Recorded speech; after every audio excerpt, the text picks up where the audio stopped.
假那个歌词成的啊，所以呢，然后呢？没事，你看这个03年36要5、6是吧？07年自闭症58年，那这个哪一年？这个11年，再看80。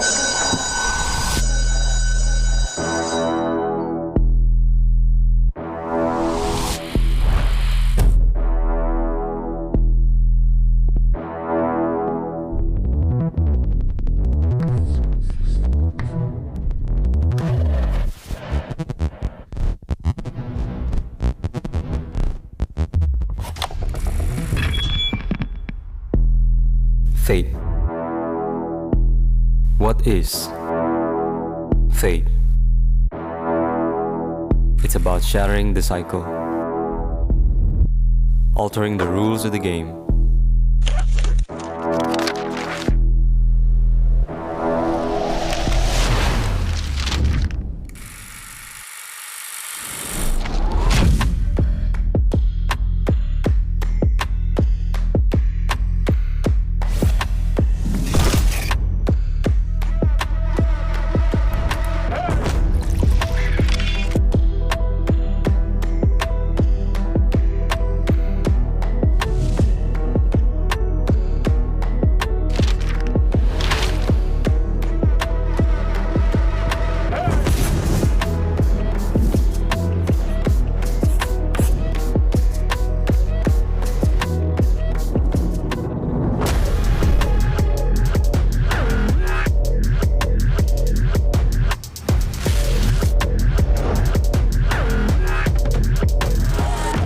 New challenges will be ignited, and a new order is poised for reshaping.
With each breath, pain and destruction, my world is broken by your seduction.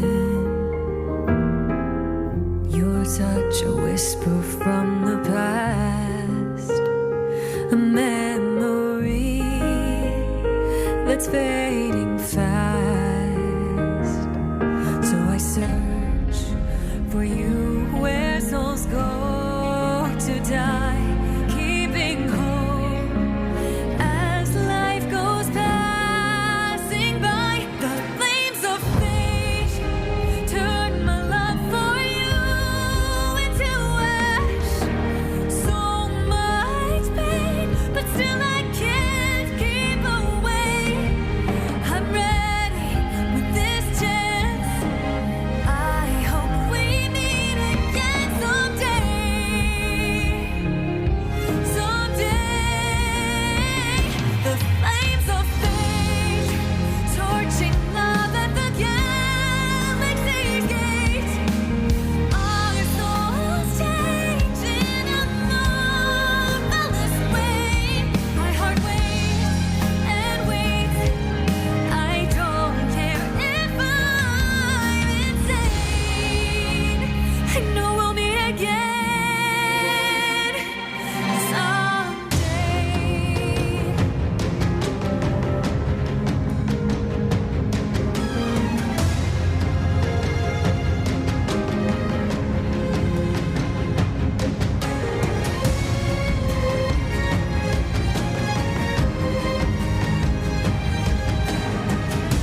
我是林小璐，我是浙江泰顺人，是下属民歌、下属分手的专心人。在小富的嘴巴，在最穷的你们上，小鹿也要穿凤凰装。我細時隻就喜歡對着台山唱歌，喜歡坐山林度跑啊跑。唔是隻，只有老人頭上嘅盤王記可以教我定路腳步。我也對我講，盤王裝是不你在台先嚟以後將可以做嘅，所以我經常拿佢嘅盤王裝對着將在看待新嘢。夢想地個台先嚟以後就像盤王裝嘅樣子。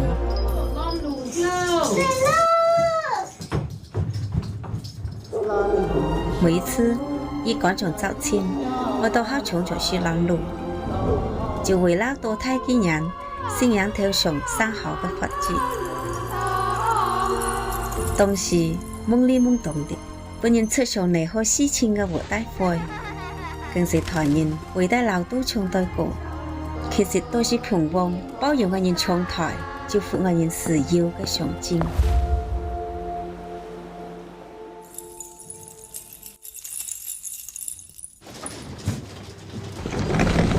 這條台先來，就像是太太外班嘅時要是先落樣子。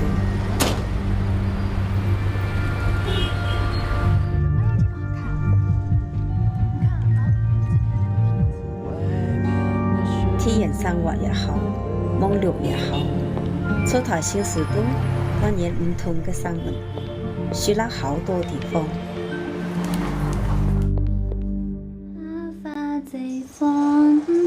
妈，你干嘛老给我戴这个呀？我想戴上这个。伴隨我女面面台先來，也面面教我像啲細時隻怪運對平王嘅熱愛盡顯露出，所以我十分堅決將頭掛上。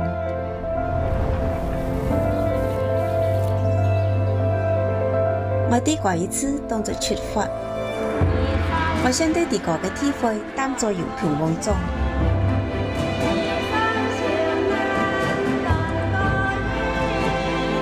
山下嘅歌啊，唱了一輩子。現在我在舞台上唱出地個嘅故事，啲民俗嘅進行都上了革新嘅色彩。革新衣裳唔只是俾你在相處嘅標誌。而是俾我人勇氣，讓我人無拘無束做啲個嘅披風弄開角。愛來自山下，我是熱愛嘅勇氣弄勇上，我是憧憬平王嘅傳道中嘅一個。愛也是平王，愛是書記，愛心無懼。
see this coming?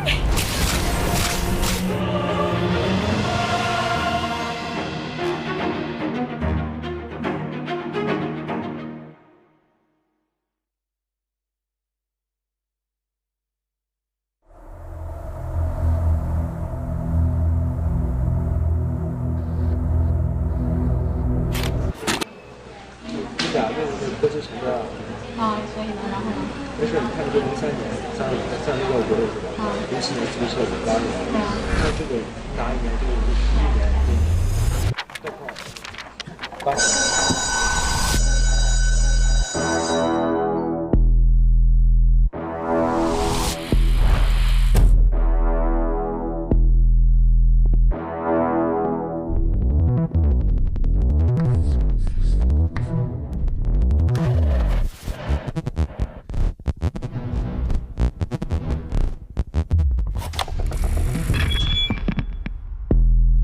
Fate.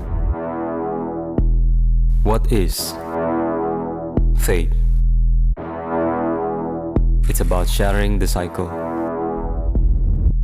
altering the rules of the game.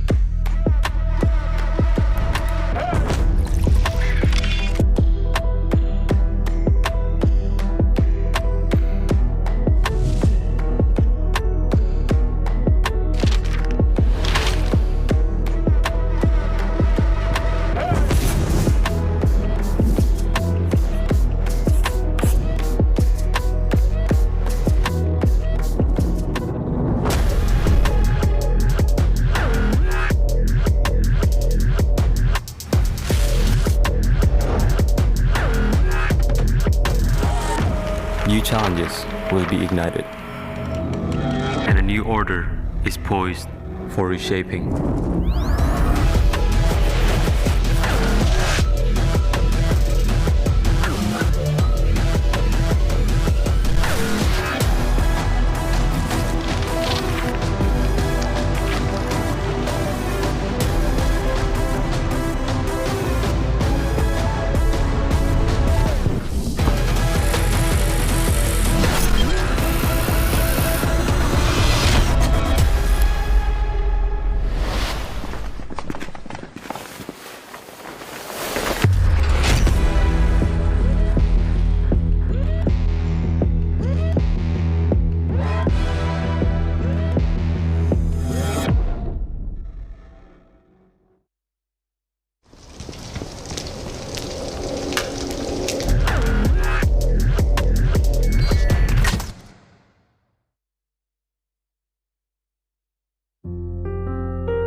With each breath, pain and destruction, my world is broken by your seduction. Your touch, a whisper from the past, a memory that's fading fast.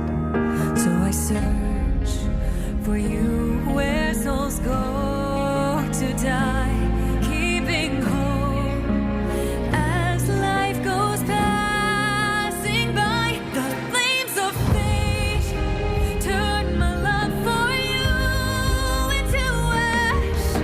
So much pain, but still I can't keep away. I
frozen by apathy, desolation, fear and catastrophe. But I won't stop hunting with BLADEPOINTs. This pain, a fire consuming me. So I search for you where souls flow to die, keeping hope as life goes passing by. The flames of fate turn my love for you into ash. So much pain, but still I can't keep away. I'm ready with this chance. I know we'll meet again someday.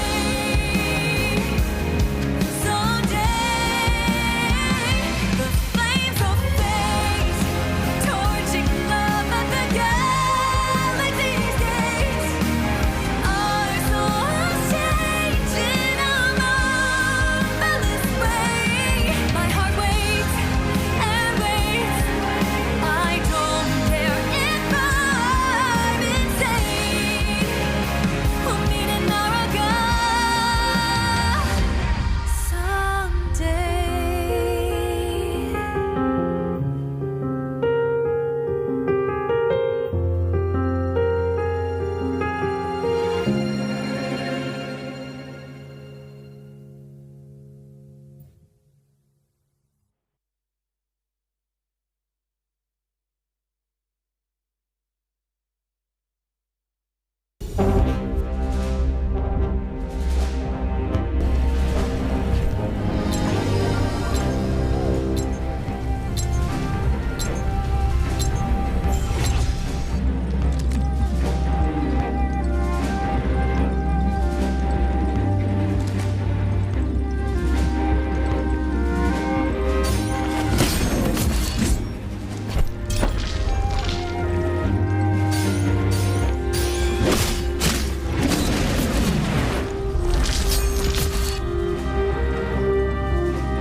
Let's crush them, dun dun.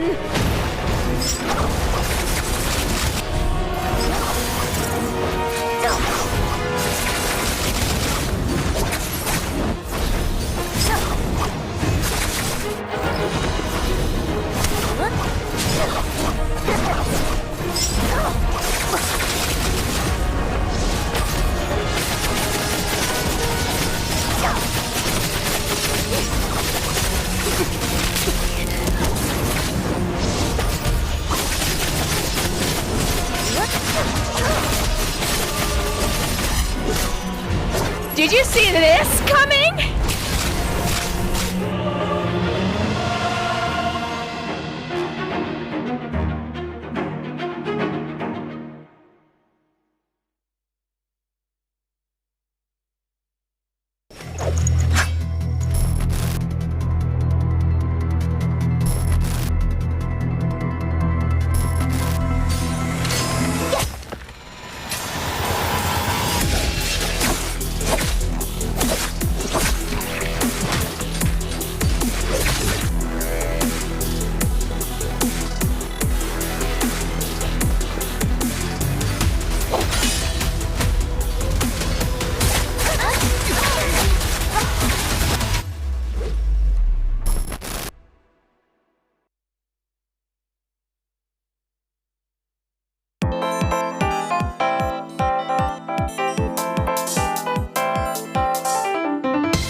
seduction.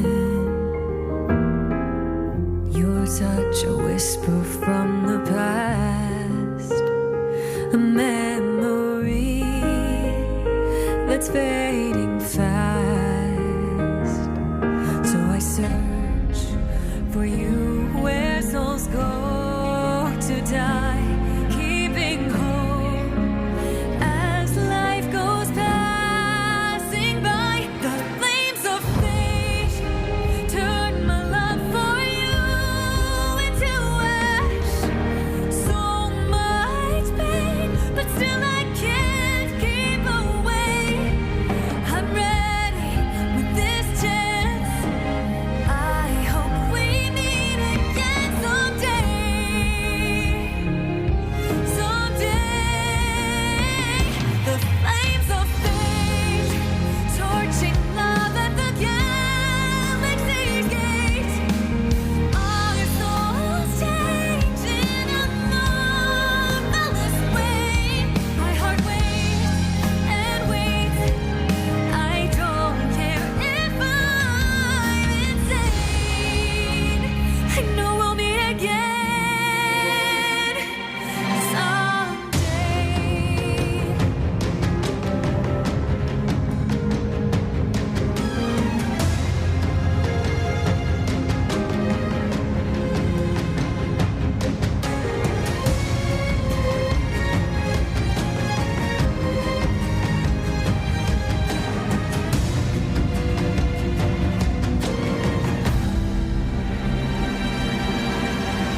The sky is frozen by apathy, desolation, fear and catastrophe.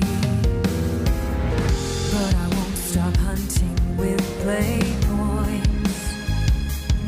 This pain, a fire consuming me. So I search for you where souls go to die, keeping hope as life goes passing by. The flames of fate turn my love for you into ash. So much pain, but still I can't keep away. I'm ready with this chance. I know we'll meet again someday. Someday, the flames of fate torching love at the galaxy's gate. Our souls change in a marvelous way. My heart waits and waits. I don't care if I'm insane. We'll meet in NARAKA someday.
你俩用的歌词成这样，所以呢，然后呢？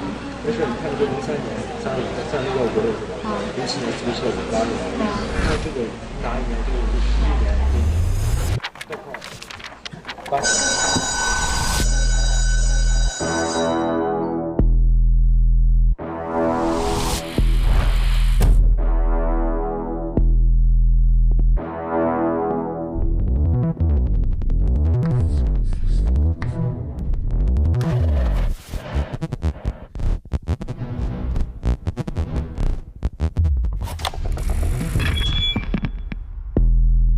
Fate.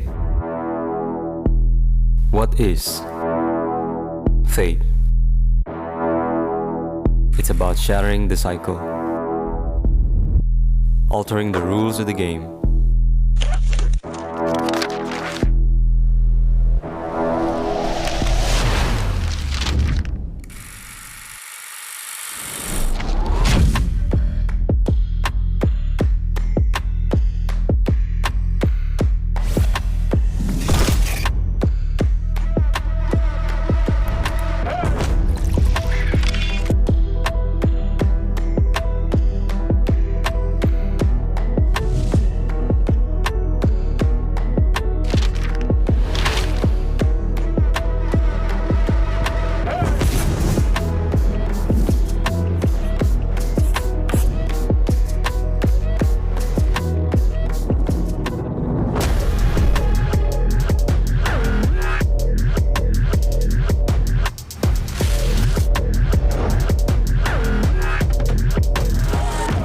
New challenges will be ignited, and a new order is poised for reshaping.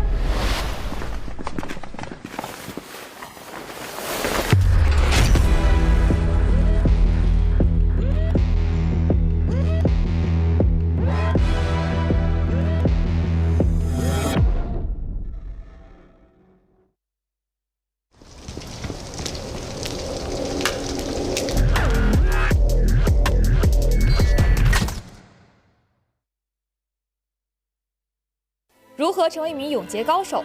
重点在于学习。我每天会花费大量的时间去研究刀法。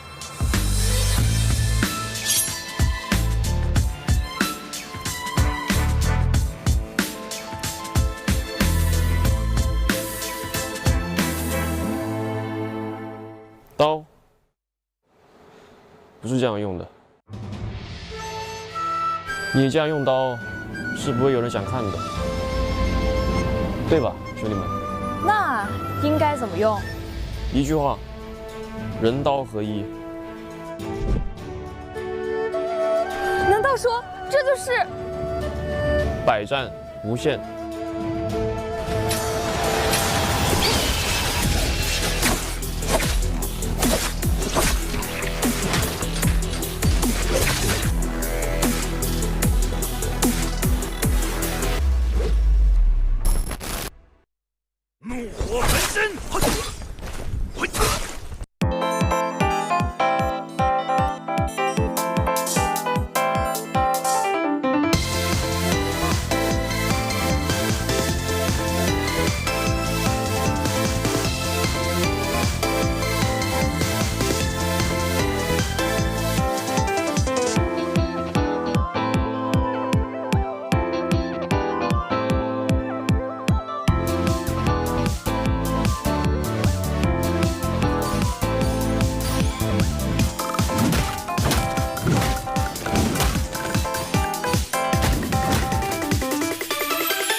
take it higher. Light it up like we on fire. Yeah, we wanna take it higher. At the top, we be singing like the choir. Yeah, we building the empire. We the chosen, we the kings, we the leaders in the ring. They can't tell us not a thing. Yeah, we running the game, we came to win.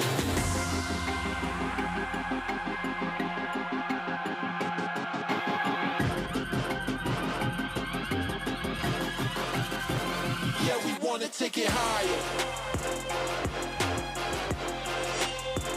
Light it up like we on fire.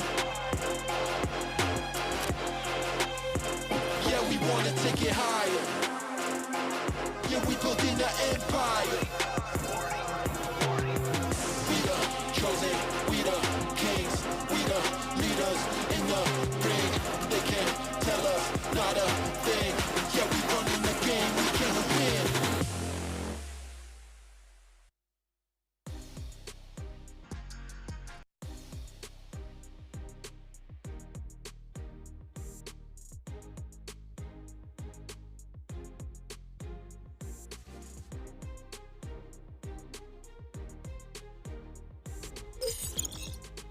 Hello everybody and welcome back to the NARAKA BLADEPOINT Pro League. I'm Moxie, I'm joined by Jake, which means it's time for breakfast with the Brits as we bring you all of the Cheers action. And Jake, I am incredibly excited because after day one of OUG's performance, where they not only broke the record, they absolutely smashed it into a billion tiny little pieces for amount of kills picked up in one match, coming in with 30 kills on one of their Holoroth matches, making 46 points in one game, and then ending off the day on a 20 bomb as well. OUG are playing their second game today, and I cannot be more excited to see whether or not they're going to do it all over again.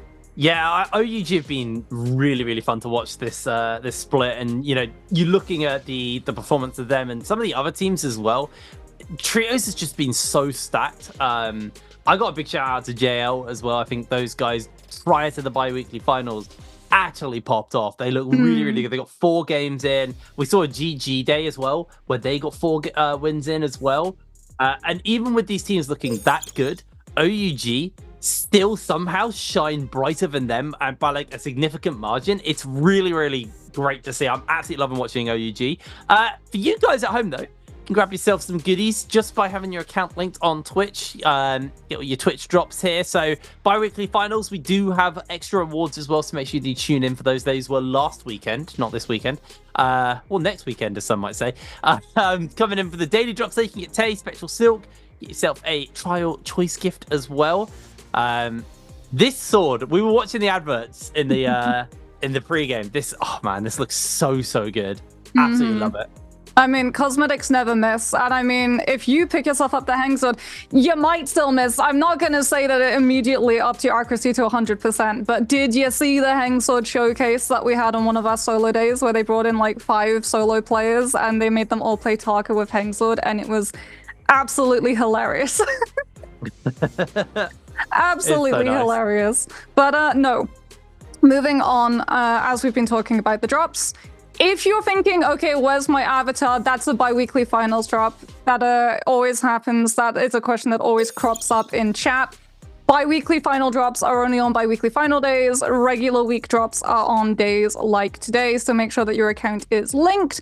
We're going to be making sure that the action continues to heat on up, because as we've been talking about, Jake, we've got a lot of these really heavy hitter teams in the lobby today, right? Yeah. We have OUG, we have JL. The reason why all of us casters are like super hyped about JL this season is because JL's roster has gone through some pretty significant changes, in that of the 4 players that TE brought to Jacob last year, Well, JL has made off with 2 of them. TXJ and VVV have been yoinked from the TE roster and are now on JL's core, and there is just something really special about those 2 players. We've been seeing VVV clutch out fights 1v2, survive Realm of Yang 1v2 for over 20 seconds so that it times out. Like, honestly, these 2 players, there is just something about them that elevates their gameplay, and especially with things like Cannonball and also the Viper variety composition coming back into the mix, right? Things like the Viper for VVV, who's probably his most known hero, the Yoto for TXJ. These are their bread and butter, and they are known in NARAKA for those specific heroes for a reason. Yeah, I mean, 2 world champs on your team's obviously always going to elevate you, but it's the fact that they've also been able to add and play alongside a new player, because I think the thing about the TE roster, the former TE roster, was they played together on FPX the seasons prior. They were a team who were very on the ball as a trio the whole time, and now kind of pulled apart, still missing, I can't actually remember the name of who they're missing, but missing one of their players who's actually stayed on TE. Oh, LYD and Leo are the 2 that stayed on TE. Thank you. So with those guys, you know, it makes it crazy that actually they're able to play without them and actually still look really, really solid. Obviously, not quite good enough though, because if you looked at the bi-weekly finals, OUG were the ones to take it, but we were expecting a few teething issues, and if teething issues are a really solid performance and like an absolutely amazing bi-weekly one, I don't think you can really be too upset. I think they're definitely one to keep your eyes on going forwards. I'm trying to like rack my brain for like who else is like really catching me off guard right now. I mean, obviously, WBG for me, because WBG have been running Sleepwalker on Monk again. Yeah, yes, they have. They have been picking that one up. BBE have also been quite interesting. They've been a little hit and miss, but they are a new team to the league, coming over from Vietnam. And honestly, they've shown us that they are able to run with the big boys. And it's not always been perfect. There's definitely some room to grow. There's definitely a few teething issues, as you would expect from a new team. But they, to me, remind me of this time last year, KLA. Do you remember that KLA who came out of nowhere? Rosemary, Peak, you? Yeah, that was it. Yeah, and they just look so good all throughout the split, and it was just an improvement until they went all the way to the finals. Unfortunately, they didn't actually get to play in the finals because of reasons. But I would like to see BBE follow a same trajectory as that and actually, you know, attend the finals and attend the playoffs. For you guys at home, though, this is what we have got coming up. The same schedule's been running for the first 3 weeks of this league so far. We're on to week 4 now, though. No, we're on to week 3. I'm having a brain fart. Right? We're on to week 3, but bi-weekly 2, because we play the bi-weekly finals every single 2 weeks. That's how we do our formatting. We play 4 bi-weekly finals, and then the teams that are able to make up those points in the bi-weekly finals move on to the playoffs. Teams that don't and fall a little bit short go through LCQ, and then once we've done LCQ, we have our pre-finals, which means that we play 6 games.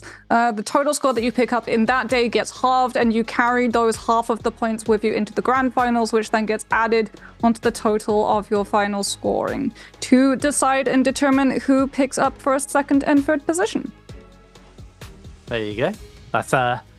That is how the league is all mapped out. But yeah, we'll be playing 3 games of Holler Off at the beginning of the day, then going into 3 Morris Isle. Morris Isle is always super interesting, just due to the fact that on the Morris Isle map, we have they're the ones with the Fireflies, all 3 of them. And I thought I was actually going to affect the hero select. It kind of low-key hasn't, because Monk is, I'm going to say dead, but we know that some teams are picking it up still. Well, WBG being some teams. Well, WBG have run it, TE ran it, and actually got a last team standing with a Monk composition because they got incredibly lucky. It was on Morris Isle, and it went final zone to Shadow Jade Mines, which is absolutely perfect. Awful for Monk, but it actually happened to close out the end circle on flat ground, so they actually had plenty of terrain to be able to keep the Monk standing and manage to yoink a couple of players. Wolves have also tried to run the Monk. The thing is that you just saw it flash up on your screen just there. WBG do not play traditional Transformers at the moment. They actually take the Kurumi, but instead of a Yueshan to be able to cover for the Monk once you drop out of ultimate, they run the Tessa. instead. So a lot of CC, a lot of crowd control, but unfortunately, like, you don't really have that thicker health to be able to absorb and get like permanent stagger, because obviously Tessa, the way she finds her stagger is off of her ultimate. You can only throw 2 of those out, and there is a timeout because it does cost 55% before you can throw out the second one, because this is nerfed Tessa as opposed to unreleased Tessa. And one of the values that Uation brings to the composition with Transformers is that once you go into that ultimate, you can just jump and swing that spear around and stagger as many people as you like. Yeah, it's interesting because we saw WBG also run the Monk, but I think they ran full traditional Monk. Yeah. Earlier on in the first bi-weekly. That one, they got really unlucky with the final zone. They did not pick it right. I mean, you never know what the final zone's going to be. But yeah, they were not able to achieve anything in that one. That actually might have also just been outside of Shadow J Mines. And I think it ended in like loads of buildings. I can't remember the exact location. Oh yeah, I remember. Yeah. It's just like the monks just sadly standing in a little cottage, being like, "Well, I can't actually do anything here." Yeah, it wasn't just that. It was also the fact that they were like surrounded by both Cannonball and Viper variety, and like Cannonball with the Yoto. The more buildings there are, like the better it is for the Yoto, because Yoto's ultimate goes through ceilings and floorboards. Yes. So if you're actually underneath a team, like if a team is standing above you, you can Yoto ult through the ceiling, and it's still going to connect. And that actually, I believe, ended up happening to Wolves. There was, I think it was OUG actually. There was a team that had a Yoto who basically just like was directly below them.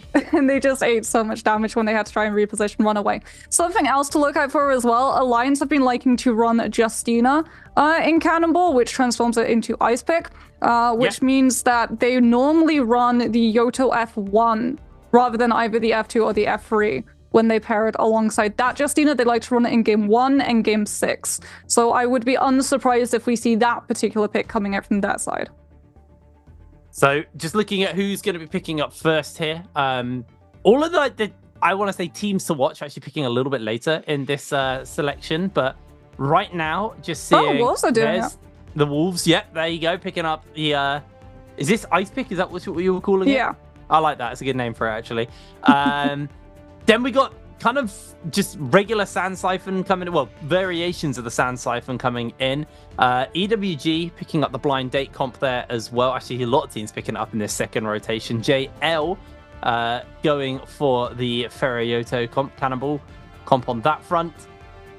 So pretty standard stuff. I say standard stuff. The first round was actually quite interesting what was getting picked up. A whole lot of Cannonball getting picked up in this last round of Hero Select here. See what FPX are going to look to round out this with. We want to look and turn their attention to.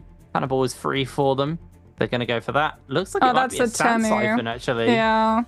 Looking to be that. It's interesting that we are starting to see like a little bit of deviation from Sand Siphon. Like traditional Sand Siphon was with Z-Ping, but some of these teams now with the Z-Ping nerfs are actually starting to pick up the Kurumi. Yeah. Since like normally you would have your Kurumi points allocated to Transformers, but obviously, like you've said, Transformers are sort of moved away from being quite as viable or as consistently viable. So it's okay to be able to slot things like the Uation into Cannonball and the Kurumi into Sand Siphon, especially with the buffs to F3. Like the fact that you can basically just manage to make sure that your Takeda just face tanks everything. Like when Cannonball runs up against a traditional Sand Siphon, the line has sort of changed. You'll see it from a lot of teams like JL, where the traditional pacing of the Cannonball composition would be that your Yoto would open with ultimate, then the Farrier would drop her V3 for the Yoto to be able to hop into once she's sort of like more vulnerable since her ultimate has been expended.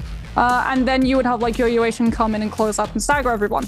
But now that the zip nerfs have come through, a lot of the teams have actually started just going for the full ultimate burn. They'll have Yoto ultimate going at the same time as Farrier mech at the same time as Uation to be able to force that zip to pop ultimate as quickly as possible. And then once that Sedated Soul has procced, they'll just all in and kill everybody in seconds. The problem is against the Kurumi composition, you can't really do that because that defense up that 20% damage reduction, and then the additional 90% damage reduction after 4 seconds once the tether has been broken just means that the Decisive gets to face tank the entire window of all of those ultimates.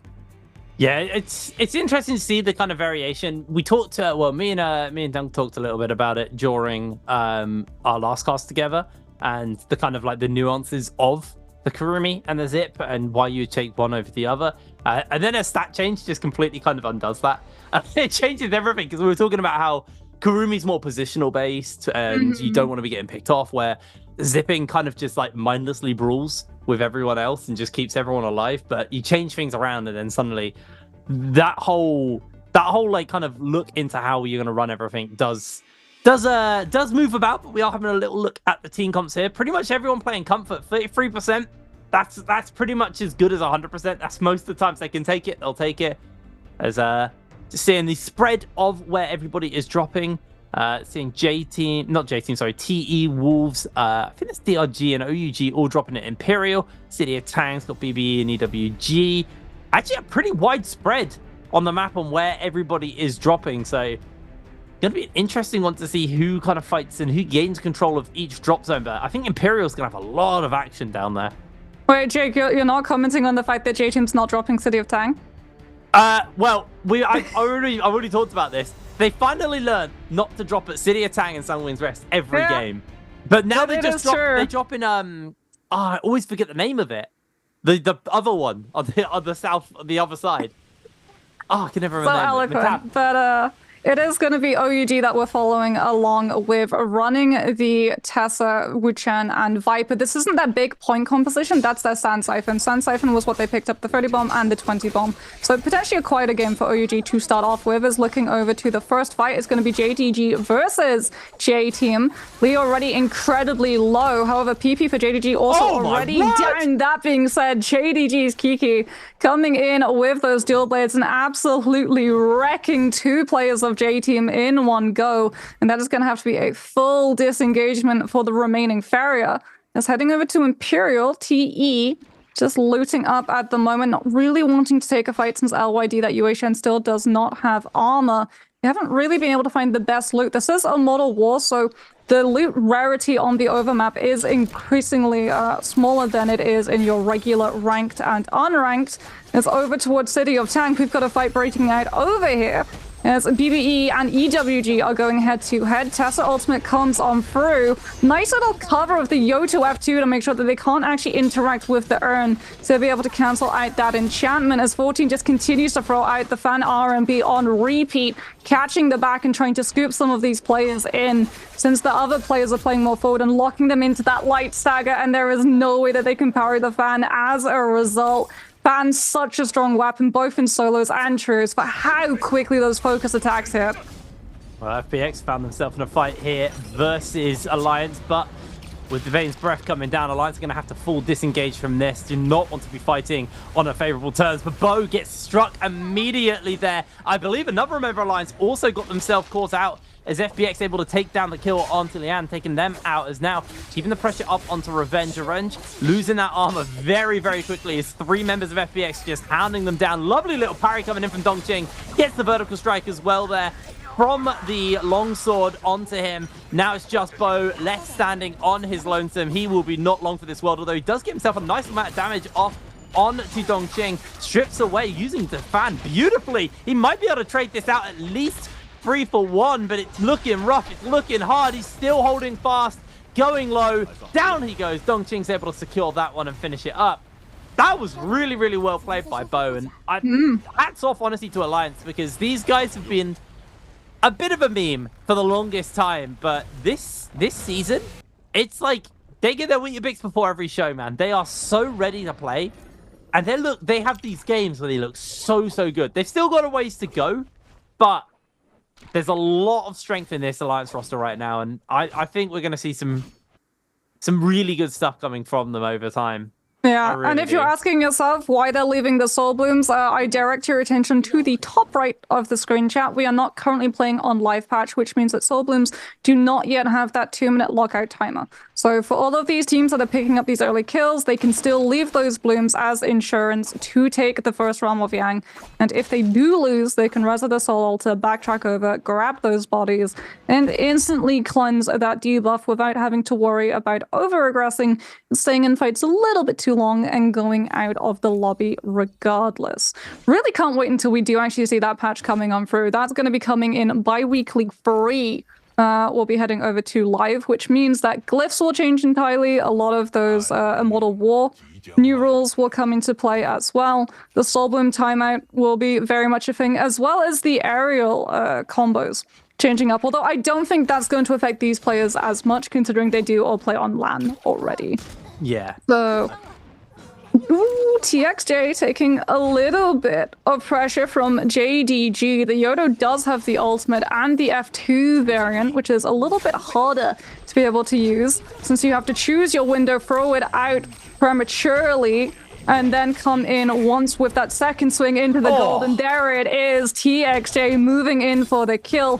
One target has been identified off of the back of that F2, but now he doesn't have the combo breaker. He's going to have to go for the ultimate, and he's not actually getting covered by his team currently. So he's going to go down to a bow shot coming through from 2tick. And without that Yoto, this Cannonball variant is just forced to use their own ultimates for themselves. VVV hops into his mech. FX inside that Terracotta Warrior, trying to pilot, find a stagger to set VVV up to be able to come in with a kill. It looks like PP is there it is. choice, and that's exactly what has happened. VVV now outside of that mech, moves on over to be able to grab the reset off the Soul Bloom to get a little bit of extra health. Terracotta Warrior is still on the field, but that's about to disappear, and 2tick is still going to have the ultimate. 2tick now with that staff and jabbing off of the back of it, instantly procs it onto FX, and that is Yueshan down. And even better for JDG, they do it before PP times out, so they don't even have to burn one of those rebirths.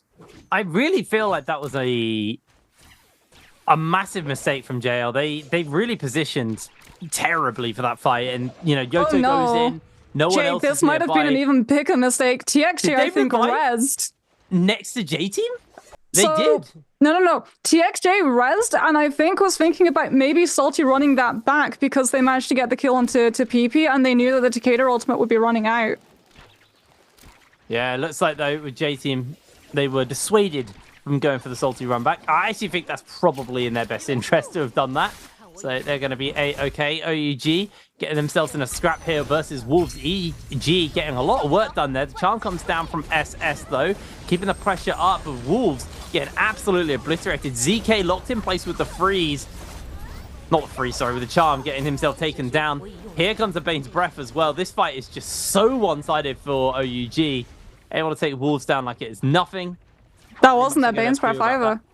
That was Wolves' Bane's Breath. Oh, wow. Wolves really got clapped there. I mean, they kind of went down before the Bane's Breath even came up. That's the problem. When you have one player like going to cast Bane's Breath, you can get interrupted on the cast of Bane, so you have to actually use the back player to be able to cast that one out uninterrupted.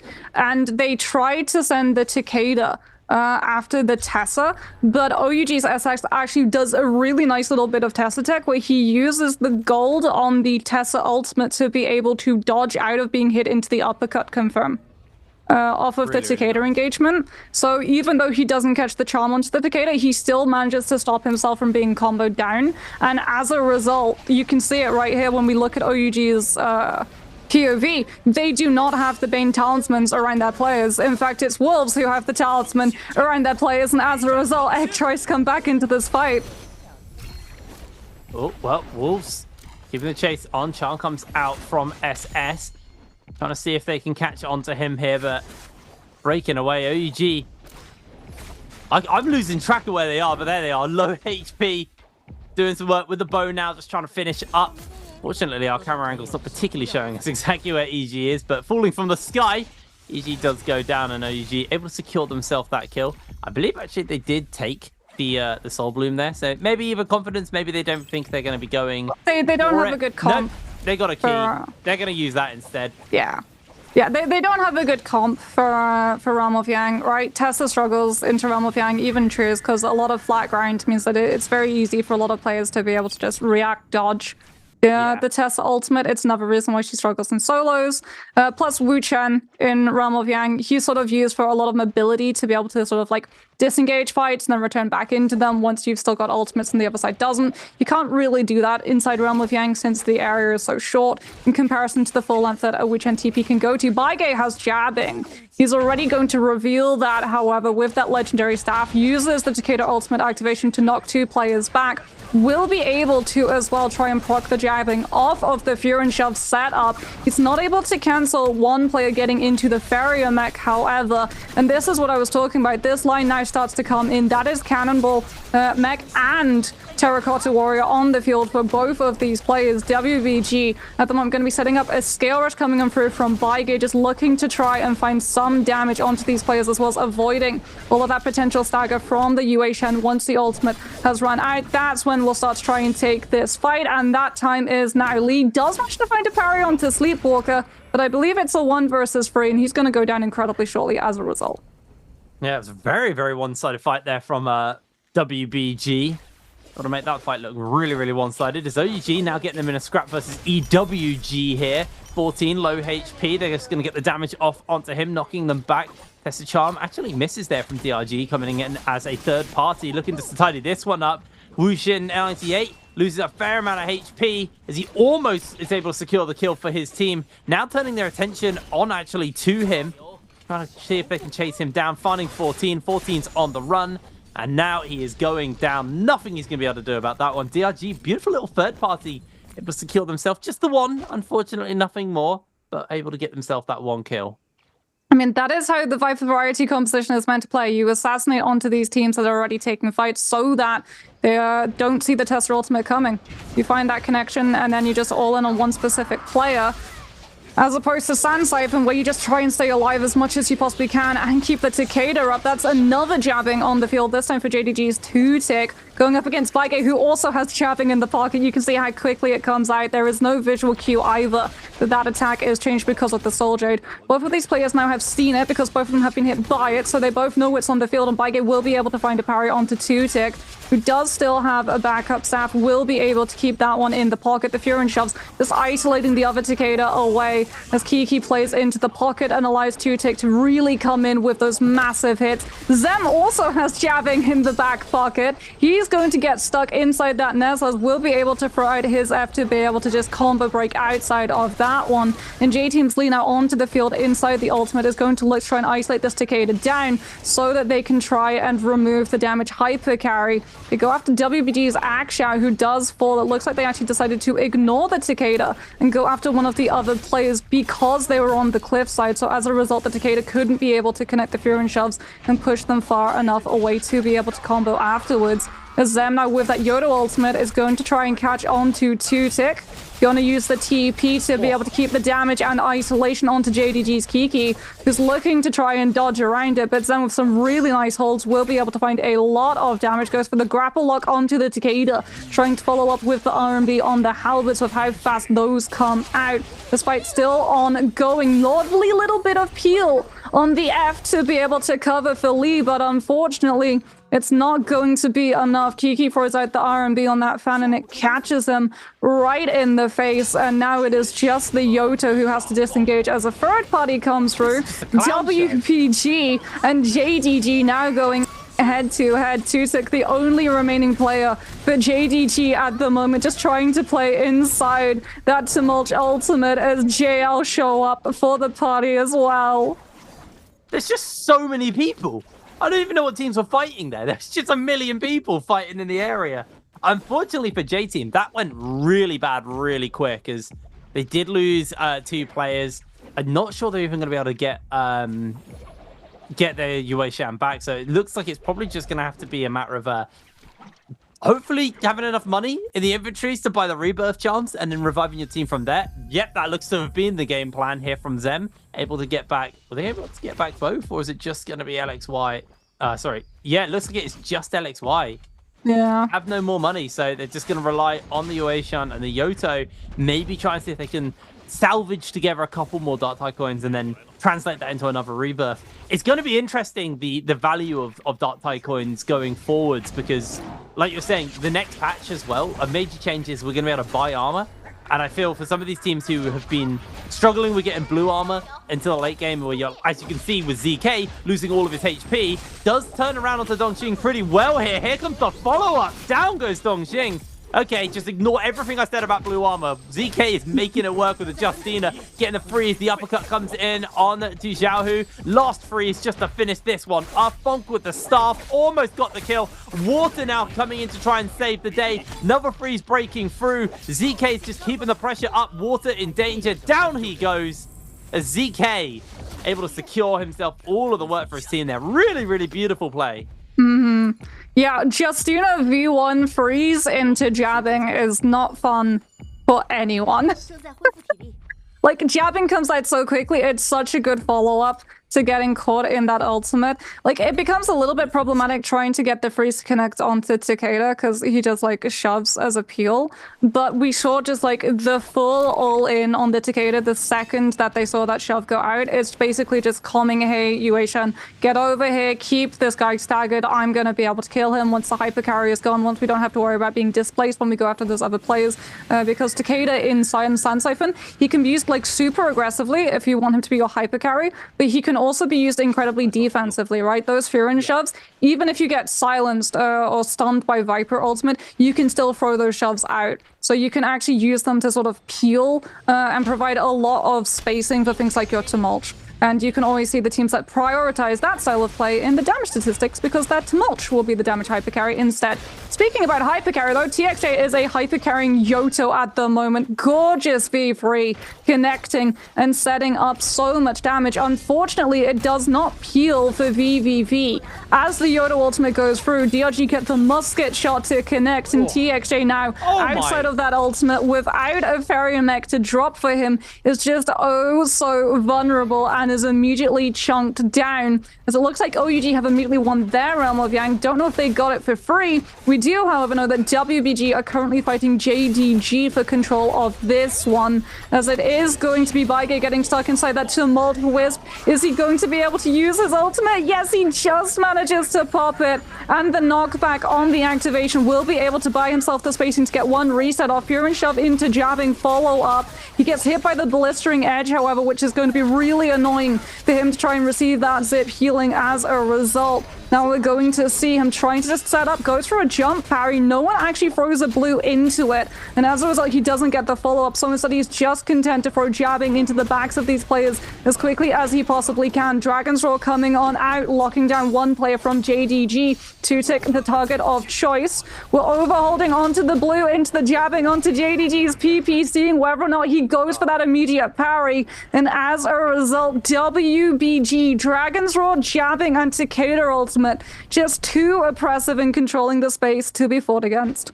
That is the second time today. Well, I guess it's their first game, but that's the second Realm of Yang they've been able to pick themselves up. WBG starting to look really, really solid here. Really, really well played. Hold on a moment, Jake. OUG won a realm and they picked Draco Storm. So this has been interesting because some teams have decided that they prefer the Draco Storm over the Mystic Might. Yeah. It's really, really interesting to see WBG take the White Tigers as well. So no one going Mystic Might, which has typically been the go-to for the second Realm of Yang. Obviously, there's been changes to Draco Storm coming into this season. So people are starting to maybe favor it a little bit more. I still think I prefer the Mystic Might. Information is very valuable, plus the damage reduction is really nice on it. But Draco Storm, to me, screams that you want to fight. And that's obviously what OUG are looking to do. OUG want to use that Draco Storm, use it aggressively, and take a fight here. You can see JDG doing a little bit of scouting out to see where they're going to go for the rebirth, but WBG are in the area with that Draco Storm. It's going to be very hard to fight them with that. J-Team actually sandwiching right now the position between that Soul Altar as well. So it could be very messy as OUG with this Draco Storm now. Gonna look to pressure up here on to TE. Gonna try and keep them pinned in place here with the Viper Stun, able to make the connection. Hand goes down immediately. Zinyu now is looking to keep the pressure up on to the remaining members of TE. Slammed down there by the Yueshen. In comes the transform on to the Cannonball from the Pharaoh there.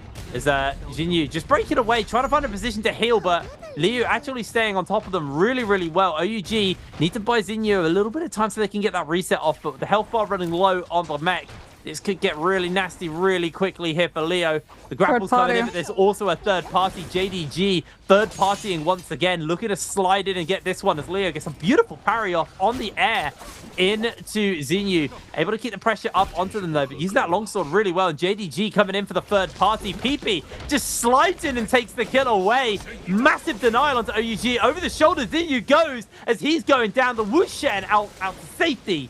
They get Ubered out.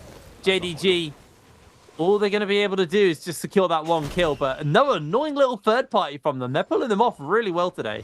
Yeah, Karumi Tava onto Tutik as well on engagement, so he gets the damage reduction as well as that healing proc, so he can go aggressively in with the pole sword. It actually looked like it was a Tessa V1 enchant stun onto the Farrier mech that allowed SS to be able to recover.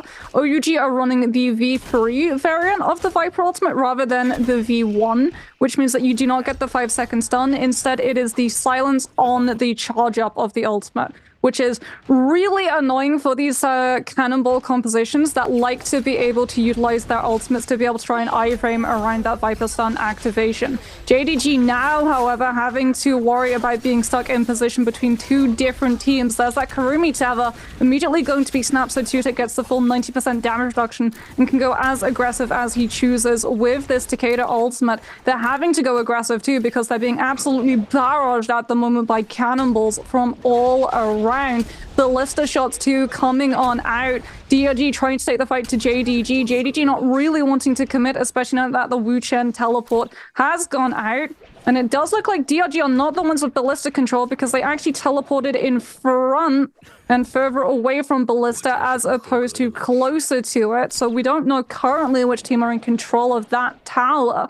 But it's definitely not one of the teams that we can see currently taking fights. And with Ballista in power, it does look like JDG are just trying to take blindside. Alliance might actually be the ones with control of Ballista, and they will be able to find the kill onto Moonlight. They're running the Z-Ping variant of the Sand Siphon, which does do better than the Karumi once we do get towards those final zones, since final zone corruption tick damage entirely ignores armor. And one of the things that we started to see from the Karumi variant of Sand Siphon is that it's actually more common to take the armor circle rather than the health. Yeah, that has actually been a really weird adaptation where for the longest time I don't think anybody really took that. Now, might have to hold that for because Alliance trying to take this more as Blessing underneath the Ballista, which J-Team is standing on top of, and they just get it for free. Like, there was no contest coming in there from J-Team. Not even a cheeky Ballista shot. They got a swarm in there as well, so very, very effective in those final circles, the swarm. Kind of just cannon on steroids, basically. And we know the cannon's great. Unless you got really good soul jades for the cannon. Sure, but it's not as effective as the Flamer, because Flamer goes through Yoto F. Flamer is absolutely bonkers once you get into tight quarters, yes. Very, very rough, but lovely stuff coming in there from Wolves. Wolves got on their 6th kill of this game, actually. So they've been an interesting one because obviously I think, well, myself and Rune, and I think you as well, we've all been hyped on Wolves for quite a while. They started off really strong at the beginning of the split, and then kind of in classic Wolves fashion, haven't been as exciting as they were on their first day. But there's always that hope. There's always that, I guess hope is the word I was looking for. There's always just that lingering hope that maybe Wolves are going to pop off again. They're such a fun team to watch when they really get going. But it's been a hot minute since Wolves have, been able to take over lobbies. And I just think, when you got such stacked groups, and that's what I was talking about last bi-weekly, was how stacked the groups were. Like OUG, JL, WBG now joining into the fray, GG. To be fair, T less so. T obviously a shadow of their former selves, a shadow of the World Championship that they are. I was just talking about Wolves popping off and they take out JDG, who've actually been really, really consistent. But now they find themselves surrounded by WBG and JDG. Immediately Sleepwalker with the musket, able to take down Zem. So Wolves already missing a player, gonna have to just back off to safety. But ZK is going to pop the ultimate just so they can put some distance between them and everybody chasing. But the zone is starting to get small, and no Justina ultimate onto ZK is going to be a bit of a problem here for them. They're trying to break away, just going to use the dashes on the Justina. Got 2 more of them. As WBG doing a really good job no. of keeping on to ZK. They cannot find any respite. They can't find anywhere to get themselves to safety. As ZK finally able to get himself towards the buildings, but WBG on the hunt for EG, his last remaining teammate, as EG loses all of his armor. His health is going low. I don't think he's going to be able to survive this for long. WBG able to secure that kill for them with the nunchucks.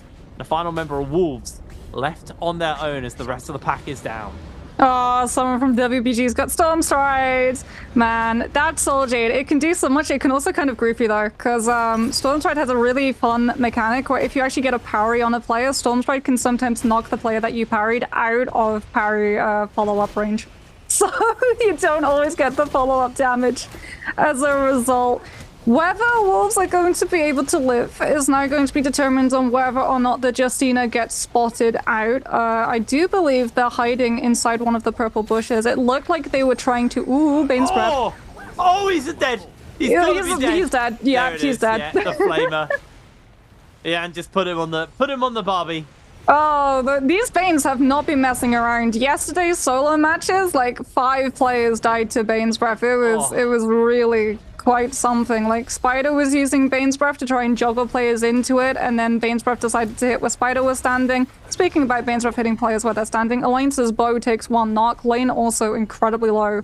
For the Tumult doesn't have to invest the ultimate to be able to disengage securely, so at least they don't have to worry about being run on top of. Unfortunately, JDG's PP does get run over, and I do believe that is all of the players for JDG down, which is rather unfortunate considering that they'd already picked up 14 kills. Unfortunately for them, that score multiplier is not really going to be making those 14 kills work out for them in the long run. OUG, however, is still very much alive with 12 kills. They don't have Jin Yu. Yu does have the teleport available to him. Whether or not he's going to be able to find the spacing to be able to connect the corpse, yet there it is. That's why we didn't immediately see the teleport come through. He was just setting up to be in distance of the can. Lovely armor swap as well coming on through to be able to drop the purple armor and give it over to Jin Yu when he's incredibly low after having come out of that resurrection. And now OUG, because of that, will be able to keep their Viper alive and deal with the pressure coming on through from Alliance as on repeat throwing out the Phoenixes just to try and buy spacing, push some of these teams away and allow OUG any sort of terrain to be able to reset and recover, as it looks like off of the back of that, Alliance lick their wounds, reset and look to re-engage. Yeah, it looks like OUG are being absolutely cooked as well in this corner. Yeah, and able to take 1 kill down with the cannon. Quick work of them off the back of that one. And Moxie, there's only 10 players left and 4 minutes left. This has been a very, very empty lobby at the end. A lot of kills, a lot of aggression. Meaning, but we've actually got, it's a small zone because of the final zone circle positioning in this village. But at the same time, it's been Xinyu going down. First of all, down he goes. Revenge able to secure that kill. Alliance, 5 kills on the board. They are popping off, and we haven't really talked too much about the kills here. OUG have only got 1 player left standing for them, but they have 12 kills. WBG, though, 4 teams standing, 11 kills in their pocket.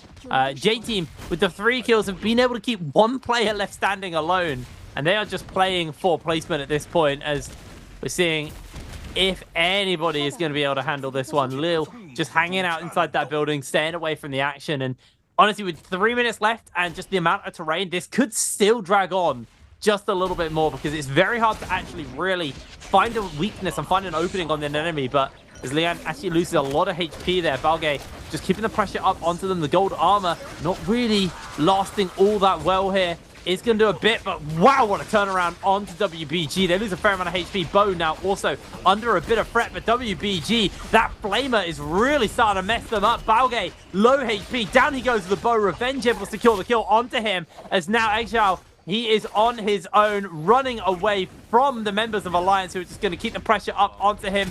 Down he goes. He's cooked. And it is just them hanging about. OUG have you and J-Team have little, and that is it. That is Leo was still in the bush, by the way. He was still inside that invisibility bush the entire time. Beautiful position in there. He has been spotted? Yeah, he's been spotted. He's been spotted. He doesn't have his ultimate, unfortunately. Alliance have absorbed all of the soldiers of the teams that they've knocked out. By the way, they have OUG's Phoenix to be able to just blitz these players and just ragdoll them off of that hit into corruption tick damage so that they get pushed back, have to expend all of the stamina to be able to dodge out of the corruption and go straight into the flamer. This is what I was talking about, right? Swarm is good, but flamer is S tier when it comes to just controlling all of the spacing of final zone.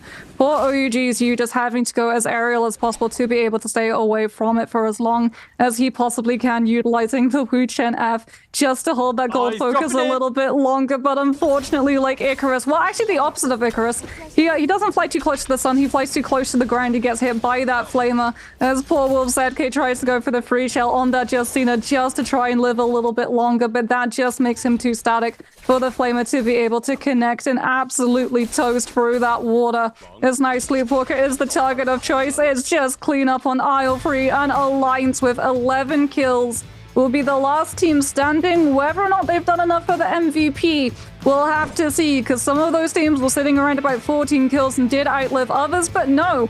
Alliance, it's Brits on broadcast, it's EU on top. Alliance walk away with the first MVP of the day. Absolutely huge game coming in there for Alliance. Really, really good performance, and it's nice to see, honestly, this iteration of Alliance, this season, has been looking really good for them.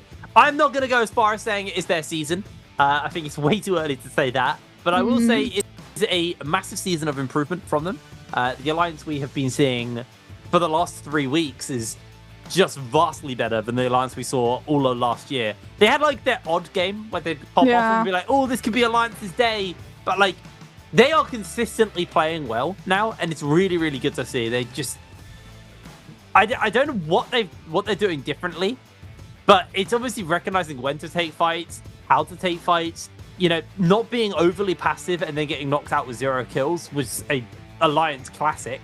So it's really cool to see, you know, they are recognizing their strengths as a team, recognizing openings from other teams and able to capitalize on it. Alliance, honestly, really, really solid stuff coming in from them, but you have to also keep your eyes on, like, JDG played amazing this game. They got a bunch of kills under their belt. OUG, I mean, let's be real. No surprises that OUG played well. They're a team who, you know, won that first bi-weekly. They looked terrifying in the run-up to the bi-weeklies as well.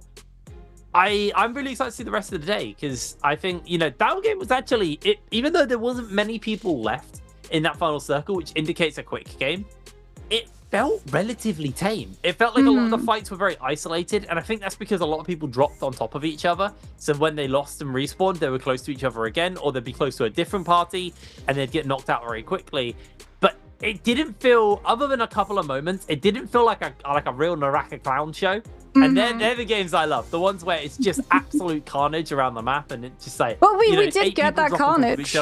But like you said, it came shorter, like it came earlier in the stages, like that fight in Matop where there's like 5 different teams and like 2 teams take a fight for maybe 30 seconds and another team rolls up and it just becomes, you know, all of the survivors of the fight currently just having to try and play for a better survival. But if you want to play, well, you won't be able to play into these pro games, but you can play into the question game. All you have to do to get your hands on one of these Spring Split random gifts is answer this question. Jake's gonna be happy because he just talked about them. What score did Team JDG get in game number 1? Was it A 16.7? Was it B 17.8? Was it C 18.7? Or was it D 19.6? Get your answer in chat. NARAKA BLADEPOINT in chat will do a countdown of 3, 2, 1, and when they reach that 1, they'll take a screenshot of the chat and they will pick a lucky winner from one of the answers, the correct answers that are actually showing inside that screenshot. So me and Duncan were joking that like these get harder. Actually, me and Rune as well, joking that these get harder through the day. We haven't even revealed the scores yet. I know. I mean, with some of them like super hard, and then yesterday we had some of the easiest questions where Leah is like, okay, we're going to show the question, which hero did so-and-so play? And then literally the next question she asks us, so how was your Justina game? Sometimes they're easy. This one, like, you might need a calculator because you got to, like, figure everything out. That's actually a hard question. Yeah, you either need to be able to figure it out or you need to go back and look at what the score JDG got, because remember, JDG did go out earlier, so their score would not have moved. Here. But there it is. Hopefully you've been able to get the correct answer. They got 14 kills and their total score after that multiplier was 17.8. That is, yeah. Good maths for anyone who got that right, or really good job copying everyone else, because I know how to show it. Someone put C or something and everyone typed C. Alliance, though, 19.4 kills there to open that game off. Didn't get as many kills as JDG, but just placed a lot higher. Played that final circle very, very well. WBG narrowly eking it out over JDG as well by 0.1 of a point. Really, really solid performance from them coming into this game. OUG, even though, again, they were able to out-survive JDG, but they did still get knocked out a little bit too early in this game. Still, really, really solid performance from them. And overall, everybody was scoring at least something other than BBE, a team I praised at the beginning of the day. I cast the curse them. I apologize. But yeah, I mean, like, if you actually look at the scores, that was a pretty decent score game for everybody. Like, if 3 points isn't anything to scoff at, like, if you have a 3-point bad game, that's all right. It's not the end of the world. It's not great, but it's not the end of the world. Well, we can have a look and see Alliance's stats. Only 10,000 healing from Revenge, so I'm guessing no advanced heal, which is sort of like the god loadout. For Zping group heal, advanced heal means that your healing tends to be in trios from 20k to 30k, but without those trades it can sit around about the 10,000 to 15,000. As we talked about, Zip has been nerfed, as we are going to have a look and see the current standings after this. It is, of course, Trio's Day 2, so for some of these teams it is only their first game day, which is the reason why the likes of JL, Wolves, and JDG are all currently at the lower end of the leaderboard, as opposed to some of these other teams who already maybe have had one day of play rather, and will be starting to add to their score and continue to pull ahead of the pack until that third day of Trios. Speaking of which, Alliance currently sitting in 12th. This is only their first day of play, however, so they're definitely going to be rocketing up the leaderboard if they have more of a success like we just saw in game number 1. Yeah, this is just the start of the day for them, so we'll see. Obviously, don't want to get too ahead of ourselves. It's not unlike a team to pop off and then unpop off. But as you can see, everybody at the top of the table has played 2 days. BBE, technically, they've not really played yet. They got 0 points. But they are on their second day of games. OUG still quite comfortably sitting at the top of the table. 135.8 day 1. Yep. 17.6 on their first game as well. On brand, really. On track is another way to word it, but on brand here for the side of OUG. Although GG did overtake them briefly last week, so it'll be interesting to see if GG, when they play next Friday, if they're going to be able to really pull it off. As looking back on this last game, it was a very interesting drop because a lot of people were spread out across the map. It was really interesting to see. Now, for me, this was a real blunder from JL. And I actually feel like JL, they're a team who have mastered horror. That was not like a horror-off mistake. That was just like a really, like a bit of a flub, a bit of a technical mistake coming in from the team. You know, separating your Yoto from the rest of the team, going too aggressive while no one else was in position to follow up. Just cost them heavily, and that's going to be JL going back to the drawing board for this game. But we'll probably see them try and make a recovery coming forward into this second day. As let's have a look at everyone else and what all the action was looking like at the end of the game was. It's honestly this flamer, the golden flamer. Yeah, it is good in these final circles, isn't it? I mean, the way that Alliance played it as well, it's so smart. They had Lane with the flamer on the Tumult. He also had Phoenix and Hector to be able to follow up, which is a little bit odd because normally you actually play with the Takeda having that to be able to confirm Fury and Shove Stagger into Phoenix Burst into Hector. But the way that they played it was they had Lane take a side angle, so when Bo and the Takeda actually like pushed someone with the Furin, he would shove them directly into the Flamer, and Lane would be able to hit the fire tick onto them so they would get the heal reduction. And then he would come in with the Phoenix into the Hepta follow-up damage. So when you actually look at the stats, he's got 6,209 damage on the longsword, 3,000 damage coming in on the Flamer, but I want you to have a look at the 5 assists that he picks up as well. He gets 6 kills himself, but he also gets 5 assists, all of which he picks up from helping that Takeda in ultimate. Yeah, really, really nice stuff coming in there. 12,000 damage dealt on this Tammy. Really, really solid stuff. 11,000 healing as well, so the team was keeping up with their healer as we are seeing them after that game, getting ready for the second game as well, briefly. So we do play these first 2 games back-to-back. More horror off action to come. I'm going to be really excited to see what this game 2 looks like, because I feel like, you know, JL made a mistake. OUG probably a little bit upset with that one. You can't be too upset because they didn't, like, really do that bad, but they had a lot of kills. That game felt like it was in their hands, and then they kind of just fumbled in that final circle and got knocked out a little bit too early. So, well, OUG got pressured by Alliance is the problem. They got pressured by Alliance. They were playing on the back foot because like Jinyu went down, remember? So they had to set the Wuchen teleport up, and then they had to purple armor drop, swap for the Viper, and then Alliance continued to pressure.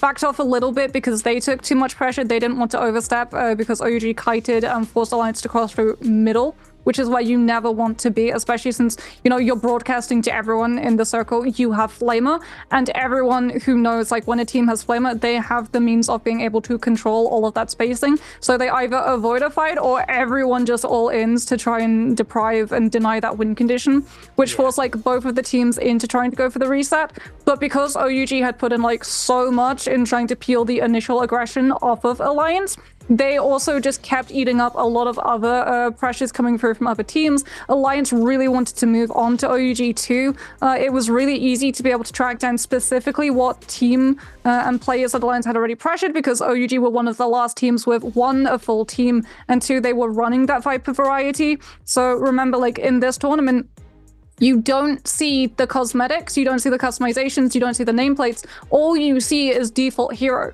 So if you have like 1 Wu Chen left with a Viper and a Tessa, it's very easy to be able to tell who you were just taking a fight against, who does not have an ultimate, who you can afford to be able to maybe get a little bit more over aggressive, knowing that the Wu Chen doesn't have that emergency get out of jail free card to be able to throw down and teleport everyone out of that. So they all inned on that team. They wanted the Phoenix, they wanted the Hepta, they wanted to set that to mulch up, and that's exactly what they got.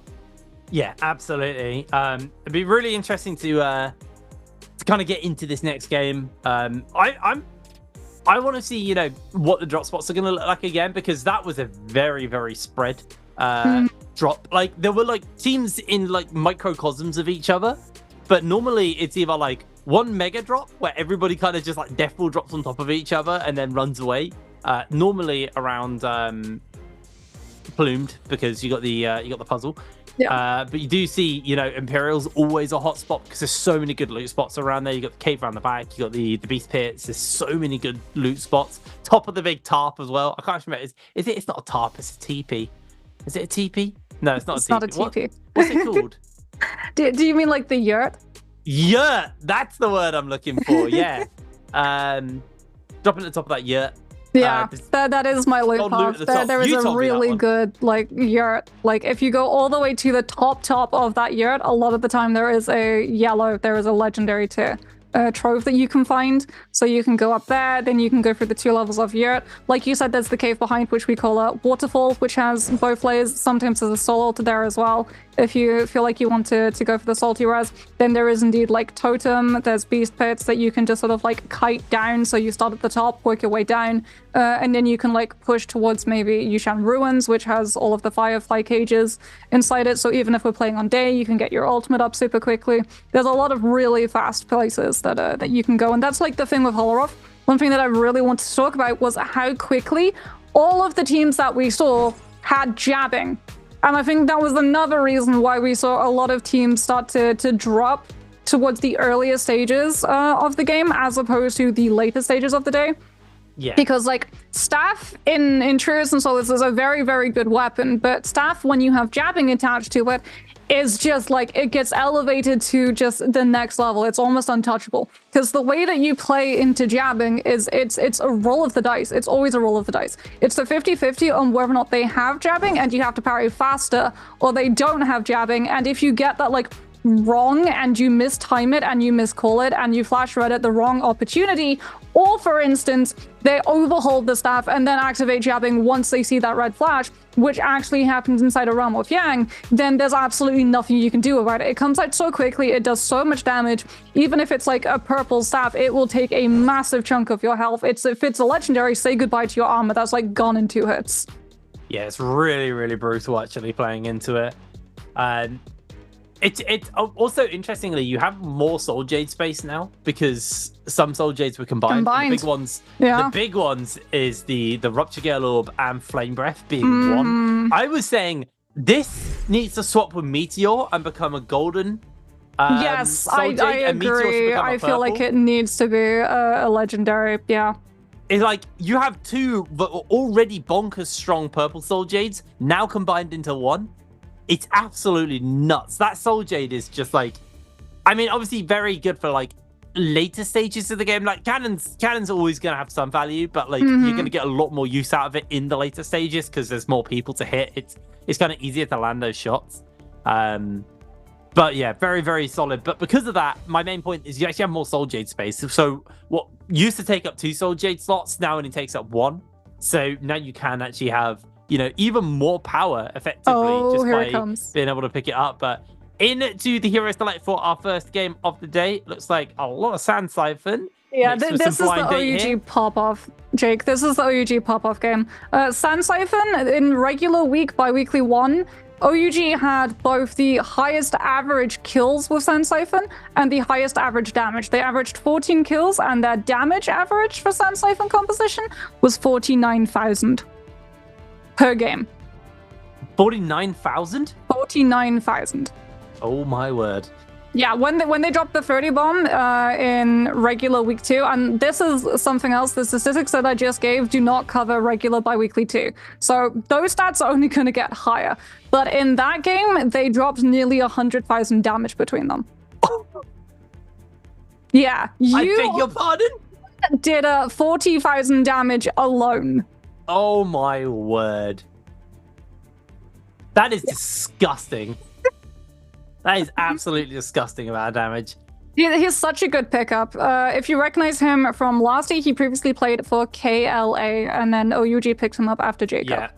Yeah. Is where they got you. Also, Alliance running the Justina variation of Cannonball, so definitely Revenge probably going to be pivoting either from the F2 to the F1. We have seen the F2, it does get a lot of value with how far it flings the Yoto, but when you have the F1, you get a little bit of an easier time of engagement, plus a guaranteed uppercut if the Yoto connects off of that teleport.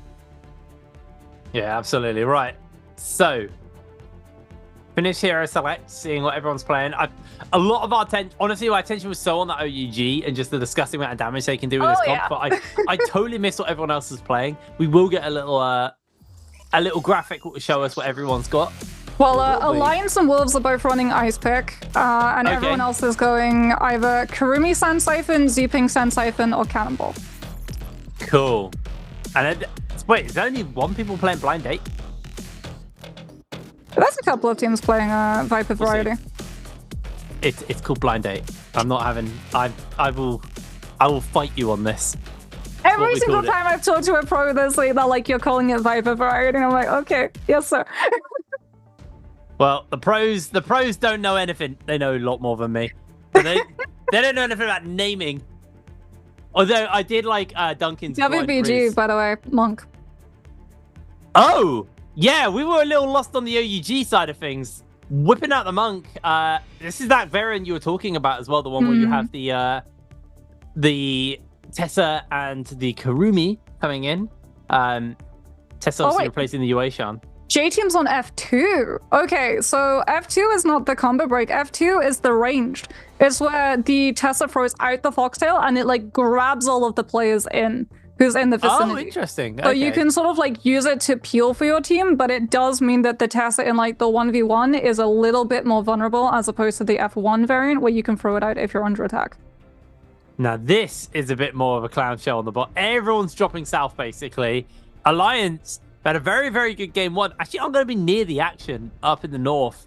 They do have a couple of people nearby. OUG and Wolves both dropping just south of Plumed at the puzzle. Whole bunch of people dropping here at City of Tang. DRG, JDG, and EWG, so many Gs, all dropping in that area. Then Matab. Yeah, Matab's actually going to be a clown show. It's going to be brilliant to watch. So many people dropping here. And they are spread out enough that they can grab some goodies. And then it's going to be third party into fourth party into fifth party into an absolute madness. It is nice to see, though, that J-Team are no longer dropping just at one spot. This is a shift up. Massive shift up. They're going to be dropping Yushan to be able to try and get their hands on those Firefly cages as quickly as possible. OUG as quickly as possible, though, are going to be taking a fight against Wolves. SS with that pole sword, looking to try and clear for as many players as possible going up into the sky. Yodo F has come out trying to grab some of those players and keep them isolated. ZK is also away from his team. SS is going to fight the Wisp. Isn't actually able to catch on to ZK, so OUG's the King does indeed go down, and SS is now just going to be killed off of Stone Form. Wolves getting the better of OUG in terms of loot and also weaponry. Having that fan, how quickly it can be thrown out is so good in those 3v3s early on. There's the Tesla F1 coming through from WBG's Bygate to make sure that TE's hand is not able to interact with the Soul Urn, cancel it out, and as a result he eats the full 3 seconds of that enchant CC and now loses all of his armor. He does have purple dual blades. He's setting up a Scale Rush. Will be able to find a connection and uppercut onto 2 players of TE, and that's directly in to TE's Han, who's able to just come in and finish them off with that hit of damage on the Viper F3. It does so much damage, and early on, when these players do not have those larger pools of health because of the armor, it is got real kill potential. That Scale Rush into uppercut was absolutely beautiful there by Han. Played that really, really well. Now DRG get themselves in a fight versus EWG inside the City of Tang. WFZ trying to get some damage off onto 9. It's going to throw the charm down, trying to connect onto them. Gets himself the knockback onto 9. 9's low HP. This charm's about to proc any second now. There has been one player who has been hit by it, but they are just pinned in this corridor, and no way they're going to be able to survive that one. 9 caught out as well a little bit here, just trying to put some pressure onto the DRG players, sending them packing. Can they make the turnaround? Wujin 98 also going down, and Moonlight, the only player standing, is going to try and come in and save the day. 9 getting bonked out in with the teleport. Uber out to safety. DRG able to make a breakaway to safety, but EWG are going to be coming in for the hunt.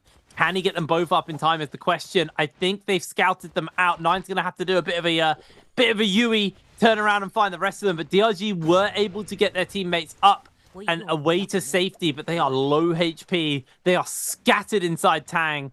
And now Moonlight doesn't have that ultimate. He's only 11%, 12%. Just trying to break away, hiding, tucking they missed in him. the corner. No way did he hide and seek them. Moonlight went above rooftops and he just crouched around a corner, which is not where you expect him to be. You expect him to be either in a building or just like hanging off a rooftop. Really smart play from DRG's Moonlight. Nat 20 on the stealth check, as it is going to be no ult zone coming in. Kurumi ultimate has already come through, however, and that is going to be element interacted with the Tumult to be able to just stamina drain recover a lot of these players who get caught up inside of it. VVV with the LMB on those halberds. Kurumi Tava catching on as well to the Tumult to make sure that everyone survives the disengagement as Wolves sit inside that no ult zone. And JL decide to just play away off of that Kurumi. Everyone lives. The disengagement is clean. That's unfortunate for Wolves too, because they full committed into that fight. They dropped Bane's Breath directly on the dinner bell. And as a result, it's now moved away from that area of location. If they're not too careful, they're going to get third-partied. And I think that might just be about to happen because everyone saw the no ult zone. Everyone saw that Bane's Breath. They know a fight is going down around this area. WolfZK does have the Justina ultimate. Was he able to find a freeze? He immediately gets the Tumultuous ultimate dropped on top of him, so he's not really going to be able to try and catch on to some of these players. We'll be able to find FX and an opening for Jam to come in with that Yoto V3, finding the kill onto JL. And as a result, now it's just going to be the Justina trying to go up against this Takeda who was wanting to disengage the fight. ZK takes so much damage on the R&B, on those steel halberds. Reinforcements get called on in. They're going to be able to potentially lock the kill down on the Takeda, but they are going to have to deal with the third party coming in on the right flank. TE, like I said, they saw the no-ult zone, they saw the Bane's Breath, they know a fight's going down, and they are on the Viper variety. This is a composition designed to third party, and VVV, he survived one team, now he has to survive the full might of his former teammates. Oh no, LYD takes VVV down. I mean, I have to give it to VVV. He survived a long time there. That was quite impressive. Almost got a turnaround as well and traded out a kill. Unable to fully make it work in his favor, though, as he did go down. Now, popping over to JDG. It's a little bit more quiet over here for them. Having a pretty chilled one. For a minute, I thought of Morris. This zone is very Morris to me. Where we are. Very green. Green, yeah. Yeah, caught me off guard there. I was like, wait, where are we? Got really lost there for a brief second, but WBG up by Plumed. Doesn't look like anybody's in the area as well. Not too long until those Realm of Yang start to spawn up, so expect to see some people showing up in this part at some point soon. 24 minutes on the clock. Still plenty of time left in this game as back at City of Tang, back at the Clown Show. Does look like OUG are in the area for JDG, maybe looking to find them. Yu spots out onto Keck immediately, trying to get some pressure onto him. Trying to get a couple of those aerial shots out. Switches off to the fans. 2Tick with the parry over the shoulder. Yu goes very, very low. Is able to pick his fans up, but in comes the ultimate from 2Tick, and Yu is just being toasted here. Such low HP. Healing is coming in, gets himself frozen, is going to be able to survive thanks to the zipping healing, just keeping him alive, but he is still going. Is going to lose SS. Is going to take down one in return, though, so it's a 1-for-1 so far. Scale Rush off the wall, trying to come out from Yu, but he is getting slammed down. Just being bought so much time here by this Yue Shen. Caught out with the fans. Taken down off the back of that one. 2Tick able to take down Yu is now PP. Now pressing on to the last OUG member standing. The King on the run. PP just keeping the pressure up onto them. Are they going to be able to get it? Vertical strike coming in. Just a little bit of damage. Just going to back off, actually. Scared about the third party because BBE has showed up. Fat Milk is here to try and find the turnaround. PP now needs to make a breakaway and disengage and rejoin with the rest of their team. But Fat Milk being hesitant, knowing that they're a distance away from their team, but does interrupt the grapple away. Catches with the uppercut onto Fat Milk, onto PP, sorry, as PP has to go for the turnaround. The parry comes in, able to buy himself a little bit of space now, trying to just get up onto the walls, onto the ceilings away. Not going to be able to break that one out as Roy Shishi now keeping the pressure up onto 2Tick. Coming in with those fans on the Soul Jade once again for the Tornado. 2Tick trying just to break away as Roy Shishi keeping the pressure on. We'll see where 2Tick is. Grapples forward and will continue the chase on to 2Tick. The question is he going to go all the way, or is he going to be happy with just capping away? No, he caught him out with a grapple. He's got the lock on. 2Tick losing a lot of HP. Roy Shishi doesn't actually have all that much armor coming in as 2Tick getting himself forced to go in for the ultimate to try and find the follow-up onto Ibin, but Ibin actually going very low HP. 2Tick's able to secure the kill. Is going to get himself the heal as well off the Soul Bloom, and now he's the one with the pressure. Roy Shishi just going to look to try and find the lockdown. 2Tick comes out. Roy Shishi finally able to secure the kill. Wait, here comes Keck. Time for Kiki to come back in. They're going to get Ibin back up. Can they get the heal onto him? He is going to Soul Bloom his heal back up. And Key, oh no, going to go for it. He can't. BBE are camping the body at the moment. So unfortunately, he can try and get the revive, but he can't do it while BBE is still sitting on top of it. Okay, they've started to move away. This should be when he goes for it. They're also like not looking backwards with that camera. So he should be able to find the revive just before that Yoto burns out. Well, in the realm of Yang, Alliance versus WBG. This is going to be a big one. Liang gets nice and aerial to start this one off. Immediately, the transform comes in, is able to dodge away on it, freezes up, gets immediately caught out on the next one, though. Can't find the freeze in time of the Sleepwalker. Can he find the regrab? He can't because Liang's able to buy some space. Gets behind the pillar to heal up. Revenge now looking to put the pressure in. The freeze comes in onto Sleepwalker. Another dash coming down as WBG actually starting to get themselves a little bit stripped away on the health bars here. The Kurumi healing is going to come in. Bo trying to buy some space. Sleepwalker about to lose that ultimate as he finally times out. And now is the time for Alliance to strike. But the charm was huge onto them. Sleepwalker pops that bell, full HP to work with as WBG have a health advantage right now, but they are down a player. Sleepwalker, can he find that turnaround onto them? It looks like it is just the 1 versus 2. Maybe he can find a kill, maybe he can find the stall, but I think that's going to be so hard for him to do. Will Lian stepping back? Alliance, they played that very, very well.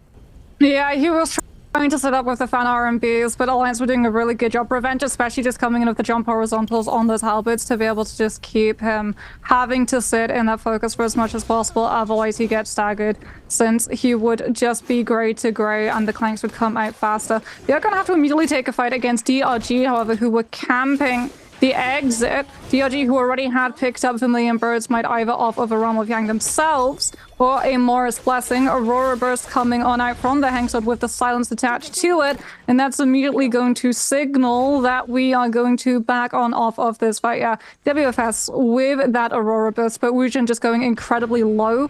They must have picked it from a Morris Blessing, given the fact that 2 of their players are still on blue armor. They are not as scaled as Alliance in terms of that one. As Moonlight did, yeah, well, they're gonna have to take a fight now because Alliance know that the Wuchen TP is out. Bo is going to actually throw in the Yushan ultimate to be able to just try and engage onto these players of DRG before they can kite their way over towards Ballista. Who is going to get locked down? It looks like it's just going to be an absolute slugfest. The Yushan jumping onto 2 players at once, getting all of the spear connections necessary for Alliance to get set in. Oh, gorgeous use of the Yoto F1 to be able to follow up on whoever Bo had been able to stagger out with that Yushan ultimate, just to make sure that they can find that instant burst of damage, instant engagement, knock the player off and keep them isolated away. Beautiful way to play, and it's not that often that we get to see the Yoto F1 still in play, considering the fact that TXJ has moved away from it. He plays the F2 variant instead. Yeah, I absolutely love F1 Yoto. It's my favorite version. I think the blink is so fun to use, but Wolves now getting themselves in a fight versus WBG. WBG, they need to win this after losing that Realm of Yang, and everyone just disengages. This is the classic issue with Monk on Morris Horace. Holoroth, it's too early. I woke up too early. That's the problem. Brain not working yet. Give me another game and I'll be awake, I promise. But this is the issue with playing Monk on Holoroth is there's so much terrain, there's so much verticality, but everyone can just disengage away. WBG, remember, they're on a timer right now. Wolves quite happy to take this fight. They've got the Vermilion Bird Smite as they get the lockdown onto WBG. Just so much damage coming in. Very, very zoomed in perspective of ZK getting charmed as they are going to walk towards that urn. Coming in for the last freeze onto the WBG members. And what a Viper stun coming in from J-Team Little. Able to lock Wolves down. That's going to be 1 kill onto them. WBG Sleepwalker will be next up on the menu. An absolutely splendid third party by J-Team. And they blink out when it gets a little bit too heated for them. Yeah, this is something that Raven was talking about. J-Team's Lee, one of the OG Vipers, really sort of pioneering a lot of the Attack on Titan compositions with that V3, connecting all of the silencers onto so many of those players in that phrase, so no one could utilize ultimates or abilities to be able to buy themselves spacing once those health bars started getting low. TE also running that V3. Another thing with the Viper V3 variant is that your Viper in ultimate can actually freely move and attack, so more hands, more damage, more ways to be able to lock these players down and guarantee that you instantly get one of those kills before the ultimate burns its way out. Perfect for those third-party engagements before you just Wuchen TP out. Unfortunately, WBG are going to be out of this lobby. FPX is Xiao, who also going incredibly low, almost joined them. Does manage to get the Wuchen teleport off before the Tessa V1 hits him. Unfortunately, that tether gave away where the Wuchen teleported to. So even though he's able to carry the bodies of both of his teammates side, he is just not able to sit on top of one of them and try and get the revive because they knew exactly where the Wuchen was. They had a homing beacon on him. The Tessa V1, when it chains onto a Wuchen, even through teleport, it still tethers on his ankle and it gives away where you directed to. Yeah, and he got charmed as well, so he didn't even have any time to pick his team up. Just got running, slowly waddling towards, and then gets taken down. The Phoenix 6 wings have been clipped, unfortunately, for FPX in this game. Looks Jake, this takes me back. Alliance inside a purple bush. Yeah, this is the Alliance I know. They got 6 kills this time, so it's actually not the Alliance I know. Normally it's 0 kills, and they're just chilling in a bush with blue armor. That's wow. That's I can't believe you're gonna fire those shots at them. I will fire those shots. Well, DRG's WFS is also going to be firing shots. Not Alliance, because Alliance is sitting currently inside a realm of Yang. Unchallenged, I do believe, because it hasn't actually shown that they're taking a fight. Wolves might be trying to break towards one themselves, although ZK does not have that Justina ultimate, so it would be a little bit risky. In fact, Gem also not having that Yoto ultimate online too. Like, Cannonball needs the Yoto ultimate to be able to work, and as a result, Alliance is going to be able to pick up this Realm of Yang for free. The question is, which buff do they decide to take? Dracostorm has started seeing a lot more play, but I feel like it's much more favorable for the Tessa Viper variety compositions, because like you want to just get as much damage as possible inside the neutral, since you are missing a little bit of damage. Cannonball is also going to pick it up, since they're going to have all of this additional lightning strikes on all of their hits, including their ultimates. So if you think that a Yoto and a Eulation are scary before, when you add additional lightning AoE damage to every single one of those hits, they become absolutely bone-chillingly terrifying. The problem is that Dracostorm is not giving you information. Not like Mystic might. So as a result, Alliance basically have to just get as mobile as possible and try and hunt down some of these teams. They're going to drift towards Samora's Blessing to see whether or not a team has recently gone through here and left anything behind. Even if they don't find a team, if they see that there's been like an armor swap on box, they do know that a team is closely nearby. And I think one of the players from JL might actually be. As we're going to have a look at a replay and see exactly how Wolves versus EWG went down. ZK in the free shell, going to be coming in with that ultimate. Immediately bursting on through, finding the freeze, getting the follow-up off of that Yoto ultimate into all of the damage. This is what we're really seeing with that Justina variation. All of the ultimates get popped all at once. You all in to be able to take off one of these teams immediately, and then you just turn the numbers advantage right into your favor. RMB on this dual halberd, ZK throwing out the RMB on the Hengster to be able to buy himself spacing to zone players away and get a reset on the shielding. Looks like he actually has advanced heal as well to be able to keep that one going once the pot has been used. Now it's going to be this Justina again with the RMB, just flashing the red to see whether or not 14 is going to try and throw a focus strike at himself to be able to force the Justina away. He doesn't rise to the bait, but unfortunately, as a result, he doesn't get the hyper armor and does go down. Wolves looking incredibly strong as well. Another of these teams, like Alliance, struggling last year, but has definitely picked it up into the new season. They've honestly really improved themselves, and away from Wolves, I'm so happy to see Justina back in the meta in trios. I really, really love watching Justina get played in trios. I think in solos, she's very boring and stall heavy, but in trios, it's super aggressive and it's really, really fun to watch. Leanne there, doing a bit of that stall though, as they were getting chased into the zone. This is very hard for them, fighting into a team who are just cooking them with a Dracostorm.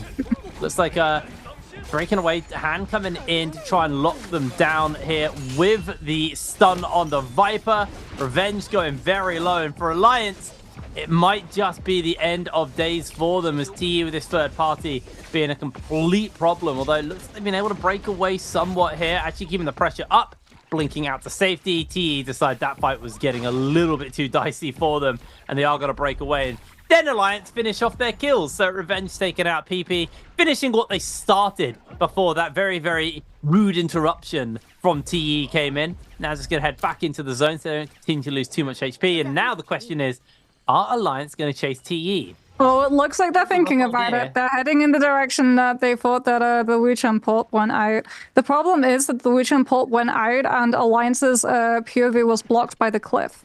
Yes. So it is easier. It was a couple of patches ago. In fact, I think it was like half a year ago. They did make Wuchen's teleport path more visible. But unfortunately, more visible even like when you're on the low ground and they teleport on top of a cliff means that you're still not going to be able to see it with the cliff blocking your line of sight. And that was actually one of the changes that we saw. Like, Wuchen started after it was more visible on the flat. Like, Wuchen started actually mixing up where they would teleport, and they would teleport onto areas of high ground. So that either they would be out of your camera perspective and you wouldn't see the flash, or they would be obscured by, like, the high ground, like, edges, the sort of, like, lip of the ground of the sort of, like, cliff would obscure a lot of where the Wuchen teleport would end up.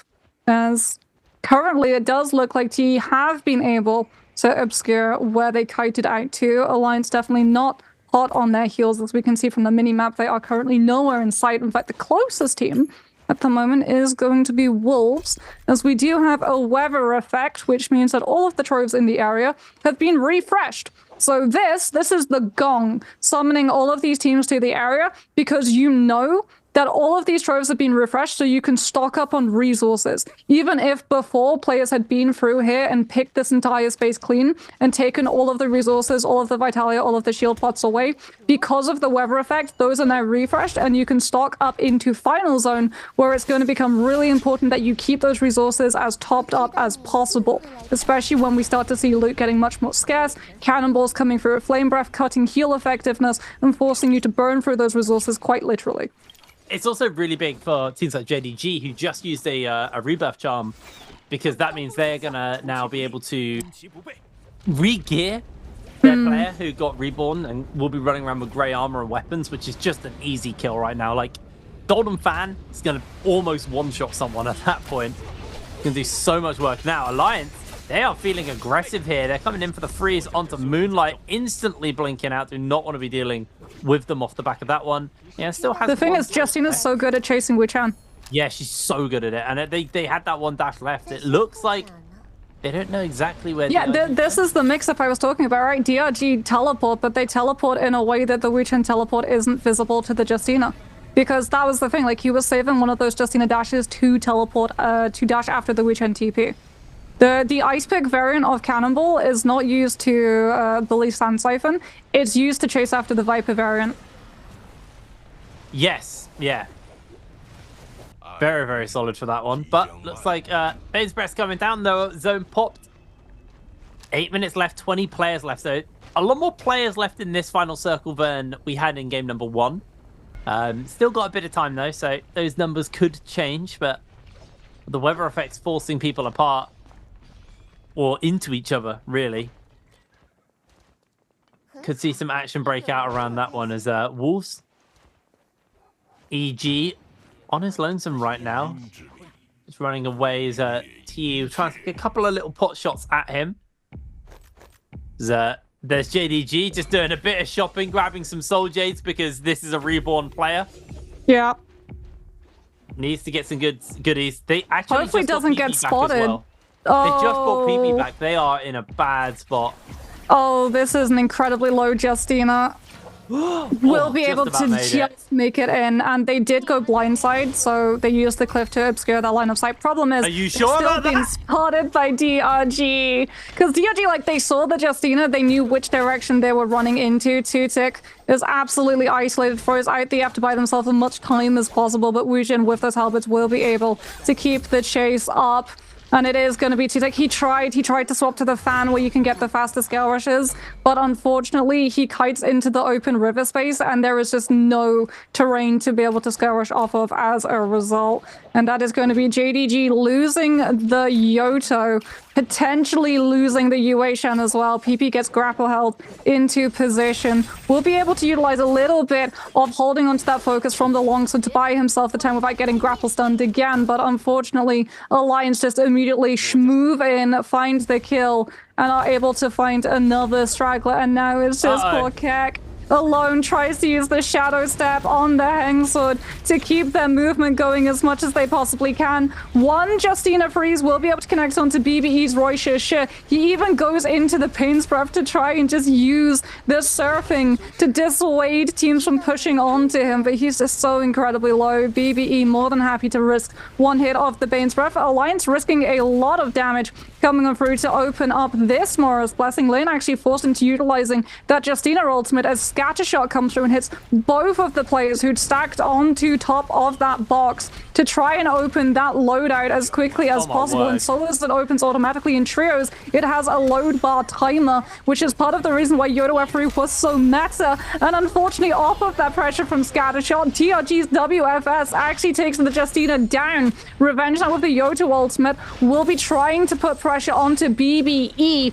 Another team to try and pressure DRG, get someone low that DRG turns onto them instead of their Yoto, and maybe Bo is going to be able to make it out in the middle of that UA Shen ultimate. But once Revenge is out of the V3, he is vulnerable. Good parry! However, gorgeous parry coming through into the RMB follow-up from those Steel Halberds. Wujin going incredibly low, and it's Moonlight who actually has to step forward, absorb the pressure against that Yoto 1v1, save his teammate, bail them out, and we see the Aurora Burst being thrown from DRG's side as they're out in the open, and they use the hitbox of the soldier to block ranged projectiles coming through, because DRG, they initiated that fight off of Scattershot. They know how dangerous it is fighting out in the open against things like the bow, the musket, and the cannon, especially if things like Scattershot, target lock, and slow shot are in practice, all of which can just like prevent you from being able to sprint and dodge for a lockout time. So it is so important that they utilize things like Aurora Burst to be able to make sure they don't have to worry about that.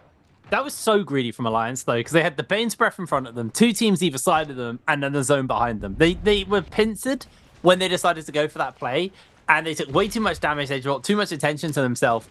And yeah, the scatter shot is just so hard and so oppressive to try and play at range against. Real mistake there from Alliance. And now, yeah, they have golden armor on Bo, but Bo's just going to be playing for placement points and the multipliers off the back of that, but already been spotted. Always been fine. Losing half their armor. They're on their lonesome. They're going to find themselves a purple bush where they can hide and heal right on the edge of the zone, but Wolves able to find them. Bo pinned in place. No room for them to play. They're just being juggled in the sky. Wolves secure themselves another kill. That's their 9th of the game, and they are climbing up the ladder now after a pretty rough start. Really starting to pop off in this game. 9 kills under their belt. And that red line represents bi-weekly finals and qualification. There's still another game, another day of games for them to play. But if they can be cleared of that by the end of the first day, they're going to be feeling very comfortable going forwards. What a little relay as well there from Wolves. A player with blue dropped it so they could pick up the purple, and then that player ran on top of Bo's body and picked up the legendary armor. Yes. Really good stuff coming through from them. You can see like the coordination. This is the thing in trios, like your coordination has to be on top, your communication has to be absolutely perfect, because things can change at the absolute flash of a hat. That Aurora Burst doing so much, and unfortunately BB having absolutely no choice but to just go full on with the Witch and teleport. Roshisha having to throw the Viper V3 to absorb that space and make sure that they do not get pressured. But it is going to be Wolves off of the back of that, claiming all of the space for free. TE trying to res LYD, going to be chased off of that spot. The Yoto F just making it so much harder for them to be able to stick on top of that body. Han having to use the Viper ultimate to make sure that there is no follow-up from Wolves on the low ground. As BB have been able to recover their armor, swap over to the cannon, and start to pressure, because although Wolves have control of the lower ground, this does leave them incredibly open to being hit by the cannon shots from all of the players above them, as composed to EWG, who sit on the inside of the building. Could potentially get hit through the wall, but the thing is there's no other team through the wall that can potentially try and challenge them. DRG also thinking very similarly, putting themselves inside to try and avoid all of the range pressure coming out from the teams looking to try and force some of the ultimates onto the teams on the outside. This is an incredibly good final zone, Jake, for Tessa and Yoto. Yes, very, very good for both of them, with their abilities to go through the walls and through those through the floor. Basically, really going to make it hard for everyone. DRG though, get themselves set up quite comfortably in this little spot. EWG as well. 9 just staring at a wall while he waits for the circle to move. Still, a lot of contesting coming out. You can see that BBE cannon fire trying to just get the blast through the wall, but well, through the floor. Yeah, EWG is going for the cannon through the wall, just in case there's a team on the other side, and you can also see them putting pressure onto DRG above them with Flame Breath. Well, it's like DRG just going to turn themselves into light fixtures, cling to the ceiling. Yeah, quite literally. WFS with the Aurora Burst is probably enough to be able to light up one room at least. Looks like they have been forced down though. This is starting to get a little bit messy. Wolves getting jumped onto. The Flamer coming in from 9 here. It's going to toast ZK. ZK. Flamer is a counter to Justina. You can't use it like that. ZK just getting themselves as aerial as possible just to stay away. This is classic Justina, but actually dashed out of the zone. So they're taking some of that corruption damage. So they are going to drop back down onto the floor. Let's see if they can be able to survive this one. Not sure if they're going to be able to do so. Is now 9 coming in. We've seen the Yoto ultimate coming out. Here comes a Viper Stun to lock everybody in place. I don't even know if it fully made the connection. DRG just picking up kills left, right, and center. Wolves able to get a couple as well, but Leo coming in with a fan, but it's EWG also tidying this one up. That was just an explosion of action, an explosion of kills as 9 for EWG, the last man standing. There were so many kills picked up in half a second. I don't know who won that. It's EWG. It's EWG. I think Wolves still get a pretty decent score though, because ZK on that Justina, who, like you said, classic Justina when the zone collapses, pops the V1, goes as aerial as possible to be able to stay away from everyone. In the final zone, in Cannonball or Ice Pick variant, the Justina is not your win condition. The Yoto and the Yue Shen are. The Yue Shen to be able to get the health refresh and win heal off. The Yoto to be able to utilize that ultimate and connect as many slashes as possible onto all of the players who are clumped up, bunched up, trying to stay out of the corruption for as long as they can. So you get maximum amounts of damage, but you also get that knockback attached to being hit by the Yoto slashes, which pushes them into corruption, and they have to use all of that stamina to be able to not avoid the Yoto ultimate, which is pretty easily avoidable for these pros. But in that scenario, you have to use all of your dashes to be able to get back into the safety, and as a result, you eat the full damage from the Yoto ultimate instead. So he's able to avoid all of that, comes back down once all of the kills have been picked up by EWG, who walk away with the MVP. But I think if you're a Wolves fan, you're not too unhappy about the results of that one. It was definitely a good game for them. It's a bit of a shame that they lost too many players too early. I mean, I was actually talking about Alliance there, not Wolves. Got my teams modeled up there for a brief second. Alliance is going to be really disappointed in that one. But yeah, Wolves, we're seeing that spark. We keep seeing that spark. It needs to actually ignite into a fire, but they do keep having these games where they genuinely look like a pretty solid team. So I'm excited by Wolves. I think, you know, there's still a bit of work to be done from the side of Wolves, but that spark is brighter than it has been for a long, long time for the side of Wolves.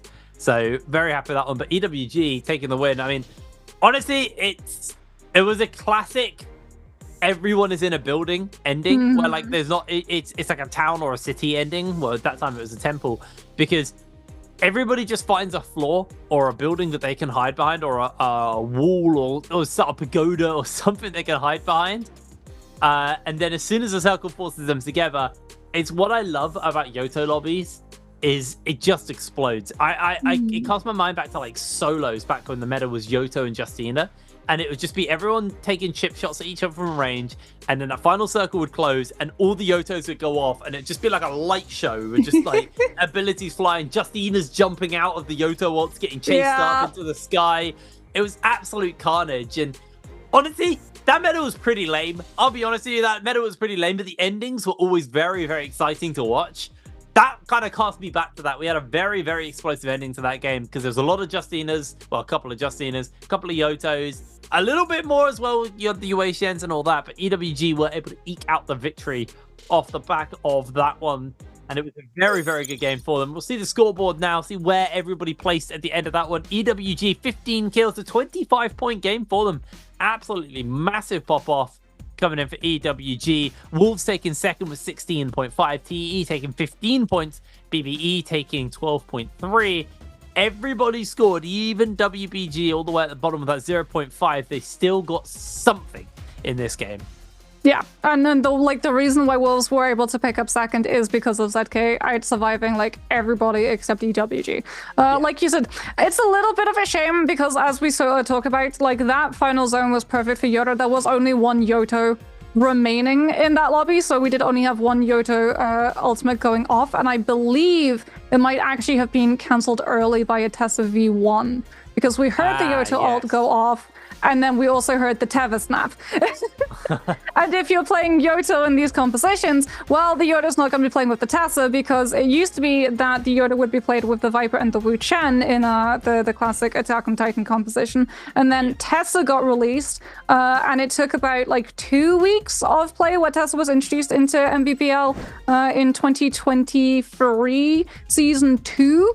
And FPX tried to make it work, but it was TE actually. OG TE with their Jacob roster who landed on the Tessa replacement for the Yoto.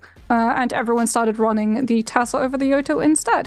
But we can have a look at the stats for EWG, who had Sand Siphon. Only 9,700 damage coming on through from their Takeda. So you can definitely see that, as we talked about, right, Takeda can be used aggressively, but he can also be used defensively because the damage hypercarry in this instance was the Tumulch. Yeah, absolutely. We'll have a look at the standings at the end of this game, see where everybody is at. A bunch of teams actually playing today at the bottom of the table because they still got that day to put the points together and move stuff around a little bit. Wolves in 14th right now do need to do a bit of work if they want to progress into that top end of the table. TE, how the mighty have fallen. Really tragic day for them. JL, I think, is an even more tragic tale because I feel like JL were very good last week and so far only on 4.8 points. Not a particularly solid day from them. The only team playing today right now on this part of the standings is Alliance, 31.2, narrowly hanging on to that top spot, but things could get moved around. They could climb it up a little bit more or slide a little bit further down. See how everything else goes out. We're only 2 games in so far, so we've got plenty of NARAKA to go. And then at the top of the table, OUG, honestly, disappointing start to the day from them. Not too many points put together. That last game, they only got 1 point as well. So very, very disappointing from them off the back of that one. WBG also having a pretty disappointing day. I mean, the only team who are actually, even DRG aren't really performing. Honestly, all of the teams at the top of the table are doing pretty tragic today. They're doing pretty tragic. This is good though. This causes some shake-up, some excitement, Moxie. We'll get a little bit more of the little bit more action. I like to see things moving around. I don't like it being stale at the top. It's more fun when you don't know who's winning. This was OG's initial fight. SS unfortunately mistiming the parry, having to utilize the Tumulch F to be able to back off. This was Han's uppercut into F3, which was able to pick up 2 players at once, which was absolutely gorgeous. That was skirmish into uppercut, into, I believe, jump horizontal into F3. That's a really fun one to be able to play into. This is 2-tick being able to survive and buy Keck the time to be able to ride over and revive him. Here's the massive Viper V3 from J-Team's Lee, as we talked about, an OG Viper player.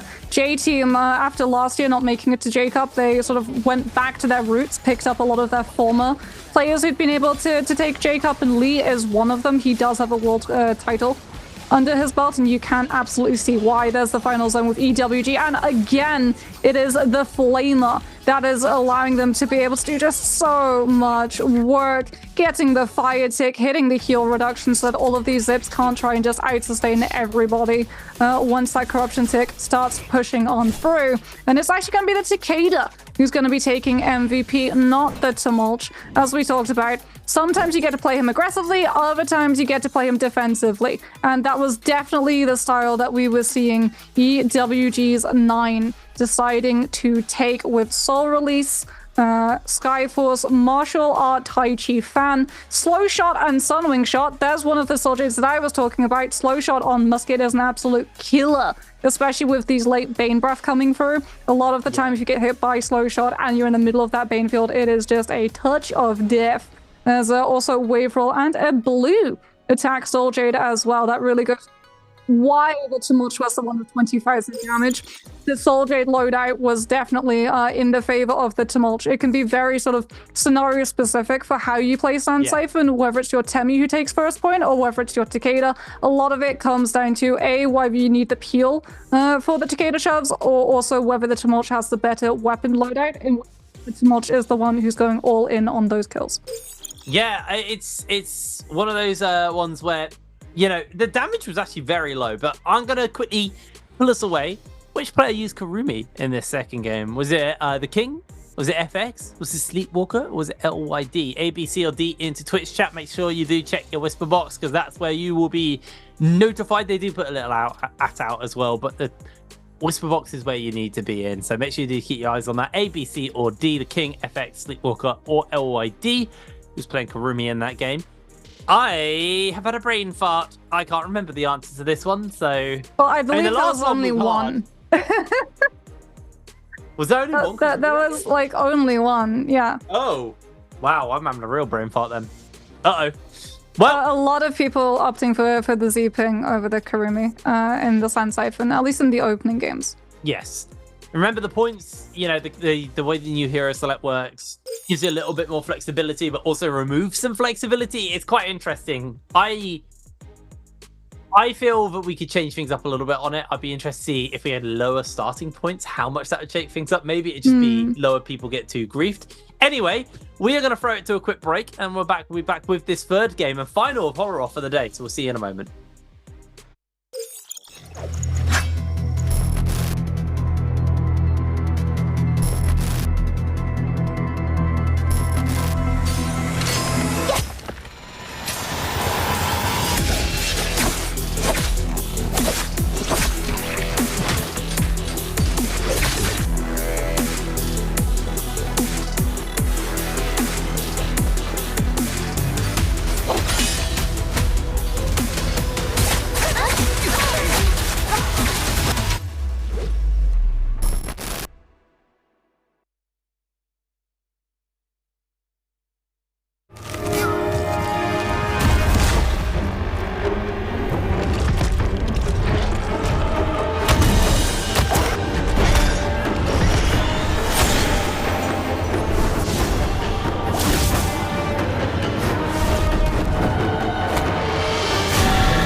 Did you see this coming?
何成为一名永劫高手，重点在于学习。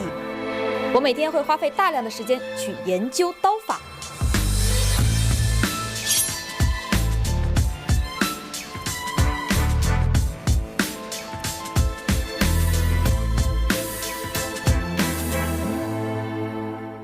刀不是这样用的，你这样用刀，是不会有人想看的，对吧，兄弟们？那应该怎么用？一句话，人刀合一。难道说这就是百战无限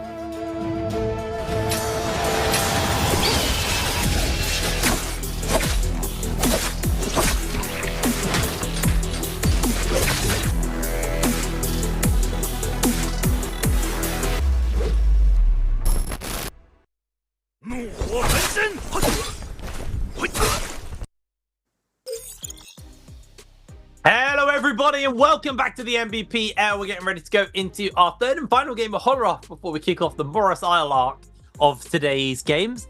So today's actually been an interesting one where the teams we were hyped about, you know, your OUGs, your JLs, all of those lot, first of all, underperforming, but not taking a single win. It's been Alliance and EWG, two teams who have been pretty consistently okay, but not like, wow. But today has been their wow day. See if either one of those can replicate that again going into the third game, or if maybe another one of our kind of back burner teams will be able to pull a win out, because all of the teams at the bottom end of the table are actually scoring pretty good right now, and all the teams at the top having a pretty poo show so far. I mean, that's sort of been what's been happening a lot of the time in regular week. Like, if you were following Trios last week, Bowder doing really, really well was a huge surprise, a pleasant surprise. Don't get me wrong. Like, it's really good to get to see Bowder popping off again. That's like full nostalgia all the way back to not last year's Nbpl, but the year before it. But like you said, a lot of these teams who have been towards the bottom end of the leaderboard have been starting to perform really, really well. And I think part of it might be down to some of these teams towards the top end. They think that they've already got enough points to be able to qualify into the bi-weekly finals, because like the tempo compared to regular week and bi-weekly finals are two vastly different beasts, right? In regular week, you're just trying to qualify into bi-weekly finals. You don't want to run out of all of your gas in regular and have nothing in the tank for bi-weekly. And worse, you don't want to give away your better compositions, your better loot paths, your rotations, and the way that you play those specific compositions, the lines of attack in regular week. You want to save them for bi-weekly finals so that they don't get spotted and scouted out by all of these other teams. Yeah, you're right, but also you kind of need to take it still seriously. Like, you might think you're clear, but there's a world. They're clear. They had 135 points in one day, Jake. They're guaranteed to be in the next bi-weekly finals. But they've had a bad... if they continue to have a bad day, and let's say they score 20 points, what's to stop a team who's only had 20 points also score 100 and something points in the next day? There's a world. There is a world. I mean, they are like 99% secured. Let's be real. Like, it's the odds of them not... like, the odds of everyone scoring enough points to knock them out is nigh on impossible. Not impossible, but pretty much impossible. But they do need to kind of continue. Also, remember, these points also translate into those bi-weeklies. So the better you do here, the more points you take in, the more likely you are to win the whole thing. Now, into hero selection, a lot of sand siphons getting picked up in that first rotation. WVG, it's Monk again. They love this Monk. They are really, really trying to bring Monk back. I just think the problem with this comp is, like, it's not a bad comp. I really like the Tessa addition to it, or... well, I really like the Tessa addition to it. But I just think Sand Siphon, Blind Date, the Cannonball comp, I think all three of the actual meta comps at the moment all counter Monk. That's why Monk isn't in the meta, right? Because, like, it's not unplayable countered, but all of those teams have something in their team which can handle and deal with the Monk. Even the Ice Pick variant. Like, I wonder if the reason why we're seeing the Monk come back is because teams have started pivoting away from the Zip Sand Siphon and move towards the Kurumi. Because, like, the problem is for the Zip Siphon, you are correct. all of the compositions currently in meta, like Monk really struggles into it, especially inside a Realm of Yang fight. And Monk is so dependent on loot because it scales, right? Monk's ultimate, the damage that you do, the health that you have scales off of the loot that you have equipped when you activate that ultimate. So if you have a golden weapon in hand when you hit your ultimate, you're going to be doing golden tier level damage. If you have a grey weapon in hand, you're only going to be doing grey levels, and it's the same for armor. If you have like grey armor, then the health that you have as Monk is far less when you're transformed than it is if you have something purple. And the problem that like Monk has had, and it's actually something that Sleepwalker himself experienced, there was a Realm of Yang fight that WBG took against the Sand Siphon team on their first day of play this week, and WBG Sleepwalker, I kid you not, got a double grab into an immediate follow-up double grab. The problem was it was up against a team with Zip.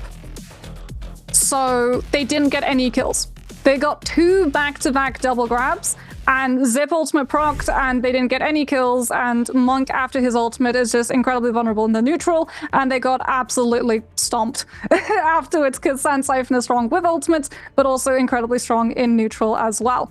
However, if we have the Kurumi variation, then 1, you as a Monk can grab players outside of the Kurumi ultimate, and 2, you don't have to worry about Sedated Soul literally proccing and saving someone from what should be an elimination because double grab damage. Alrighty, well, just having a look at the overall pick rates of everything here. Actually seeing a 43% pick rate onto JL. They really love the Cannonball. Very much a comfort comp for them.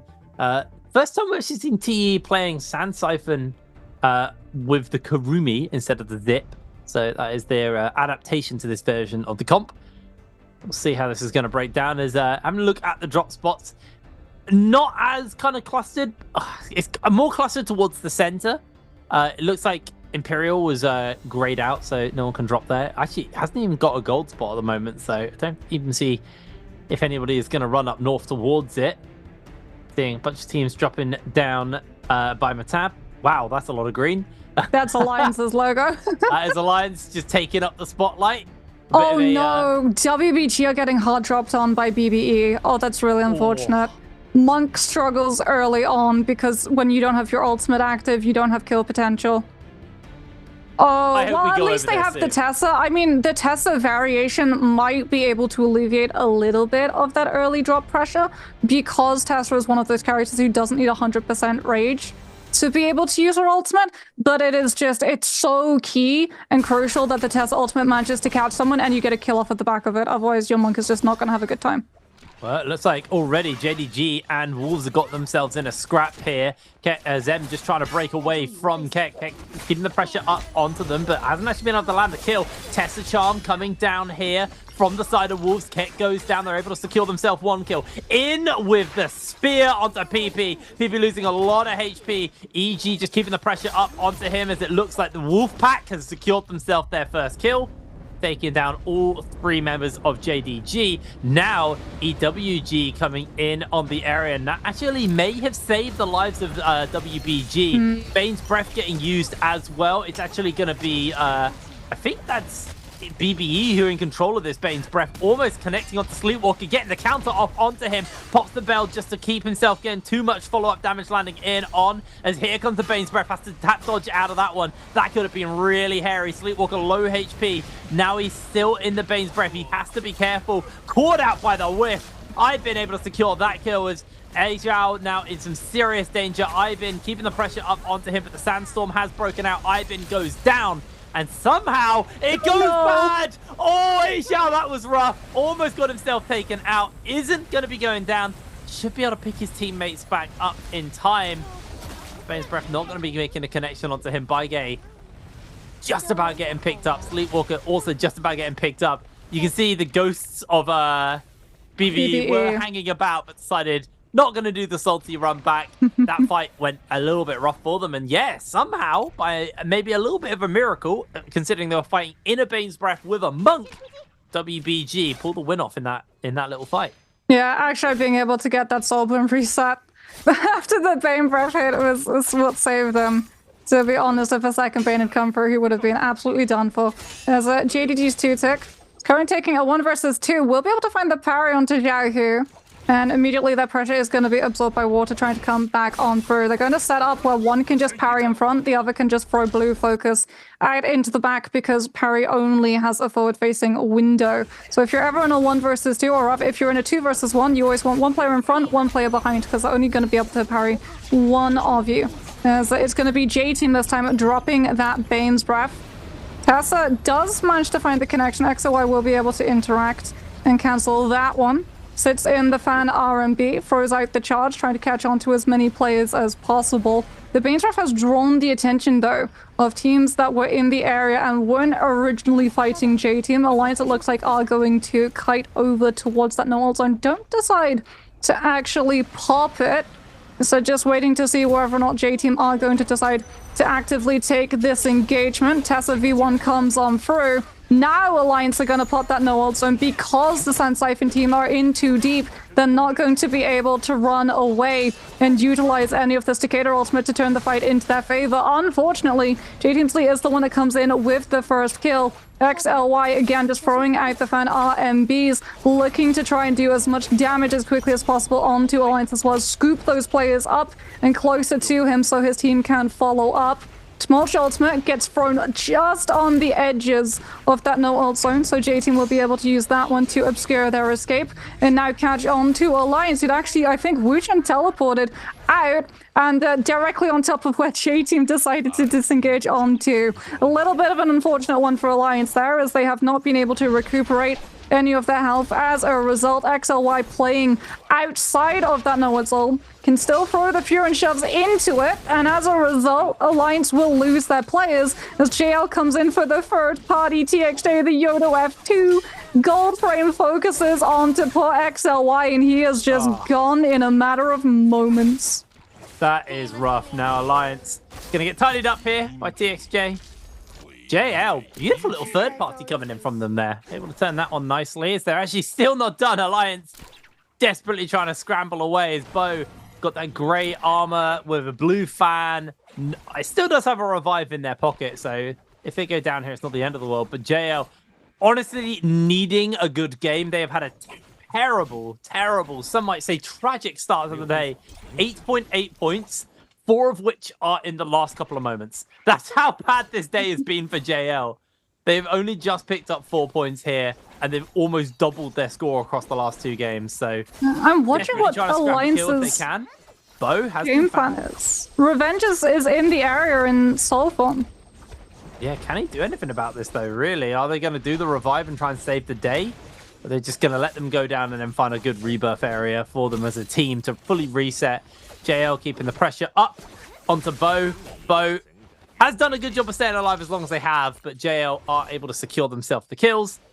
That is the start that they needed, because they have been desperate for a good game, and this could be the start of one. I'm not going to say it is one, because there's still 24 minutes to go. We'll come back to this in 24 minutes and see how they're doing. But well, that's a bloom left, at least. JL have 1 insurance plume. The problem is that it's so far scattered away from where the rest of the fight went down that if they do lose a Realm of Yang fight, they're going to have to find another team to be able to kill because it's only 2 blooms. And so OUG also going to be leaving a bloom behind. As we talked about, we are not playing current patch. These soul blooms do not have the 2-minute timeout. It is currently previous patch, so all of these teams wanting to take a Realm of Yang, risk it for the biscuit. Will be leaving those soul blooms behind and will still be able to return to those corpses as insurance policies. As DRG are going to be looking to set up some of those corpses and insurance policies.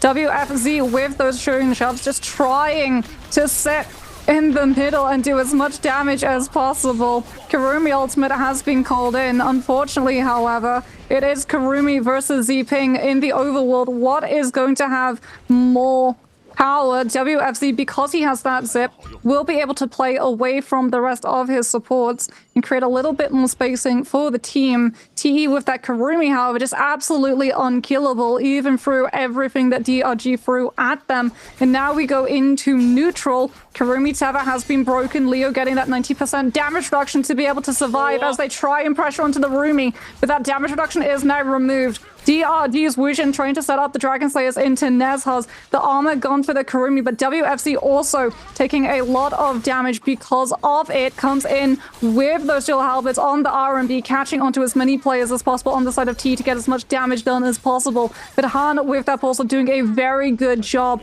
of creating the spacing for his team. Was that focus light as well? Just skating into the ankles, not allowing them to be able to parry any of the blues that TE throws out, and off of so much peel to guarantee that that Kurumi lived. Once that happened, the 4-second 90% damage reduction had passed, they're able to win the fight out in the long run. Really good stuff from TE. And TE, just like JL, a team that need to do well today, start making their way up the leaderboard.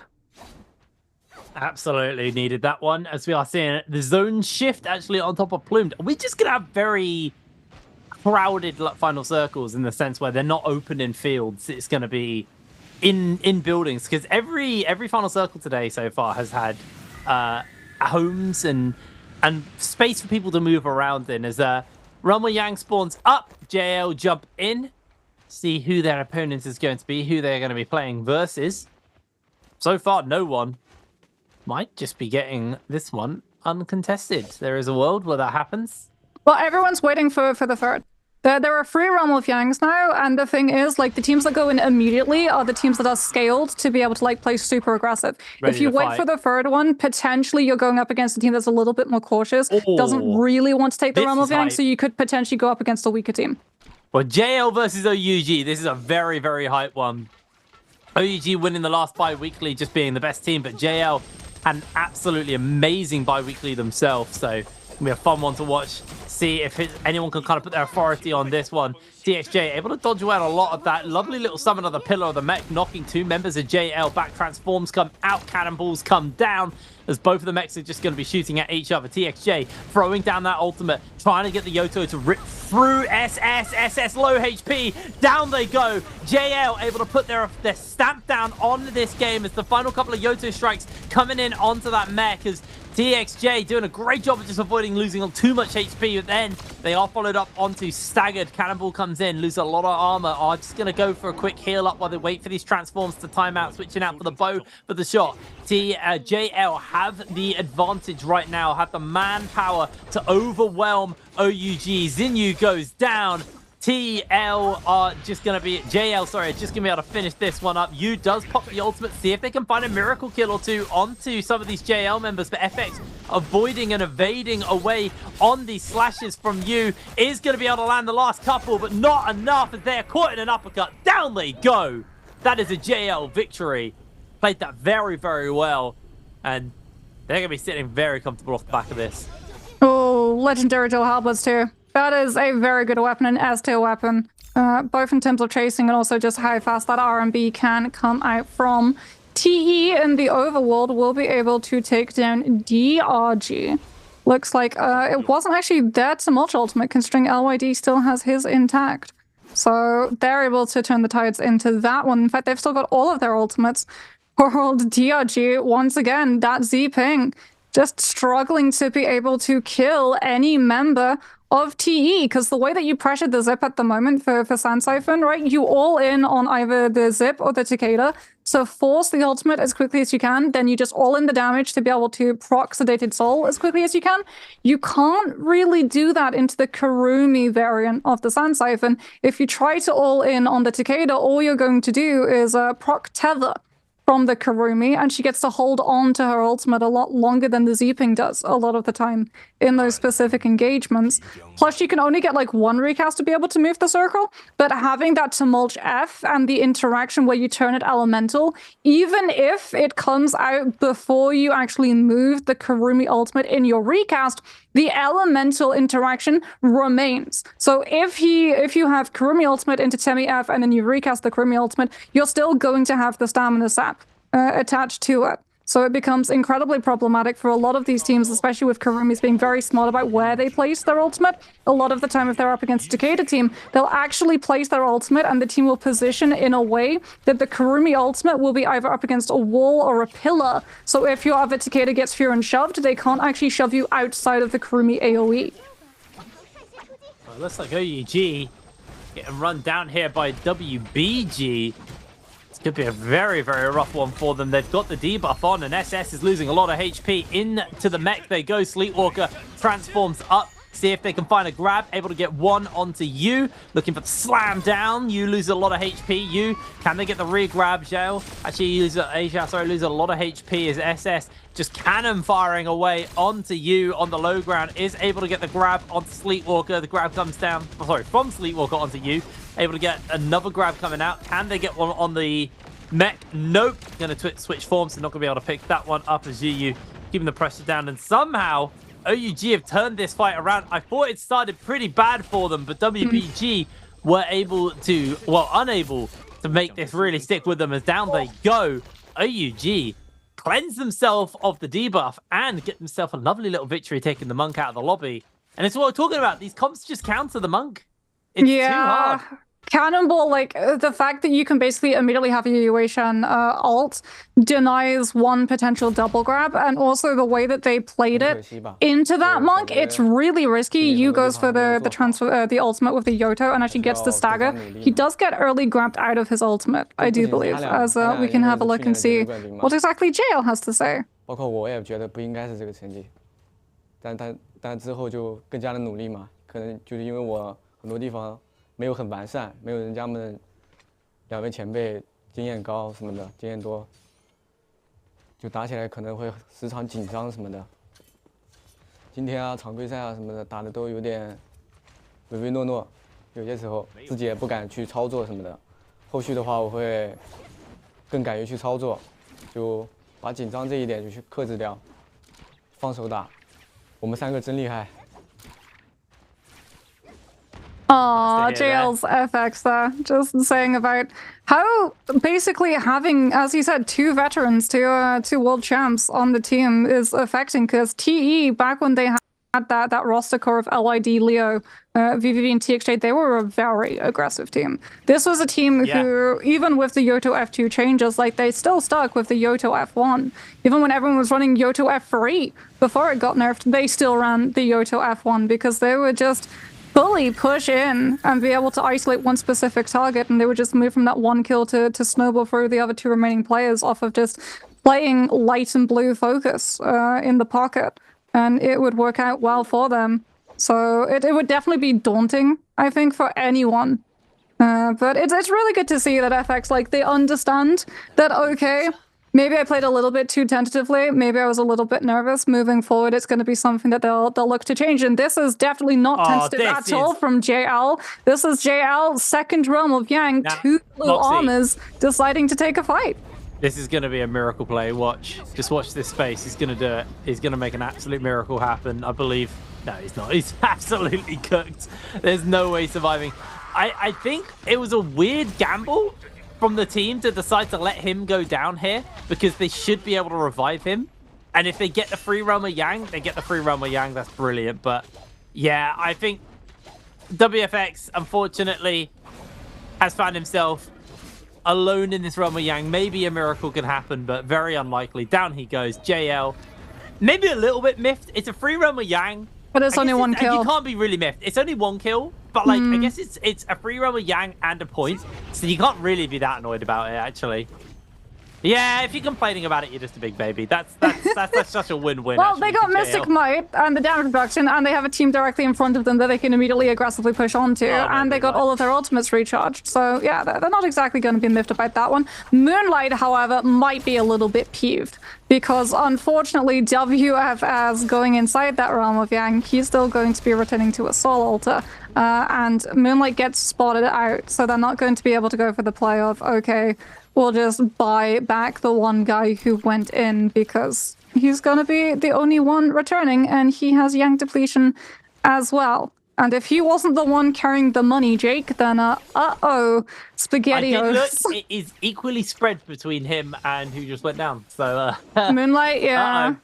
Yeah. And, like, the thing is, as well, you can't have him go out to, like, Corruption 6 damage and one of your players buy him back, because there are no other players on DRG to be able to purchase the Rebirth Charm or activate the Soul Altar. If he goes down to Corruption 6 damage or tries to find any other way to take himself down early, so that his team could res him back up without that Yang depletion.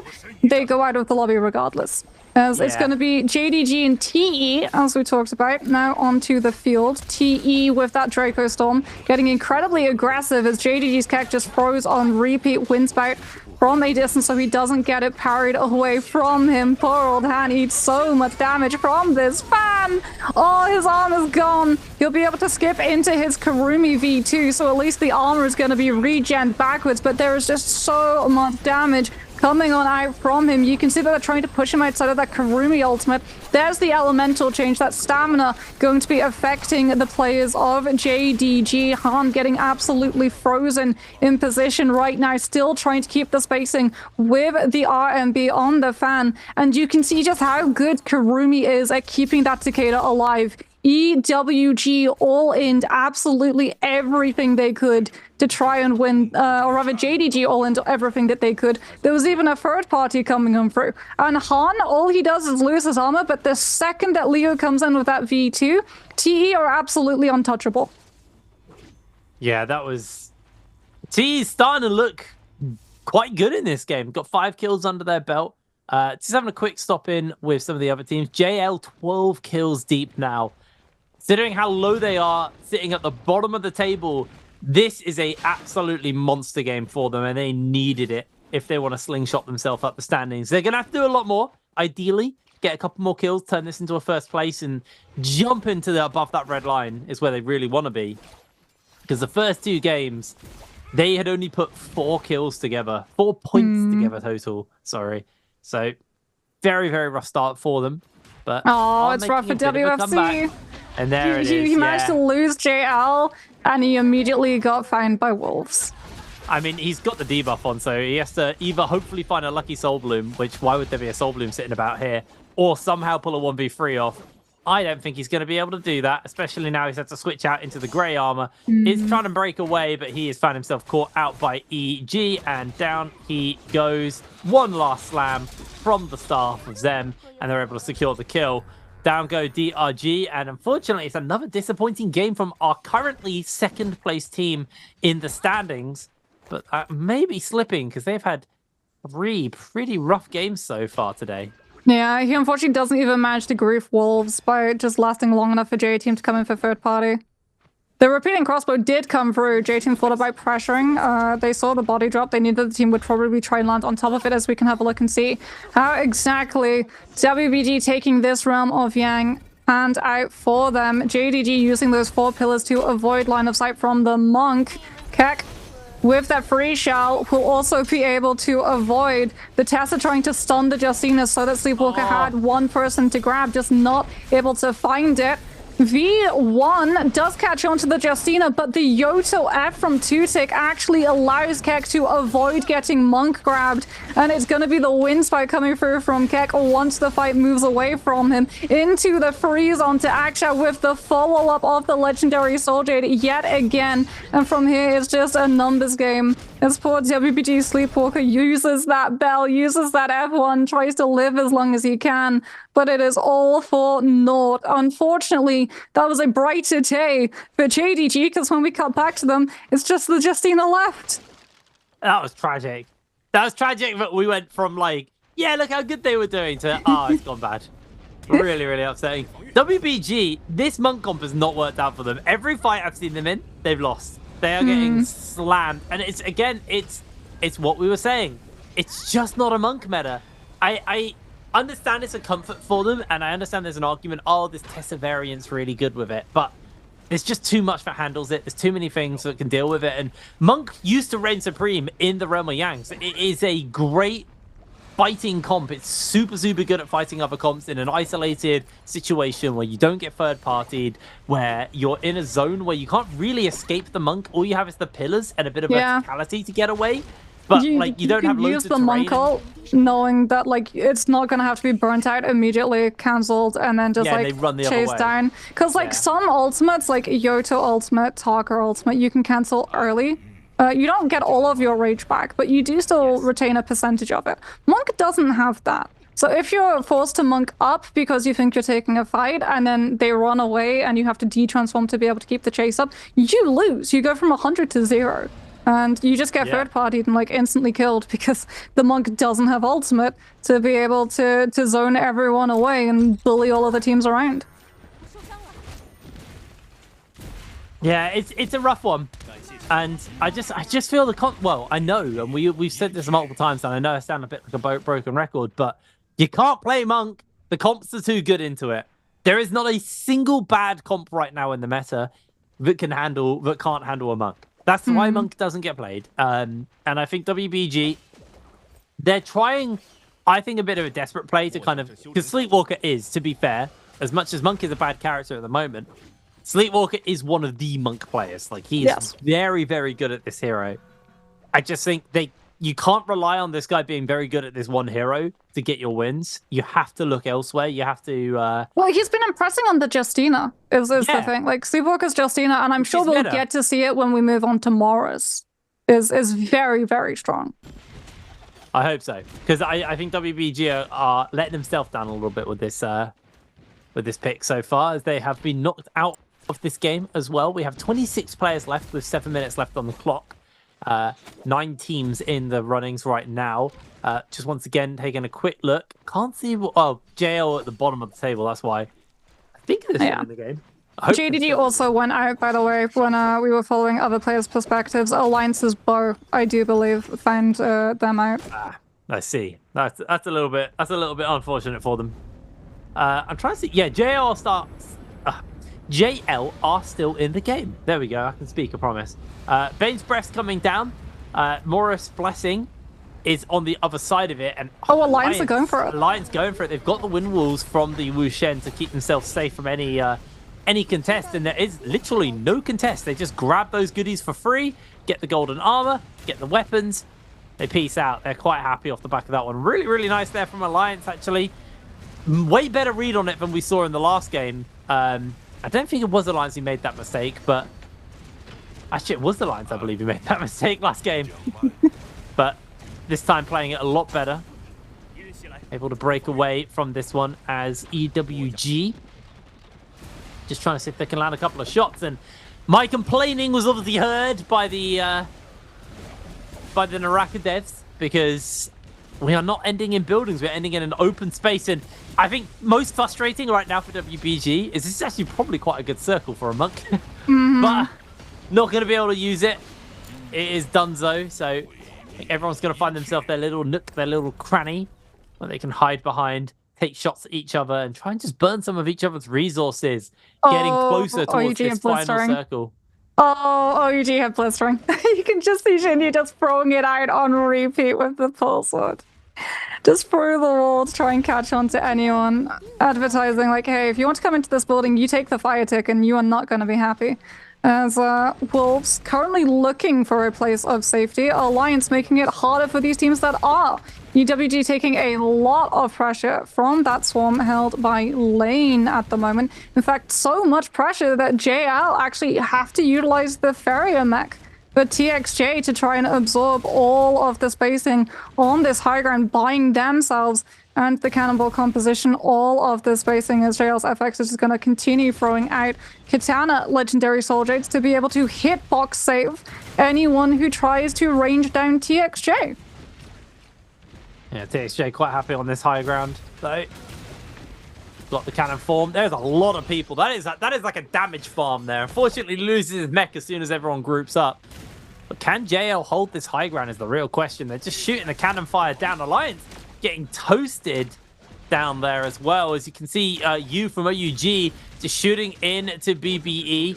Put up the Sandstorm just to make sure that they can't continue to be harassed by you in this mech. Sandstorm is going to fade fairly soon, though. So is the mech. So they are safe for now. Another Sandstorm being used on the other side of the rocky terrain as J-Team find themselves in a bit of a scrap here versus Alliance. They are going to lose revenge already. J-Team quite happy, actually, to continue to hold onto this building for now. Whole bunch of teams waiting out on the other side. It is complete mess down there as Wolves take down EWG's 14 and Alliance's lane, picking them up. But in comes JL, TXJ, slamming into the face of Wolves to see if they can find themselves a kill in that mech. Wolves are just going to have to TP out. They do not want to be dealing with that one as JL Now, going to get himself onto this low ground, deciding to give up the high ground, making less of a target of themselves. It's EWG stepping forward. TXJ coming in with a cannon fire, able to secure 1 kill. The Yoto ultimate comes down though, and it's doing a lot of damage to J-Team. They're finding themselves in a bit of danger here. They are going to get another kill though, picked up. 14's in danger. J-Team able to finish up a member of EWG. JL having to transform, having to use their own Yoto ultimate as well, as now they're just looking to find the last few slices. Lost all the kill off, but they can't quite get it. The whiff lands onto TXJ. He loses a lot of HP for it. Is going to be safe though. Is going to be able to reposition, get onto that high ground. Decides to drop it with Wolves holding it, and it should just be a nice little reset opportunity here for the side of JL. J-Team quite happily just sitting inside this building as long as they possibly can. JL's VVV lands the cannon shots onto a couple of members, just knocking them into the zone, battering them about here. Is going to switch into cannon form, and try to land a couple more shots, land a little bit more damage. That is now going to go down onto cooldown. Not going to be usable for a little bit more. So UG able to score himself a kill on to Snack there. Rishishi goes down to Leo, and BBE losing 2 key members is really, really rough. In comes Wolves Zem with a massive ultimate from the Viper, locking TE in place, but aren't able to really capitalize on it, aren't really able to get that punish. Is J-Team still quite happy sitting in their house, being untouched in all of this action. JL, sorry, have got themselves on top of the building in a little bit of a place where they can go for a full reset and get comfortably situated for the next stage. Xinyu on the mech here from the Pharaoh, just trying to land the shots off on to JL on top of that building, while J-Team are quite happily just buying time, buying space. They've got 6 kills. They can get a good multiplier on that. Xinyu firing some shots off, not able to make the connection happen right now. J-Team still holding fast for the moment. Wolves outside their door. JL trying to just resituate themselves actually on high ground away. They find Ziyu. They are going to look for the finalize onto him, and that is another kill for the side of TXJ. Going in for the ultimate hit. A lot of people grouped up. They're going to be able to get some serious damage off, lining up those shots, but unable to really make the connection. J-Team trying to make their way now back into this zone. They didn't really do much with the Yoto ultimate. I'd say that, and the last couple of shots are absolutely huge. Here comes the transform. They're going to get that Yoto in it so they can stay nice and safe for now. Just firing down with the cannon onto everyone, doing so much damage here. This is absolutely brutal. JL putting out the work, putting out the damage, coming in for that slam down if they can find it, but they're not going to be able to get it because the Wuxian ult comes in to teleport to safety. J-Team actually picking up a whole bunch of kills, but JL answering out with their own in kind. SS low HP, the cannon shots are huge, but J-Team, they are popping off, they are taking it all. OUG have the last man standing, but that's got to be J-Team's. I don't know if it's J-Team's, I don't know if it's JL's. JL's had like 16 kills. Wolves were sitting around about 15, but Wolves got eliminated before JL, and we're panning over to JL. I feel like JL take this on. I'm waiting to see. Yeah, there it is. JL walk away with the win. We said that this needed to be one of those games where JL were able to pop off. We heard from FX. We got a little bit of an inside view into the workings of the team, into the pressure that is unfortunately been placed upon this team with the pickups that they made in the off-season. And it is a pressure that they are now finally being able to really make work. Like, JL had a very good play. They made sure that they were claiming a lot of that high ground spacing early on, where we basically just like saw on repeat, I believe it was both Thunderstorm and Soul Slash, the drop down into the spin with that Katana. Setup that they were able to take to be able to absorb a lot of the pressure that would have been placed upon the Farrier mech. They understand in terms of tempo for final zones. Cannon really dictates which teams get jumped on by the other teams in the area. Right, you do so much damage with Rupture Gale and Flame Breath. You're getting so much of your rage generated incredibly quickly. And teams that go incredibly low off of that pressure from the cannon are the ones that everyone decides, okay, this is the team that we're going to push on. And we even saw when JL first started to make that play for that high ground control, the team right next to them, like a little bit lower down to their left on the secondary surface of the cliff, they actually dropped the Tumulch ultimate to be able to just make sure that they're not the team that's getting pressured by the Farrier, or rather the Yoto inside that Farrier or the Yoto ultimate coming out afterwards, right? It's everyone who's inside that building. J-Team get to sit inside that building for as long as they do because they have Dragon's Roar on the nunchuck, so every single team that tries to run from JL runs directly into J-Team, which is how they manage to start racking up a lot of their kills. But JL, for the most part, just make sure that their win conditions are met. They know that when the final zone collapses in, every single aspect of Cannonball becomes that much stronger because you have health reset on your UA Shen, stagger on the UA Shen spear connections. Yoto ultimate gives mobility as well as zoning control and also knockback and Farrier as well, being able to go in with the cannon activation, knock everyone back away from her feet into the corruption tick damage, and then follow up with those cannon shots. Like, Cannonball's kill potential in the closing moments of a round is probably one of the highest in all of the compositions we've seen in all of NARAKA esports. Yeah, it's such an explosive kind of team. There's so many big tools that can do a lot of damage. It's very brutal to play into, and they played really, really well there coming in from the side of JL. It's one of their better comps as well. Took them a while to wake up, though. Those first 2 games were very, very rough. It is their first day of play, but they're going to be kicking themselves a little bit about those first 2, because typically Olaroff has been where JL do pop off. So bring up the scoreboard and see how we do sit at the end of that one. A 20 bomb coming in from JL, 28 points.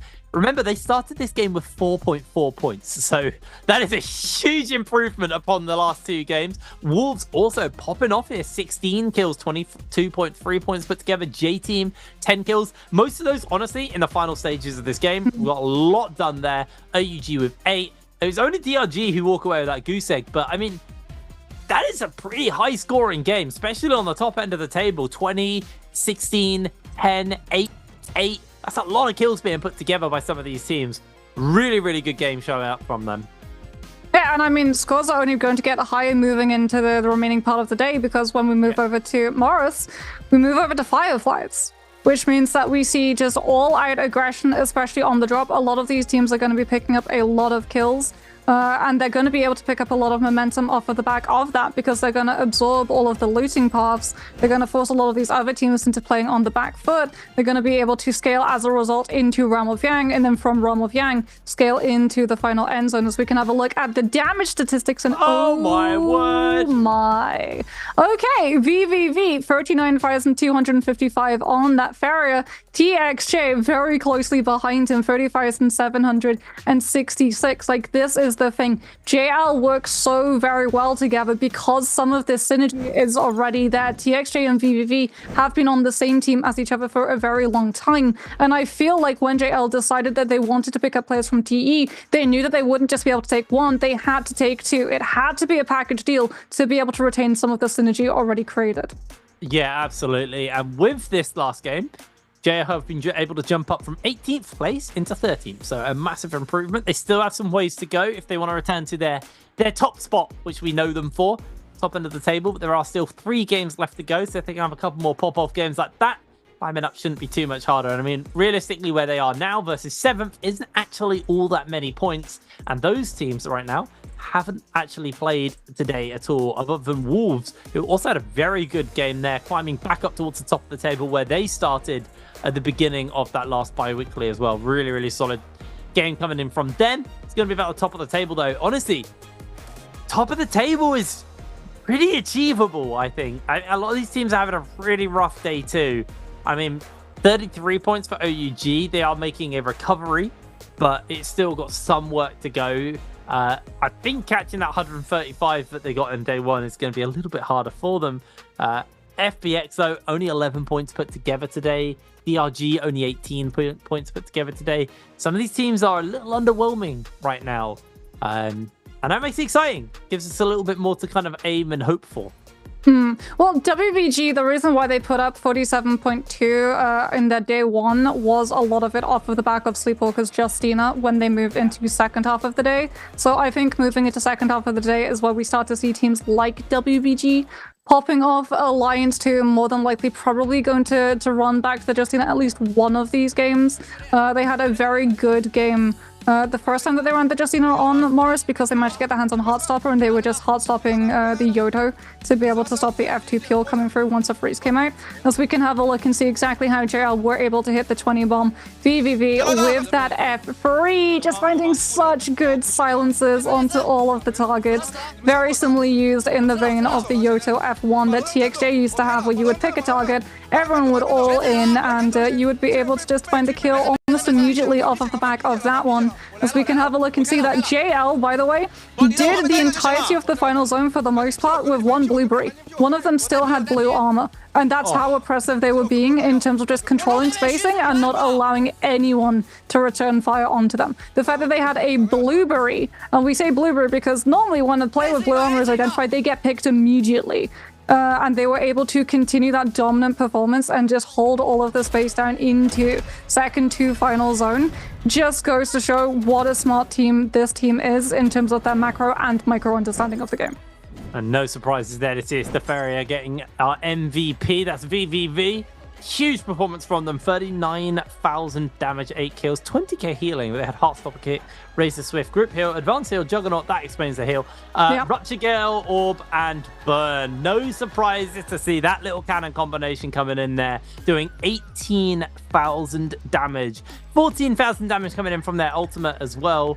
Well, skills in ultimate, but let's be real. That's just from the ultimate. Absolutely huge game coming in for that was BBB. Probably a full stack Juggernaut too. Like the fact that he had 8 kills, that would have been a full stack Juggernaut by end zone. Absolutely huge from BBB. Really, really big game, and they still got 3 games to go. They got a lot of work to do. Yes, they still get to play on Friday before the bi-weekly finals, but they do have a lot of work to do. So eyes definitely on them going forwards to see if JL can continue to clamber their way up, because they started at the bottom of the table today. They have had a bad start to the second bi-weekly, and a team who honestly performed amazing in that first bi-weekly. Eyes are very much on them, because you can't just focus on the top team. Like OUG, yes, they won it, but you know, you've got your likes of your JLs, your GGs. I mean, honestly, kind of looking at Alliance right now as well. Alliance are looking very, very good. Whether or not they're bi-weekly win-worthy, I think no, but definitely top of the table on the bi-weeklies, I think. Anyway, we're going to pass it over for an interview after that game, and then we'll be getting ready for game number 4. So we'll see you in a moment. Hi everyone, welcome to the post-game interview. I'm Leah. So this time we have Wolves JK. So please say hello to our audience first. 大家好，我是蓝队的 JK。 Okay, welcome. So for the last game, it's like really pity because for your team, it's only one step you can get the MVP. So what happened like in the last circle for your team? 那其实最后一把是非常可惜的，就差一步就可以拿到这个最后的 MVP 了。当时是发生了什么样的情况？当时决赛圈看到旁边的那个妙刀没大了嘛，然后想去冲旁边，结果就空大了，没留住，然后就暂时我们就变进入真空期了嘛。本来是想着把那队冲了3朵花，然后我们还能大这起节奏，但那波交了1个半大没杀到人，就真空期了，就3个人做不了事情了。Okay, so actually we want to use our ultimate to like kill our neighbor team, but it's really pity that our ultimate is not like very useful at that time, and we didn't get the point for that time. So after we used all our ultimate, and we were like fall into a kind of like we couldn't have the ability to get the killing point, so we like maybe not perform very well in the last circle. Well, also we noticed that there was like so many people in the last circle. How do you think, like what is the reason you think caused this kind of situation? 那其实在最后一个圈子我们发现人特别的多，你觉得导致这个的原因是什么呢？可能因为前面2把大家打架打得太过火了，前面2把决赛圈都没剩几个人，然后大家这一把就稳一下自己的节奏吧。拿分多的队伍就自己的节奏嘛，然后拿分少的队伍可能就想稳一下进个决赛圈，然后保持一下手感嘛。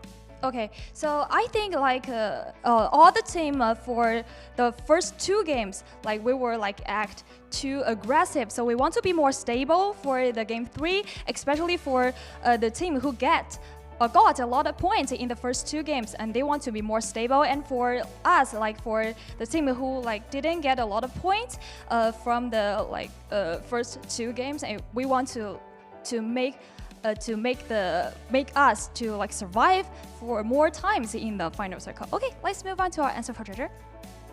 So this time our question is, how many scores did Team City Wolves get in the game 3? Well, also you team yours the Tessa combination in the game 3.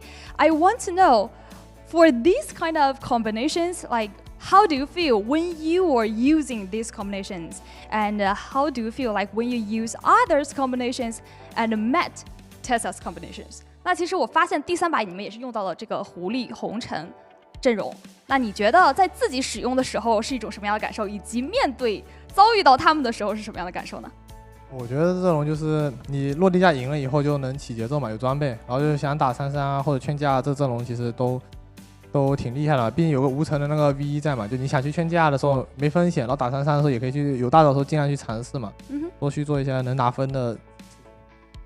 Okay, so when we are using the Tessa's combinations, I think this combo is quite strong in the board fight. So especially you have the V1 Wu Chen, and it's kind of like keep your more ability to get the points, and after you win the board fight, you can like have a well operations for the following time. So I think this combination is quite strong. Okay, please count down the time for our audience. 3, 2, 1. Okay, screenshot everyone. And I know, like, I mean, all the audience and all the Wolves fans are really like want to see Wolves have a loud voice in the game. So far, from the beginning to this Biweek, I think Wolves have a kind of improvement, especially for this week. So how do you think like the shape your team have so far? 那其实我相信很多观众，包括狼队的粉丝，都是在等待着狼队去在比赛里面发出声音的。觉得目前为止来到了第2周的话，现在是一个什么样的状态呢？队伍现在就练新阵容嘛，我们现在不是在练新阵容嘛，然后就是以赛养兵吧，就是练大家的磨合啊，然后一些就是在常规赛把那些小问题给它弄掉，就不要影响后面的比赛，就像就磨合自己嘛。Okay, so we are trying some new combinations for the competition, and also we want to like do better for our corporations, and we want to like solve more mistake in the regular game so that we can like perform very well in the final games. Okay, so what's your plan for this week? 那对于狼队来说，这一周的计划又是什么呢？这周计划反正就是保证自己进周决嘛，在周决拿个成绩好一点，因为上周周决打差了，常规赛打的还行，就周决打差了，我们现在就是周决加油吧。Okay, so first we must make sure that we can get into the biweekly final of trios, and we want to get a better like grade than the last week because we didn't perform very well in the last biweekly final. So in this time's final, we will like do better. Okay, thanks ZK come to our interview, and thank you for doing this. Like hope you guys good luck in the following games. Okay, 那也是谢谢 Jack 来到我们的采访，祝你们后几把的比赛好运。Okay, that's all for the interview. Bye bye everyone.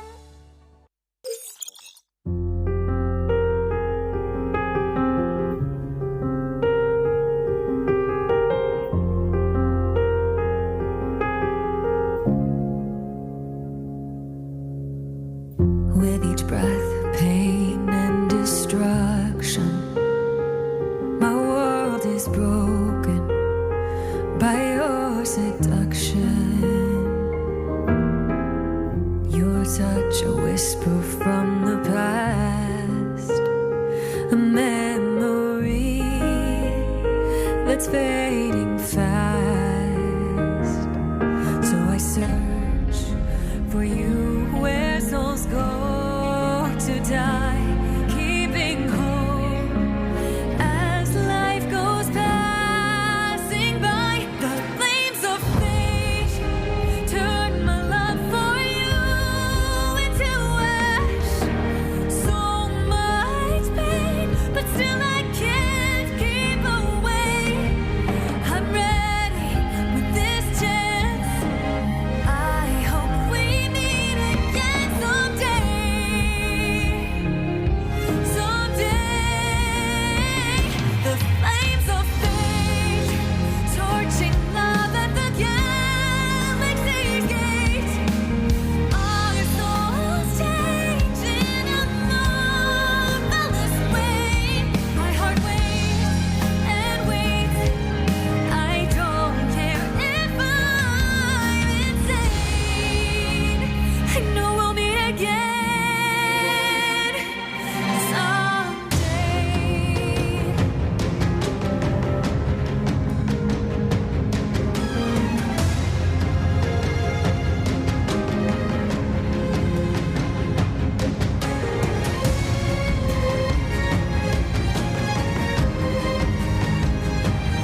Hello, everyone, and welcome back to the NARAKA BLADEPOINT Pro League. I'm Moxie. I'm joined by Jake.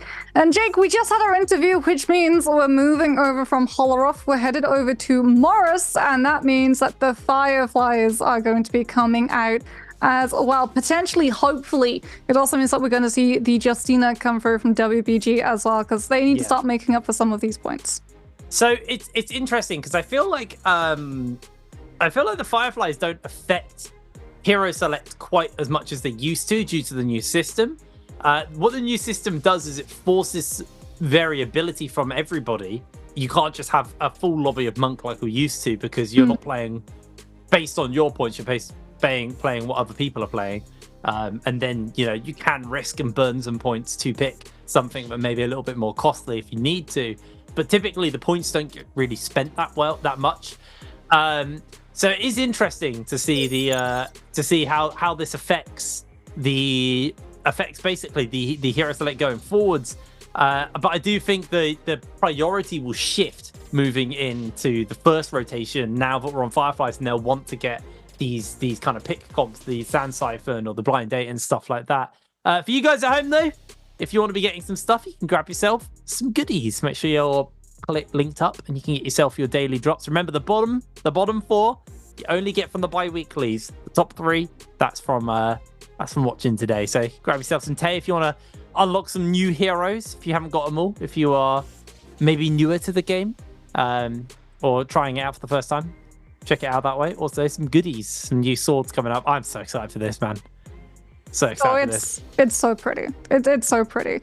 We have like a couple of esports themed cosmetics, right? We have the dagger, the Jacob themed dagger.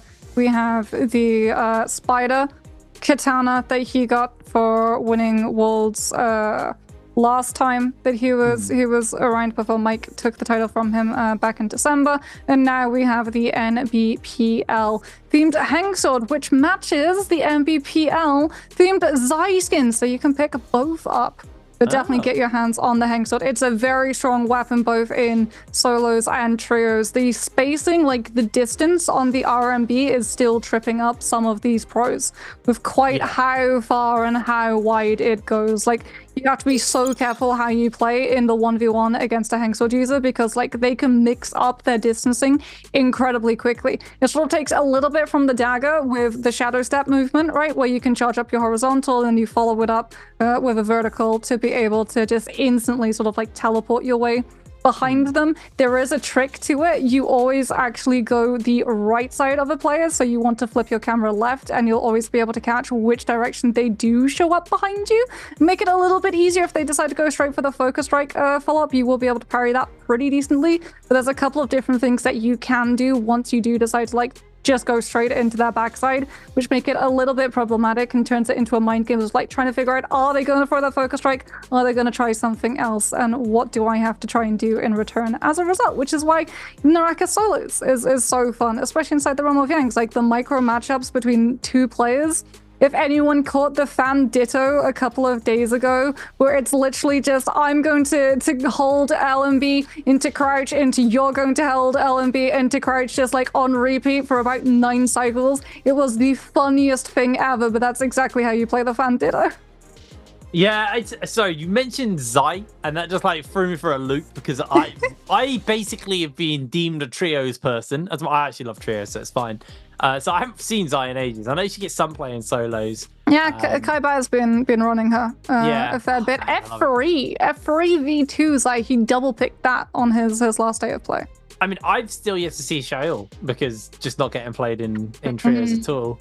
So are they actually getting any play in solos? I'm not sure. Yes, she's only played in solos. Man, how do you get myself There's a couple of like reasons for it. The main one is that she only gets free tortoiseshell blocks on her ultimate, and it does not scale separately for solos and trios. So you only get free for solos, you also only retain free in trios. I see. Okay. Bit sad I don't get to see some of the new stuff, but like I like in a way that solos and trios have very different metas. Because, when was the last time we saw like an ACOS in trios? It's been a while, right? It's been a while since we've seen Zai in trios. I think this meta is a very exciting one.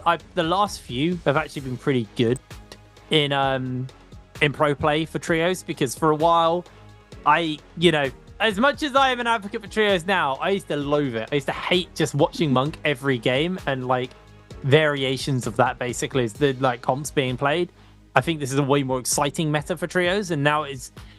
I don't want to say Monk's skillless because he's absolutely not, but I feel like these comps lend more skill expression, if that makes sense. Like you got to be a lot more kind of like it's the Monk mechanics are there, but it was one major mechanic really, right? And like the team would have to play around these, like your combo as a team, your synergy as a team would be just the same thing every fight.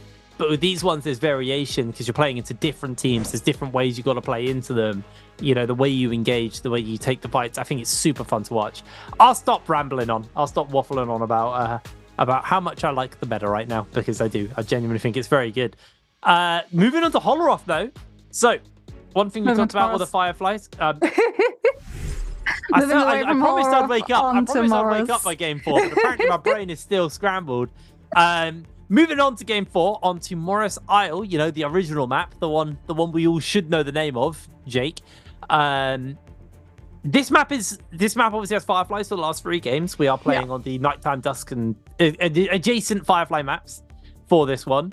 What this makes is, obviously, it changes the priority more than what we're going to see, because you kind of have the 3 to 4 comps getting played, and they're just kind of sorted out. But those JDG, Alliance, WBG, and Wolves who are in first round selection, I expect to see them look for like things like Sand Siphon, Blind Date. These comps Blind Date less so because he, like you said, Tessa can ult on lower Rage. But Sand Siphon definitely going to be a higher priority comp right now, with the variations of the Kurumi and the Zip versions of it. But yeah, no surprises to see that the Sand Siphon is going to be the high priority first round selection, and I expect that for the rest of the day now. I think whoever's picking first is going to prioritize Sand Siphon, but teams have saved points like OUG, so going forwards, as they move later down into the pick selection, they can spend those points. JL are fresh out of points. They're on 0 points now, so they have to play stuff that doesn't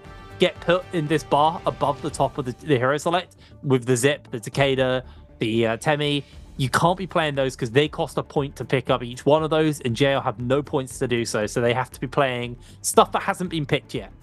Yeah, DRG, by the way, have actually picked up a Justina. WBG are in the first iteration of phases, so as you said, they're going to go for the high priority, which is the Sand Siphon. When we see them slip either into pools B and C, where other teams get to choose first, that's where we're probably going to see the Justina variant of Cannonball come out. FPX also going to be matching it. Water, I need you to name change to Ice, so that you are canonically correct. Playing alongside Dongqing and Xiaohu on that Cannonball variant. Looks like everyone else who haven't been able to get their hands onto Sand Siphon will be going for Viper variety. So as you said, even though we do move maps, even though we do have Fireflies coming through, it's still going to be the same 3 compositions coming out from everyone. It's just a matter of which order you pick them, depending on which phase that you are allocated. We could see potentially a couple of wrinkles come through, right? Maybe a Yodo F1, although I don't believe that Alliance are running the Justina, so that probably, if they do have a Yodo, they'll be running F2. A lot of these other teams also prioritizing the F2 just for the sheer amount of time that it stays up. Every a while back now got nerfed from a 5-second duration down to a 3.5 second, which unfortunately is just not enough in trios a lot of the time. Yes, you can use it as a combo breaker, but unfortunately for things like opening Morris Blessings and also just like sitting inside that spinning blade and getting a reset off, it's just not enough time to be able to get that proper reset, given the fact that there are Zips and Kurumis in the game that can just fully heal you back up, as opposed to getting a couple of potions off. FPX, there it is. They're actually going to be running the F3 on their Yodo, so they're probably going to be prioritizing going for Morris Blessings to try and use the F3, which is the way that you traditionally saw it back in the olden days when it was a 5-second duration. You would put it on box, it would block all of the attacks, you would be able to open it up and make off with all of the loot, because you wouldn't be running something like a Tumulch or a Wu-Chan, so be able to use things like the Wind Wall in the Cannonball variation. It's all about the Yodo to block the range damage pressure instead. Alrighty, well, wow. JL, 45% pick rate on Cannonball. They absolutely adore this. I mean, it worked for them last game, and it didn't cost them anything this game. They were quite free to run it. So, making most use of that. So, we are seeing where everybody is dropping. A lot of teams actually dropping in the south here. We have a lot of action over at this point. JL, FPX, J-Team. I think that's Alliance off to the side as well. TE dropping near Sunwing's Rest. Wolves have got all of the temple at the top to themselves, so they're pretty happy with that one. Able to put some loot together. Bunch of teams dropping down by the wreckage. Pretty stubbornly dropped though overall when we really look at it. So yeah, Wolves are going to be happy because not only do they have all of that loot, they also get access to secret tunnels. And secret tunnels is one of those locations where even if it's not a dusk or nighttime map, it does have fireflies. So you will be able to get your hands uncontested on ults. Unfortunately for Wolves, there is no team in even the near vicinity. So having those ultimates doesn't mean that they'll be able to use them early on. So it is a huge gamble because if you don't find an isolated fight off of the drop, then you're not going to be able to stock up those soul blooms to have as insurance if you lose that first realm of Yang. Somewhere that is seeing a lot of congestion is going to be Shipwreck. This is one of those areas that a lot of players do like to land into because of the amount of loot that you can pick on up as well. She falls incredibly low. Moonlight with that Justina F will be able to make sure that he stays alive, coming with the Dragon Slayers into Nezha's conversion. Throws out the focus horizontal off of the back of it as well, and absolutely home runs Roy Shi out of the fight. He comes back in, however, taking a little bit of time off of that damage to be able to pick up great armor, get a reset, and come back into the mix. As J-Team's XLY throws out the Tessa V1, trying to catch on to these players of FPX, Wooch and Windwalls as well coming on through from Zem, so that the range pressure, if they try to keep on this attention onto J-Team after the disengagement, is going to be blocked as Dongqing does manage to find Nezhas onto both of the players on J-Team. One of the reasons why Spirit is so incredibly strong. Yep. He lands it again, and as a result, because it's a golden focus follow-up, J-Team had to wait before they were able to re-engage, and as a result, it's allowed another team to come into the mix. Alliance with the third party capitalize and start finding these kills. Gorgeous parry comes out from Alliance's bow onto J-Team's Lee, and that is successful third party for Alliance, starting off incredibly strong. 4 kills already for their Sand Siphon team. It was actually a fourth party because J-Team third party JL and FPX, so that was pretty brutal. Luckily for JL, they only lost, I believe, 1 player in all of that, so it's not the end of the world, but they did lose their purple fan, I believe, which they had, as OUG and EWG finding themselves down here in Celestia with the Bane's Breath coming down. Bane's Breath, I believe, is controlled by OUG, as EWG don't have the swirling talismans around them, being like dead giveaway. Yep, it is going to be OUG. They are going to look to try and chase on to EWG, see if they can take this fight, but maybe a little bit hard. Looks like the disengage is coming in from EWG, but OUG are going to keep the pressure up. Looks like XJE has been found here for the moment. They're going to try and keep the pressure up onto them. Zinyu chasing forwards with that purple fans. The Viper stun looks to be coming down, actually. There could be a potential turnaround here. The stun has connected. Instantly blinks out. They want nothing to do with that. The tether actually, or the charm connects onto 2 members of OUG, and it may have overstayed their welcome a little bit there. Are going to be able to heal up, get themselves reset, and EWG, 2 major CC ultimates used, and not really going to be able to capitalize on it. So EWG are going to be a little bit aware that this could be dangerous for them here, as OUG look for the re-engage. 14, now they're the one under risk. They portal out. And everyone used a lot, and not much really was made from it. So looks like they are just going to come back in for another re-engage. OUG keeping that pressure up. Here comes the charm from the Tessa coming in from 14. What? Inez is coming out from the spear. So much work coming onto OUG. Zinyu as they go down. EWG's 14. Can he keep that pressure up with the spear once again? Looking for the final member of OUG. They have lost a player themselves. Are they going to be able to find that turnaround? It looks like 9 may find themselves in danger, but J-Team coming in with the third party just to tidy this one up. Coming in with their own charm from their own Tessa. They've got the Viper stuns. They've got the lockdown they need. You is going to jump out to safety. Does not want to be sticking around as J-Team just third partying after third party. So brutal this game from these guys. Yeah, these Viper V3s are so oppressive. with that silence, as a result, like, you have to wait until the silence is gone for the Wu Chen to be able to port out, which makes the third party even stronger because you get to see where the Wu Chen teleports to, which is the reason why J-Team have been able to track down OUG. XLY a little bit ahead of the rest of his team, however, and it has been noticed by OUG. Okay. They're going to immediately all in on the Tessa, and that is XLY gone. Jinyu, 72% of the way to that next Viper ultimate. J-Team did manage to port the Tessa away. Did manage to also get the revive with 2 players stacking on top of the body to be able to double up the rest timer. They managed to get a Grey Armor reset. It's actually J-Team's Lee who goes down as OUG come in for a 4th party.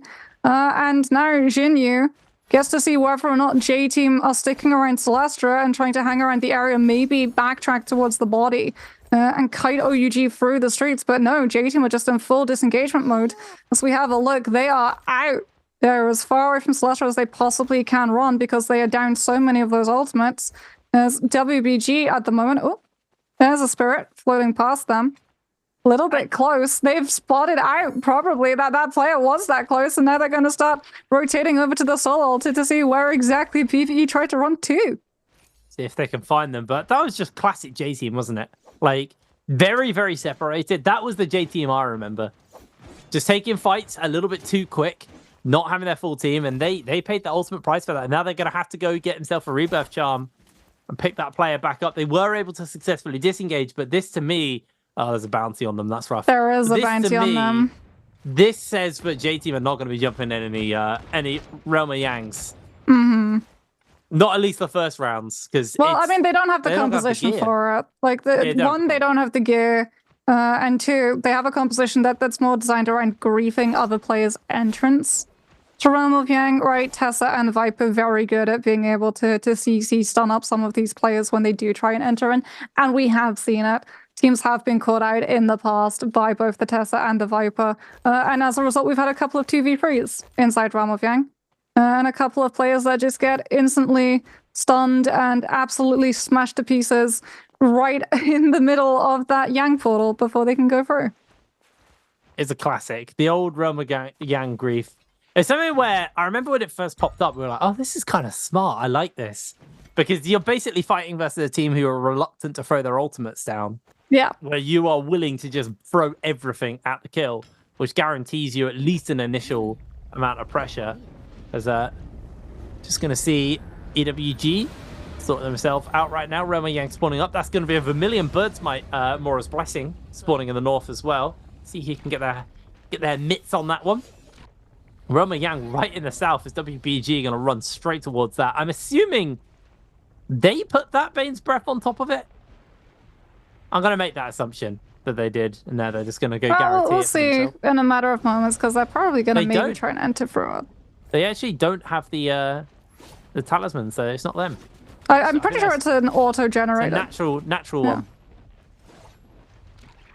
Since it also didn't pop up with usage of Bane's Breath. True. I was looking at the map, mind you. I was fixated on the map and not what was going on in the actual game at that moment. Wolves running towards the Realm of Yang. It's like, got our teams pretty much set up. J-Team, if they're lucky... No, they're not. T are going to beeline for it. I was going to say, if J-Team are lucky, they might be able to go grab a Mora's Blessing and get some gear for themselves, considering how rough the start to this game has been. But that's not going to be the case. OUG, meanwhile, people have been trying to grief them this game, and they've done a fantastic job of turning it around. So really, really solid stuff coming in from them. Alliance they're gonna try and grief OUG. The portal. I think OUG have missed it. They wanted to grief Alliance. I think they thought about going for it. Alliance are running Sand Siphon. OUG are running Viper Variety, so they would have tried to set up a stun onto one of those players. No surprises that all of these other teams, like, they get the notification someone's entered round. They want to try and be the last one in, so that they don't go up against a super stacked and scaled team. Which is another reason why DRG are also taking a little bit of downtime before they decide to enter on through. Might face some challenge coming out from JL. On the other side, as Mora's Blessing is actually currently being contested by both EWG and TE. TE's Leo immediately getting that pick onto XG. It's going to immediately actually Wu Chen teleport out of that one, as they'll be able to find the revive and the Morris Blessing as Alliance and Wolves go head-to-head. This is where Alliance ended up running away from OUG. Bo, with that purple fan, decides to pop the F and try and run in. He's disguised the fact that he has that F in play as well, off of the back of going aerial, but the Wolves just not playing into him. There's the ultimate activation. Wolves incredibly low, being hounded down by 2 players of Alliance. As you can just see Lane with that pole sword, shadowing his Takeda to be able to throw out those blue focuses after they've been locked into that stagger animation by eating the Fury and shove. Wolves' egg now under fire from Bo into the Merciless Havoc. Does he go?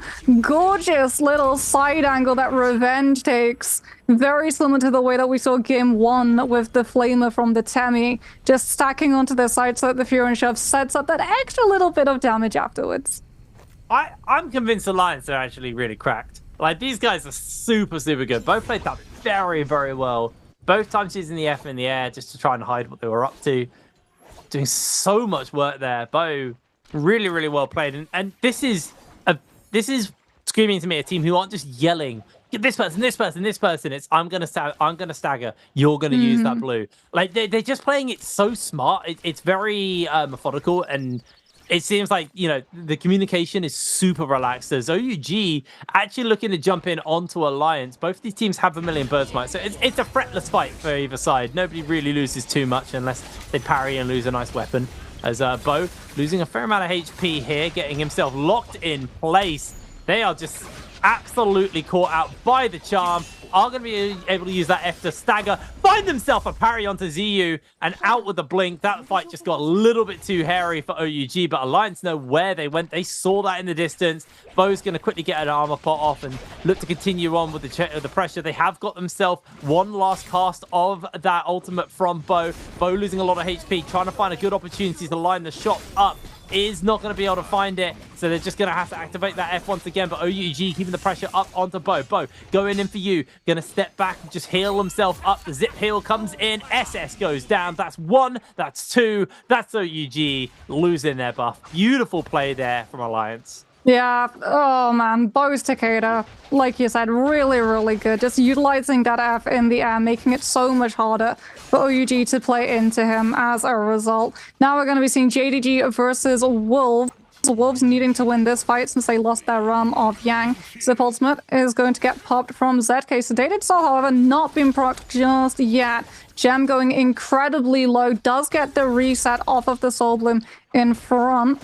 And now it's going to be Wolves just trying to find the cleanup, lovely little lock-in with those nunchucks. So that Gem is able to follow up with the fan RMB. And this is what you're going to start to see from trios as well. Like you said, there's a lot of coordination, there's a lot of communication. It's not, we're all just going to mash attack on one specific target. They're very methodical with how they take these fights, with how they stage them up to make sure that they do as much as possible to minimize the risk of things like the fan RMB and the pole sword charge RMB properly getting parried out, things that you wouldn't tend to see in solos like the Spear, the Dragon Slayers, Internationals, which is so easy to parry in an isolated 1v1, really flourishing inside trios as a result. WBG's Bygate does get hit by the Viper V3, however, that's now going to be removed and he can come in with the Takeda ultimate to control all of the spacing. As a result, TE port, unfortunately for them, it's a port directly in front of WBG.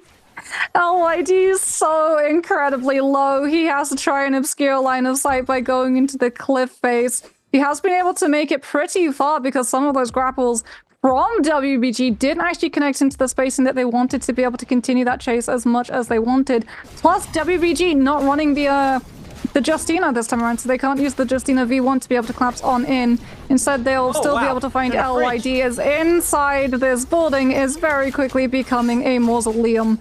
As DRG's Moonlight tries to come in with that Scale Rush into the Justina ultimate, tries to throw it out again. This time does get parried. The freeze still being set up, however, onto all of these players. And I think that's actually the Shaolin Spear Soul Jade as well, which does so much damage when you're able to find an avenue of a fight to throw it in.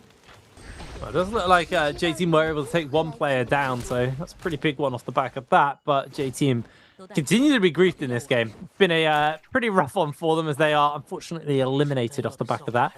Quiet game from JL, only a single point put together for them, but I think the start of this game may have spooked them a little bit when they had OUG and I can't remember who else chased them. They had a whole bunch of people chasing them. It got messy pretty quick.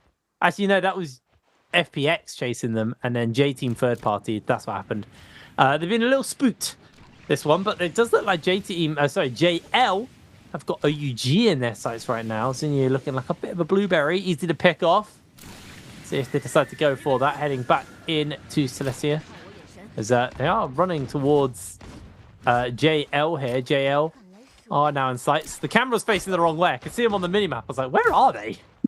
Camera zips around to see exactly where they are. Well, OUG are going to struggle in terms of loot scaling because they're on a composition that struggles into run of Yang. So you can't use Yang wins to be able to scale up into mid-game. Plus, they don't have something like a Tumult or a Yoto to be able to control the Mars Blessings with the Yoto either F2 or F3 sitting on top of the box. So as a result, a lot of what OUG pick up in terms of loot is either going to be off of troves themselves or off of players' bodies that they drop, right? Running into teams, getting a kill very, very quickly, scavenging all of the loot off of those bodies, and then moving on to the next, as it does look like Alliance are going to be able to get theirs for free. Looks like that was actually a gamble from Alliance's part because they only sent 2 players instead of 3. Who has the money is the question. Not really any of them. That could have been really dangerous. They immediately find themselves in a fight here versus BBE. Rishishi gets himself caught out, loses a lot of HP. Bo trying to put the damage in, has got the ultimate now popped, looking for that parry. I can't see what's going on. It's just particle effects on my screen. It's like a light show. Absolute carnage in the middle of this sandstorm. Bo trying to put some damage down, unable to fully find a opening, and all in all, a lot was used there. Not much really connected. Rishishi now trying to break away. Does find the knockback onto Bo. Still got one last charges here from Bo. The Draco Storm is just going to be a complete menace, though, and make it very, very hard for BBE to break away. Royhihi trying to get away from Alliance, but Alliance just doing so much. Actually, to be fair, BBE have the White Tigers prowess as well in their pocket, so it's not like they haven't got a buff themselves. 2 buffed up teams fighting each other. EWG coming in for the third party. I think they're thinking about it, but they are also a little bit hesitant. T in the area. Snack goes down. That's a kill for Alliance. I've been trying to break away from Bo, but Bo's keeping that pressure up. But EWG coming in for the third party. This should be the signal for Alliance to break away. Ivan's just going to get picked apart by EWG. They do have that charm coming down as well, just to make sure that there is no escape. And Ivan, the last standing member of BBE, being hunted down by EWG. Although now Alliance have seen the opportunity to come in and re-engage on the third party is Grief the Griefers.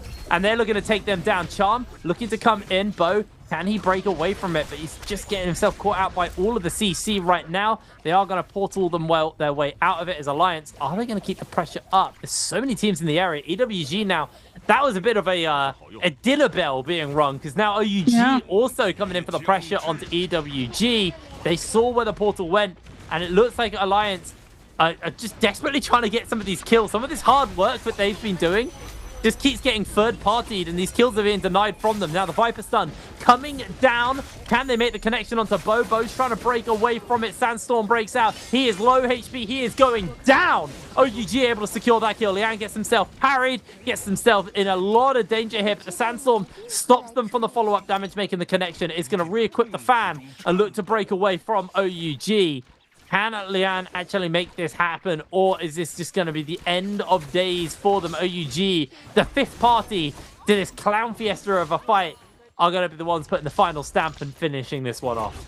Yep, lane goes down. That was a little bit greedy from Alliance, to be honest. The reason that they actually re-engage in on the first Tessa team is because they knew that they had already invested 1 cast of the Tessa ultimate, when they originally third-partied, when Alliance backed off initially. So they thought, okay, we know that there's only one Tesla ultimate at most. We're going to be able to push this. We're going to have our Takeda ultimate up. We're going to be able to try and fight this. And then when they saw the Wu Chen port come through, they knew, one, they'd already used the Tesla ultimate to be able to connect onto Bo to stop him from being able to pick up the kill onto the Tesla. And two, the Wu Chen teleport, that disengagement tool, was then removed.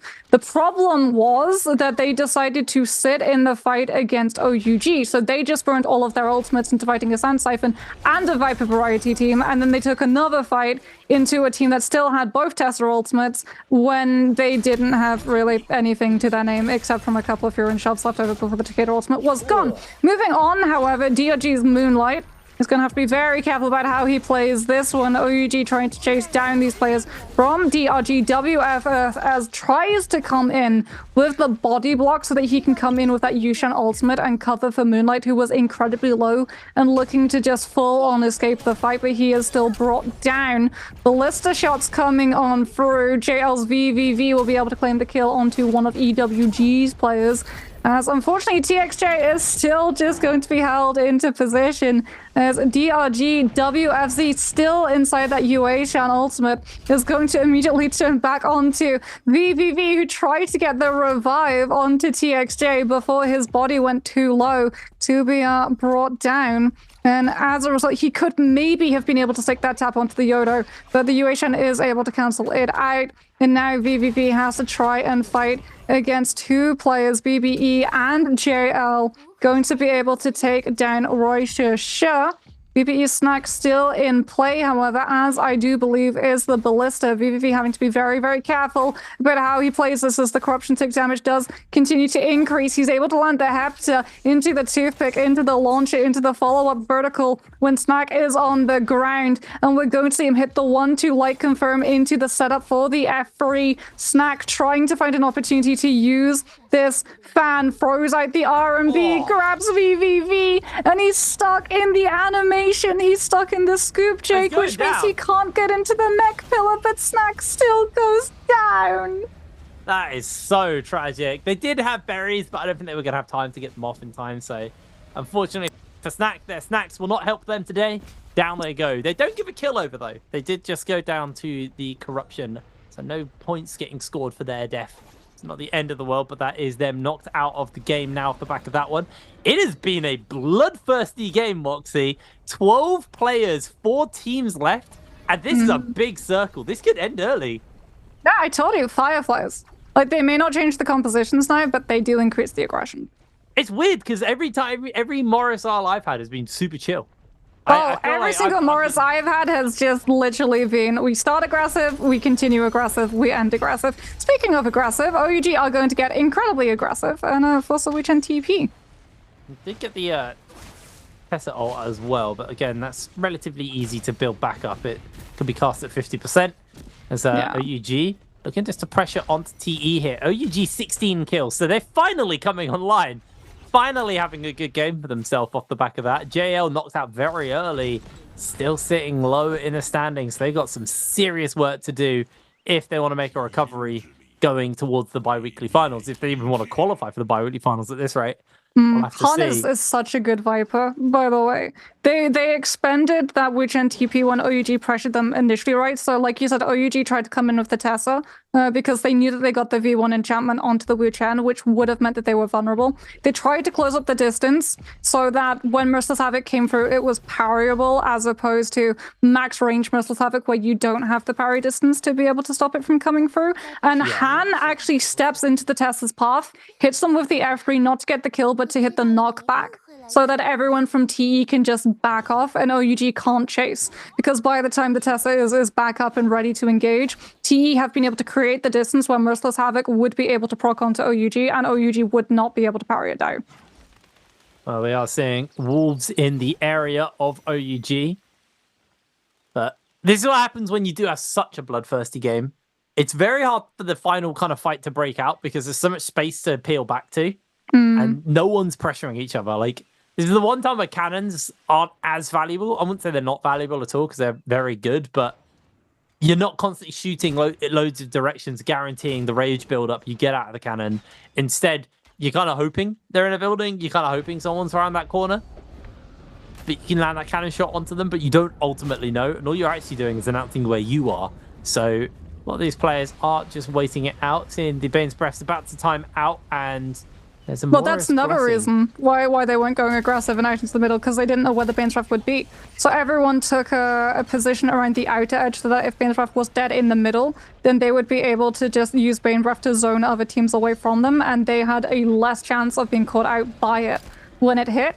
Because if you're in a bad position when this Bane's Breath comes through, everyone jumps on top of you. And this late into the game, like things like slow shot, things like target lock are in play. And as we've talked about, not being able to dodge inside the Bane's Breath when all of these players are in such a clustered up space, it is just GG's. Like, there's nothing you can do. Yeah, true. Well, Bane's Breath's timing out in 13 seconds time, so expect to see that come to an end and teams maybe look for a fight with each other. But right now, Bane's Breath is just making a no man's land dead center in the circle. Does look like OUG are trying to get their hands onto this Mora's Blessing, and they're going to successfully get away with it. Golden, can't see what that is. Golden armor, and there it is. Golden pole sword, I believe that is. Or is that a spear? That's pole sword. That's the okay. extreme pole sword skin. Yes. Got really confused there for a second. Well, it looks like right now that the Bane's Breath is worn out, the team's feeling comfortable to go for those shots at each other. Wolves ZK trying to land those bow shots, not able to quite make his mark, unfortunately. A couple of cannon shots coming in from Zem here. Trying to land them on to Sleepwalker. Sleepwalker actually doing a good job of evading for the moment. I think he's got repair roll because he instantly repaired that cannon, which is a pretty common combination. Rupture Gale Orb, Flame Breath and repair roll. Yeah, Charm connects. WBG getting kind of toasted here a little bit. The Sandstorm definitely doing a lot to save them, because that could have been real messy. He is just inside the cave, by the way. Wait, what? They're inside the cave. They've just come out. They were using the inside of the cave before Zone collapsed in to be able to sort of like keep a hold of all of their resources and throw Merciless Havoc in case anyone contested them. Speaking about Merciless Havoc, WBG try and hold this high ground and keep themselves away from cannon fire by using the natural cover of that cliff face. Going to be throwing out their own Merciless Havoc on cooldown. Blistering Edge, however, coming in from OUG. That's airdropped by Jinyu. Coming on in with that one, finds the immediate connection onto Baigay, and that is going to be Baigay going down immediately as OUG now move into the absent space that WBG have left behind them. SS chasing down Sleepwalker will be able to pick up the kill. As OUG, it does look like they were able to pick up one of their players. Or rather, actually, no, OUG were the ones that were able to take down WBG, rather, as they've kept all of their players alive. Looked like there was an armor swap too coming on out from you to be able to keep that Viper up from that pressure. There's TE now outside of that cliff on the low ground. Han having to skirmish off of the tree, finding a position for this Viper to be, given the fact that he just used V3 and is going to be very vulnerable. Out comes the Flamers. Pure and Shoves coming on out from Wolves as they get aggressive. Tumult Ultimate dropped onto Jinyu to zone the Viper away so that everyone from Wolves can jump on top of the Tessa before the next ultimate comes on through from her. And that is job done. Tessa removed. Wolves know that they have the better ultimate economy now up against the Viper Variety team. Better for Wolves as well. A body drop means more resources to be able to get that Soul Bloom, get that Rage generated, and get that Takeda ultimate back up and running for Gem, who with that cannon is an absolute menace. As ZK on the fan follows up all of the stagger that the Takeda has set into motion, finds a kill onto TE's Han, and it's just going to be Wolves at the moment running this lobby in terms of momentum. TE's Leo left with no choice but to try and hold on to the high ground and hope that he goes unnoticed. As Jinyu tries to come in with the F3, doesn't find a connection. Wolves ZK going incredibly low. OUG's U trying to find an opportunity. The Wu Chen TP so that Jinyu can try and just stay alive long enough. Will be able to drop back down on top of ZK, who flashes the red. Jinyu doesn't bait into it. Doesn't throw the Skirmish out onto a player, but instead goes upwards to be able to reposition, get a reset off one of the dropped Soul Blooms, swaps over to that Pole Sword and sets up the Skirmish to be able to try and land into the true RMB follow-up afterwards. But unfortunately, he gets scooped up into the staff and sent into the Corruption Tick damage. He's still able to find another Soul Bloom reset off of one of the bodies still in the zone, however, with that Pole Sword just not allowing any of these remaining players. Poor old TE's Leo getting absolutely chased down by the 2 remaining players of OUG, and now it's down to Wolves ZK. Unfortunately, he's silenced. He's knocked into the zone by Windspout, and OUG walk out last team standing. And that is OUG taking the win as well. Absolutely huge game from these guys. Able to pull that one out the bag. Wasn't really out the bag at all. They were just so on it. Like, they got third-partied by J-Team at Celestia. They had a bad fight as well initially, and then they turned it around, then getting third-partied, and then turned it around again, and then they decided to become the third parties. They became the problem. Really, really well played by OUG this game, and it's nice to see them return to form because, you know, they won the first bi-weekly champion. They had an amazing week 1, or, well, first week bi-weekly. Absolutely dominating the scoreboards. Like you said, broke some records of the amount of damage they were putting out in that week as well. Huge stuff coming in from OUG. And then the first 3 games of this day has been just so disappointing from them. But coming in huge in their second round of the day, second half of the day. Wow, words are hard apparently. Second half of the day, really popping off. Absolutely enormous game coming in from OUG. That's a needed one as well. They want to stay at the top. They want to keep their score going good. You can see even EWG celebrating with them how well they played that. Absolutely monster game coming in. JL last off the stage, first at the game. Really disappointing game from them, to be honest. Definitely keep my eyes on JL going into these next 2 games because we saw that game 3, absolutely amazing from them. Games 1, 2, and 4, pretty disappointing from JL. So eyes for me is very much on them to see how they improve across the day. Alliance, though, these guys are still looking good. Alliance have been consistently good all day. Yeah, they only have won the first game of the day, but like they're still scoring every game, like a decent amount. So I'm really impressed with Alliance today. They've been very solid. So I'm excited to see, you know, what these last 2 games are going to look like. And this next game is up pretty soon. We play these very close back to back. So this next game is going to be absolutely amazing. Let's bring up the question though before we talk a little bit too much more about this. How many kills did AUG get in game number 4? Was it A18, B20, C22, or D23? A, B, C, or D in Twitch chat, please. Make sure you check that whisper box because that's where you get your goodies. Yeah, OUG, like in that final zone, they really came alive. I mean, the fact that they were able to aggress on to WBG to deny the Sand Siphon composition, holding that high ground, like that blistering edge drop from Jinyu, where the Viper just grapples up, drops down with blistering, procs it immediately onto one of those players from WBG so that the Zip just cannot get the healing necessary to be able to keep them up in that sheer amount of pressure. And then as well, like just being very clinical, picking the right weapon for the right situation. A lot of like weapon meta has changed and sort of evolved both in solos and trios. It's really interesting. Solos, like players actually have started picking up things like Spear a lot, but they always sort of have a pole sword like in the back pocket when we hit into the final zone. Same for trios. A lot of it, the reason is because like that Scare Rush is literally like the pulse of Scare Rush does the most amount of damage in a Scare Rush damage attack can do. So if it finds that connection, then it just like it absolutely shreds through your health. And if you combine it with blistering, where it just like it gets that fire tick proc, it cuts the heal effectiveness, it absolutely just like blisters through Sand Siphon's sustainability. As we can have a look and see. Congratulations, chat, if you answered 22. It wasn't 18, it wasn't 20, it wasn't 23, it was 22, leading up to a game score of 34.8. But still, good games for Alliance and Wolves, where they also score above 10. As we can have a look and see all of the damage statistics done. OG Jinyu off of the back of the pulse, or off of the back of the blistering and those Scale Rushes, dealing almost 30,000 damage. And I cannot wait to see. I'm guessing he's probably going to get MVP. That or maybe you. Because this Wu Chen did 20,000 healing, which means advanced heal, group heal, 100%. Yeah, 9 kills as well. Really putting in the numbers there for the team. Absolutely huge. So have a quick look at the standings.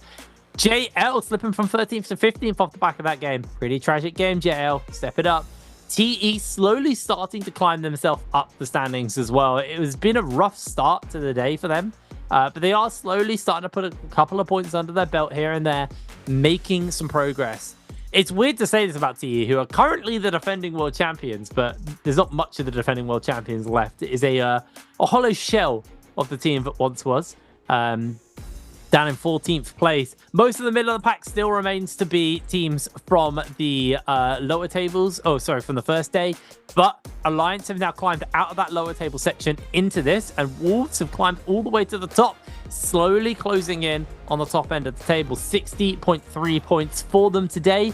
Let's see what number 6 is going to be looking like, and that's how much more they got to do to climb into that top end.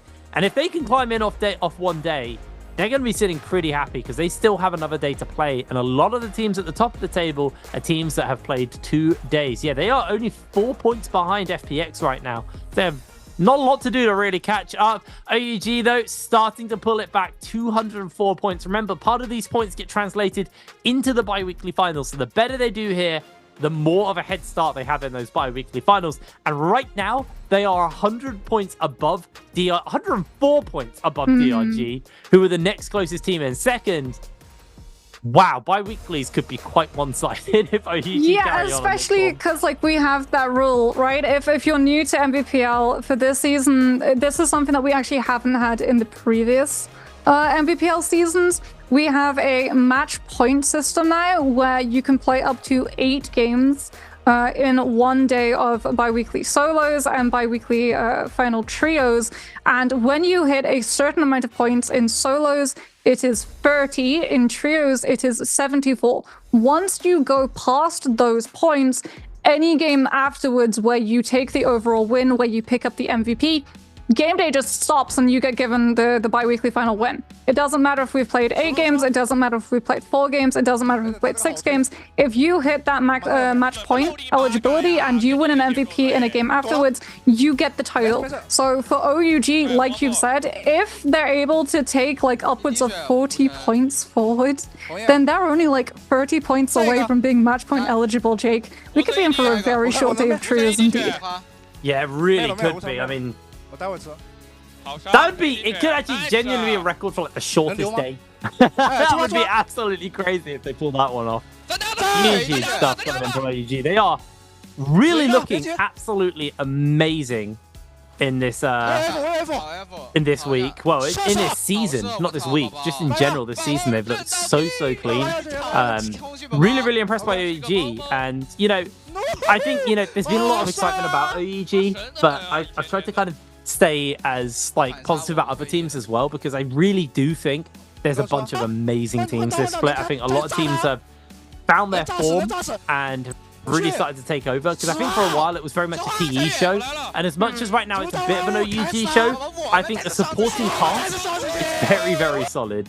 I've said GG multiple times. I've said even JL, who are disappointing today, but typically very good. And there it is. It is going to be Wu Shen MVP coming in for you. 30,000 damage. That might be it. 9 kills, 30k damage, 20k healing.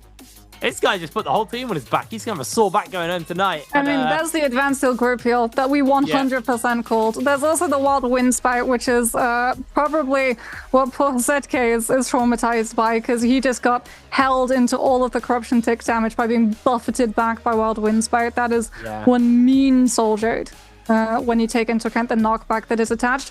Plus Juggernaut as well, and with 9 kills, 11 assists, you better believe that that one was fully scaled too. Yeah, absolutely huge. I mean, 19,000 damage from the fan. Ripple Step Phantom stepping up one of those Soul Jades, which is now combined into multiple. Really big stuff coming in from you. Their 4th MVP of the season as well. So EG take that game. Everybody else is getting ready on the stage, as you can see right now. They'll be closing in on Game 5 nice and soon. And yeah, I mean, you were right. My Morris Isles were super chill, but apparently it is explosive as hell. So I'm really excited to see what that looks like. I'm also excited to see what Hero Select looks like, because remember, JL, they have used all of their words. They've used all of their points going into this Hero Select already, and they've still got 2 games left to go. I think they drop into 3rd selection in this game, and then they're 1st for the last game. So the last game, they'll be able to guarantee whatever comp they want.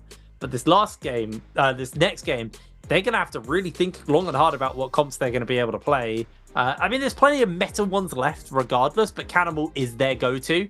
Luckily for them, I think a lot of teams don't prioritize the cannonball, especially on the Firefly maps where Cicada comps and the Sand Siphon comps are the ones to keep your eyes on. And they're like the most sought after comps. But yeah, I'm gonna be super excited to see what this next hero select looks like, because it is gonna be all to play for going into this game number 5, and it is gonna really be, for some of these teams, last chance saloon before the bi-weekly finals comes around, and they better hope they've done enough that they're not going to get knocked out, because there's a bunch of teams below them who are all scoring quite well right now and have 2 days of games to go. So, well, an extra game day at this point to go. So a lot of points are going to be up for grabs. So I think things are going to get shook up quite a lot. I do think OUG at this point, I don't think it's possible for anyone to even, like, they can be passed, but they're not getting knocked out. Like, the worst they're getting is third. That is, like, worst case scenario is third going into bi-weeklies, and I'll be surprised if they're not in first or second. But GG still have a game day to go, so they could potentially put some points under their belt. Anyway, game number 5. What are we expecting coming into this one then? Because obviously I think more Cicada Sand Siphon in the first rotation. Where do you think the cannonball does fall in the rotation? Is that bottom, or do you think it's still good enough for like middle teams to pick up?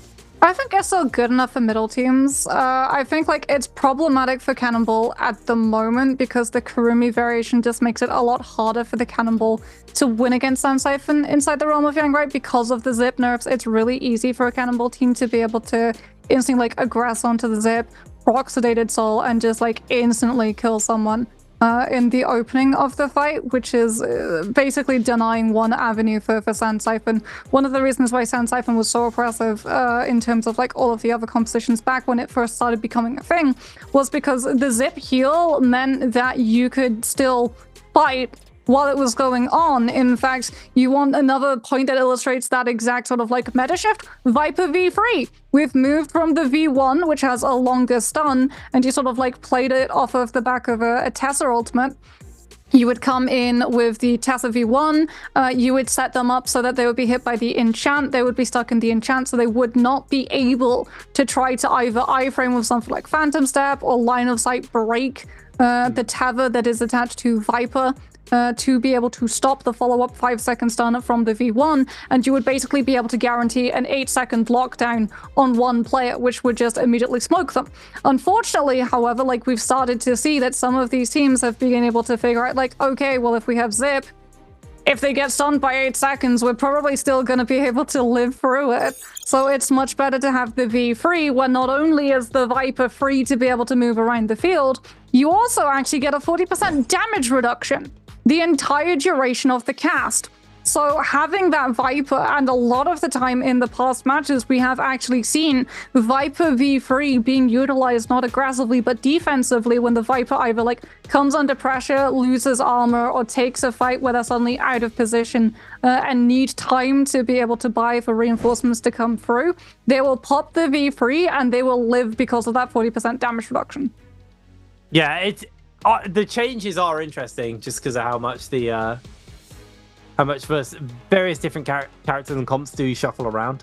I also like non-number changes. So like the Justina at the beginning of the season was not getting picked up anywhere near as much as she's getting picked up now, and I think that's because people recognize what she offers. Like she's very good, especially when there are now Transformers also occasionally rearing their heads. Justina's ability to lock people down is just so invaluable, and I think it's one of the harder ones to dodge. It's harder to hit, to be fair, than like a Tessa or something, because the Tessa you kind of just shoot out and it does all the work for you. Justina, you got to line up right, otherwise you're not going to be getting the freeze off. But if they line it up right, there is kind of no counterplay because it's so fast. You just got to hope that you can either like that dodge out in the time and just time it perfectly, your dodge, otherwise you are getting locked. So very, very valuable ability. Obviously, the CC length isn't as long, but it makes up for it in the sense where technically you can land it multiple times. And Justina, I think, struggled in solos for the reason where like she was built to counter Yoto in solos. Well, played the counter Yoto in solos because you could kind of just ice freeze through the ultimate. But very hard to land the ultimate onto Yoto. But when you got a team to set up the staggers and the lockdown that way, that's when you do see it. Now, I was wrong about JL. They're actually first rotation this time, so I assume last game they're going to be on their last game. They'll be last rotation. So it's going to be EWG, DRG, OUG, and JL getting the teams they want in the first rotation. So we'll see what they're going to be looking to pick up. I expect a lot of Sand Siphon, if I'm real with you. That's what we've been predicting the whole time. And Firefly maps do love Sand Siphon, or Sand Siphon does love Firefly maps. So expect that. Just a question of whether it's going to be the Rumi or whether it's going to be the Zip. That's one Karumi, two Z-Pings. We're waiting to see what exactly VVV... Or rather, actually, yeah, VVV plays the Takeda when they're on Sand Siphon. So it's going to be FX deciding to pick up the Karumi. Get you a support and a DPS hypercarry. Like, VVV is just that good a player. Like, in my opinion, he is just one of the best players in the world. He's one of the best support players in the world, but he's one of the best at being able to flex both to being a support and also a forward front position. Well, that's mostly which because makes him just invaluable. Even when VVV's a support, he's a carry. Like, he's so good. Oh yeah, like the fact that as a Karumi, he lived a 1v2 in Realm of Yang so that it timed out was crazy. Unbelievable player. We can have a look at some of these other teams. There's the answer to your question, Jake. Cannonball not going to be the second phasing that most teams lean towards. Oh, no. Ice Pick. It's going to be Ice Pick coming through, like you said, from BBE. Ironically enough, it's going to be Ice Pick on the row of columns that it's meant to counter the composition that it's facing into. Yeah. That Viper variety with the Wuchen TP. So we're going to have a look. Alliance, yeah, there it is. Justina, so it's probably going to be F1 for Revenge. JDG, WBG, and Wolves all also going to be opting to run the Justina to be able to save some of those hero points. There it is. That's a lot of Ice Pick actually coming in. I think that's 5 Ice Picks total this game. So a lot of... It's going to be a cool game, so to speak. Interesting hero select. I do feel that like teams are still some teams are very precious with their points still. Where I actually feel like points weirdly are less valuable and also simultaneously more valuable than they used to be, if that makes sense. Well, there's more compositions that are meta at the moment, I would say. Exactly. So you can stretch your hero points further. Because even the meta compositions, like they have a couple of pieces that you can slide in and out. So they're still a lot more versatile than what they were in the past, where you didn't really have all that much variety in both the compositions that were top of the food chain and also that had interchangeable pieces with other compositions that you would play. I do also feel though that like you have like a stage here where this is your second to last game. You know you're not on the last rotation for the last game. So you're quite happy to spend points. And some teams just don't. And I feel like they need to recognize that like you can spend your points. I'm glad to see this is an adaptation where more teams are spending their points. So TE, JL, JT, Wolves, and JDG all on 0 points. So I think that is really nice to see coming in from them. Having a quick look at what everybody has got here. 35% pick rate here for Alliance on this team. It's the first time DRG have played the Zip. Wait. Huh.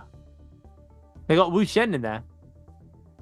They do have Wu Chen in there. That is a curveball. Okay, so we don't have the Tumult in the Sand Siphon.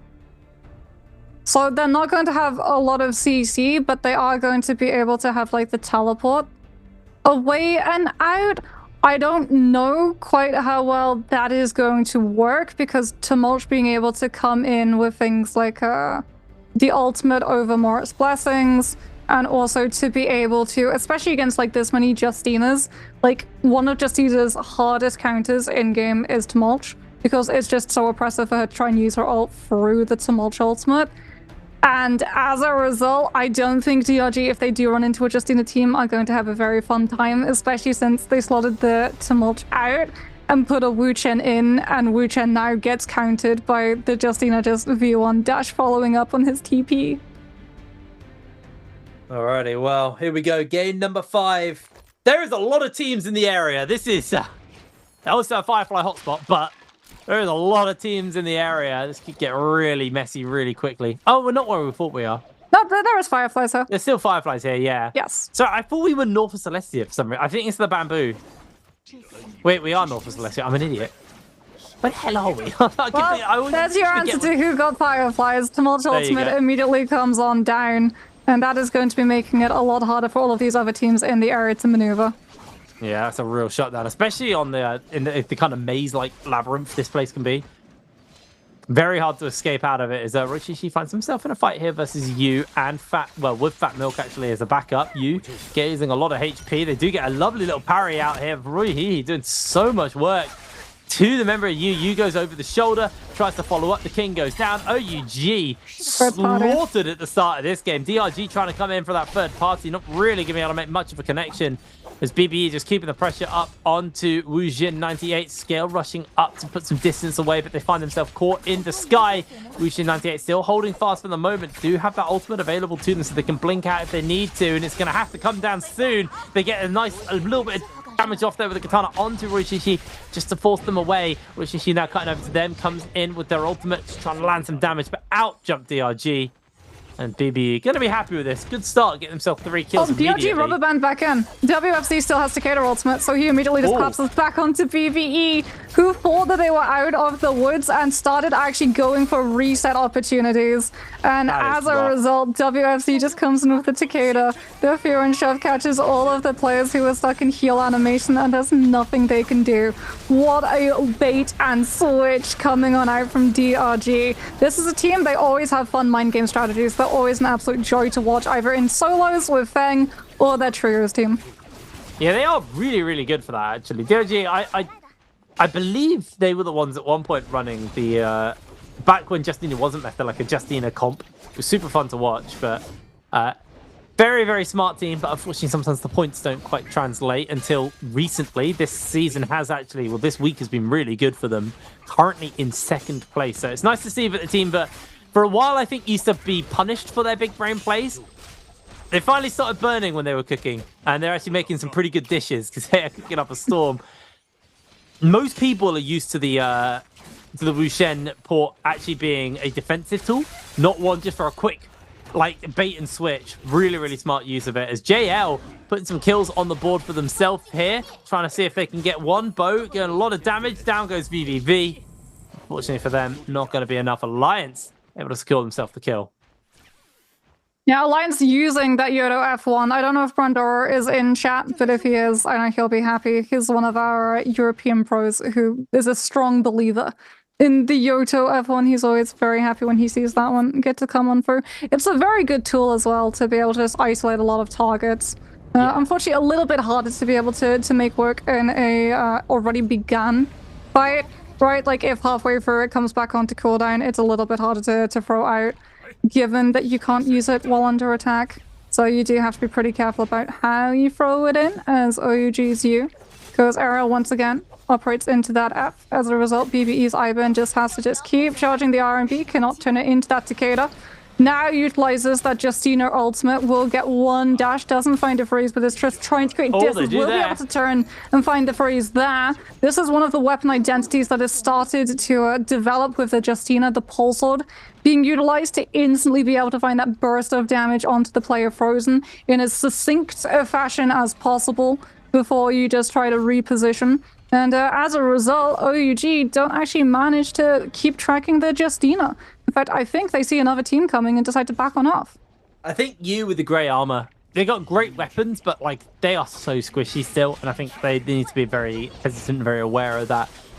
Just having a look, by the way, JL have used their revives up and they're down a player already, so they are off to a bad start in this game.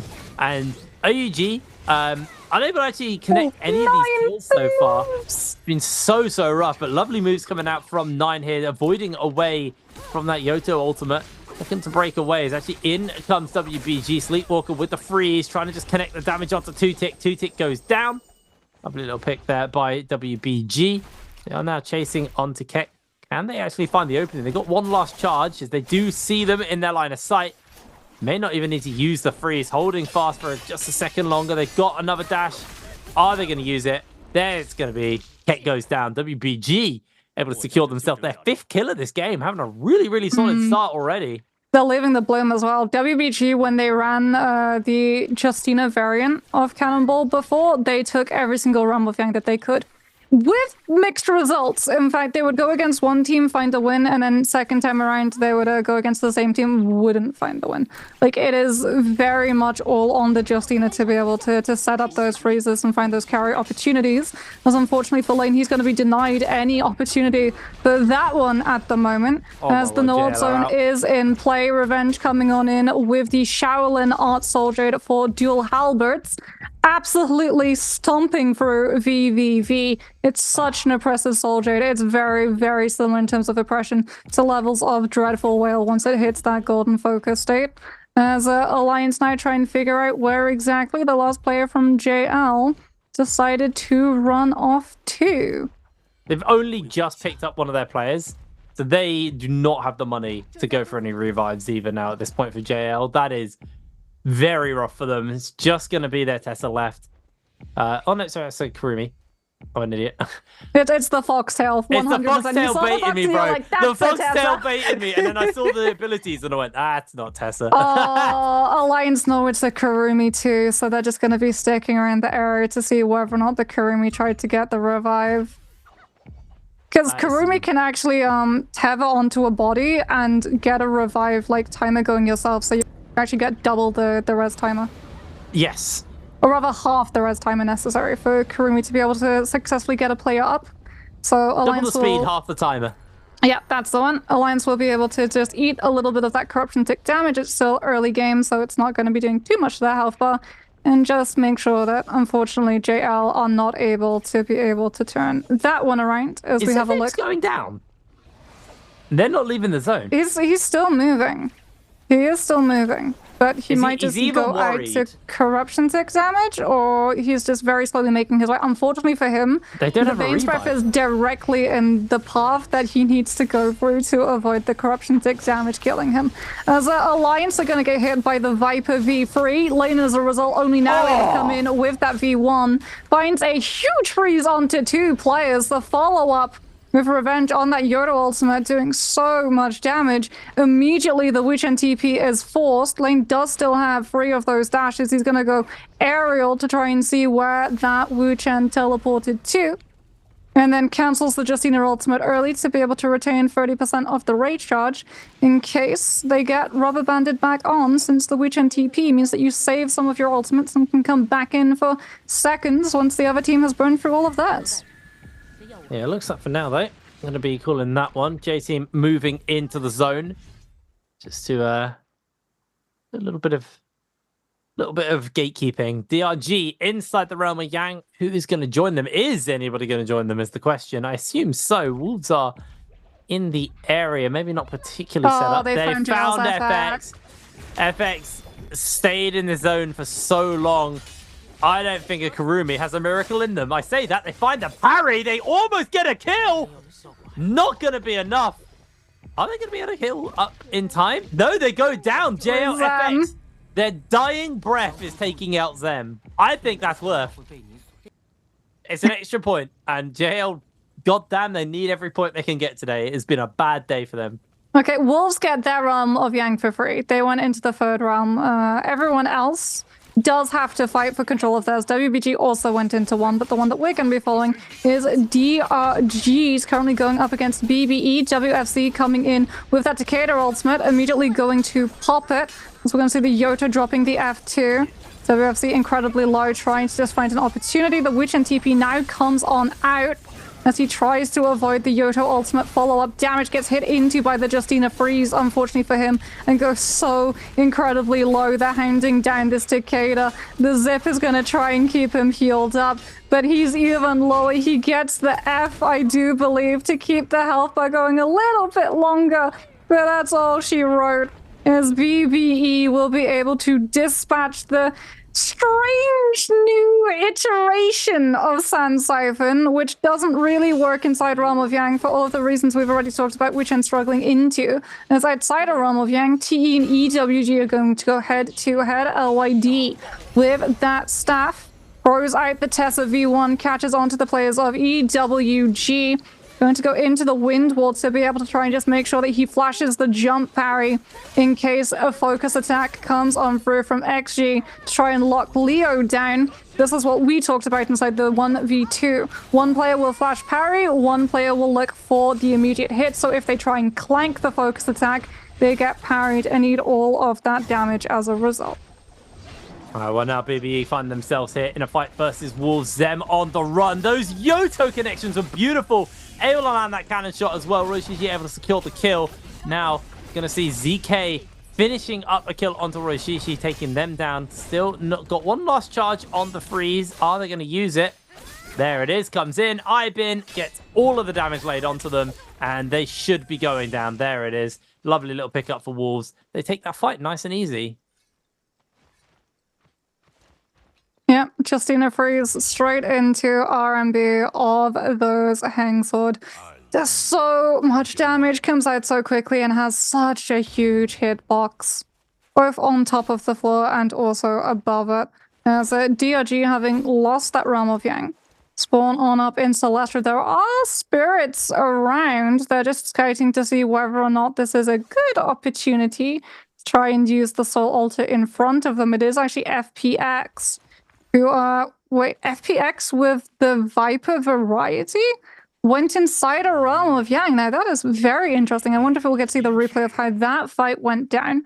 As we have talked about, the Viper variety team with the Wu Chen struggles into Realm of Yang for all of the reasons that DRG had problems. As DRG, I think they know that there is a team in the area. They're waiting to see whether or not they take the Soul Altar, as both teams are hit with Yang depletion. Zem, unfortunately, going to be hit by a parry, gets immediately eviscerated by the players of WBG inside the zone, who are hunting out to see if there were any stragglers. FPX now deciding to take that Soul Altar, and unfortunately for TRG, Jake, this is so ironic. For anyone who plays like an MMO, you'll know this. The moment you take your attention off of the space is when the rest spawns up, and that's exactly what's happened. Yeah. FPX, the moment DRG reposition, that's when they go for the Soul Altar. I once lost the Time of Spirit, Jake, to that. That's a WoW reference for people. Yeah, ouch. Looking lovely, though, coming in, seeing if they can get some damage off on to the remainders of these members. It's in the corruption actually taking out WBG in the distance. They are just going to go for a rebirth, though, so they should be sitting okay. But right now, a lot of players have actually been knocked out of this game. It has been a very, very bloodthirsty, very, very fast-paced game so far. As DRG continuing to keep the pressure up. FBX to come in for a bit of damage on to FXZ. He's going to land himself a grapple on to Water. Trying to land some damage off. They've got the Viper stun coming in as well. FSZ just trying to get behind the tree. Wasn't able to angle it quite right. In comes Moonlight. DRG putting the pressure up onto Xiaohu. Getting so much damage off. Instantly popped out. But they tracked exactly where they were. They saw the pop in the distance and keeping the pressure up. They've still got plenty of charges left on this Takeda ultimate as Xiaohu. Now they're just keeping the pressure up. He can't even get an opportunity to heal off this. That TP did nothing for him. As down goes one, down goes the next. FPX losing 2 players very quickly there to DRG. Water, the last player standing. And it looks like this is going to be WFXZ, whatever his name is, able to take down Water and finishing up the remainders of FPX. Yeah, I feel you. Players with 3 letters in their name, hardest to pronounce in quick fashion in a sentence. Use normal names! I've had this rant recently. One of the easier names to be able to pronounce. It's fine. Unfortunately, not going to be able to find an easy kill. They have been able to chase TE away, so they will be able to get the revive potentially onto SS. Unfortunately for them, TE double back in and literally just peppered the ranged in to stagger OUG from being able to spot the resurrection. And as a result, they lose another player, and Yu gets hit by the Tesla V1 and will go down. TE playing that absolutely perfectly, not taking full advantage of the range of distance that the Wu Chen teleport can take you, but understanding that OUG would prioritize getting their player back up. And just as we saw from DRG earlier, when they first dropped onto, was it WBG? Just coming in immediately back again with something like the Takeda ultimate, in this instance, those musket shots to be able to make sure that they instantly down 2 players. And with that Tesla V1 would be able to bookmark the fight. Alrighty, well, BBE getting himself nice and aerial here for this fight versus WBG. Immediately catching out onto Baige, trying to get some damage off onto them. Bin actually doing a lot of work, forcing the transform out, instantly coming in for the Justina freeze, trying to get that damage down onto Jahu, or able to land it actually with the musket shot in the distance. Still got a couple of charges left on the freeze. Can't really line it up. Seeing for an opportunity to go for it. Seeing if they can track that freeze. Do catch Baoge. Baoge gonna lose their life. Down they go. Ivan actually gets froze up. Beautiful parry coming in from Roy Shishi though. And that's BBE taking the win. Yeah, that Justina variant, not only is it really good against Wu Chen, it's also really good against other cannonball compositions, because like you said, Justina freeze onto the Transformers with the extended seconds after they buffed her, I think back in like November was when that one came through. Being able to freeze both the Yue Shen and also keep pressure on the Yoda, like actually going incredibly low through the ultimate, getting finished off by the musket shot, means that there's just less damage coming through, less zoning potential where the Yoto and the Yue Shen can't cooperate to be able to just make sure that when one attack hits, the other can't be dodged. And unfortunately, it does mean that they get hit by that Yang depletion. WBG going over to Shipwreck, having to take a fight immediately against BBE. Sleepwalker on that Justina does have the ultimate. Will he be able to find an opening freeze? Or are BBE going to be able to outlive the blizzard? Does look like Ivan could potentially get jumped upon right now. Sleepwalker getting into position, wanting to try and isolate one of these targets. Gets the parry onto Ivan, who immediately has to go for the free shell. Both Justinas going to actually have their ultimates, but it's actually Sleepwalker who holds on to his.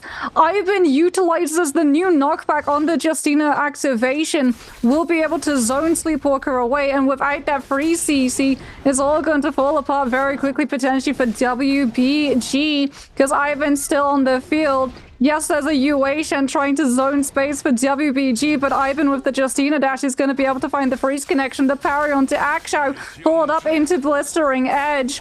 And that Yodo should surely go down in a matter of moments. He'll live a little bit longer, but it is not enough to turn the fight around. Baige falls, and that's WBG. When they had 12 kills to their name, Jake, not able to take it into a good kill multiplier.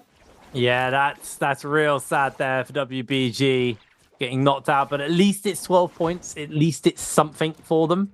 But yeah, they realistically would have liked more. We'll have to keep our eye on them for the last game and see if they're going to be able to put some decent points together for themselves.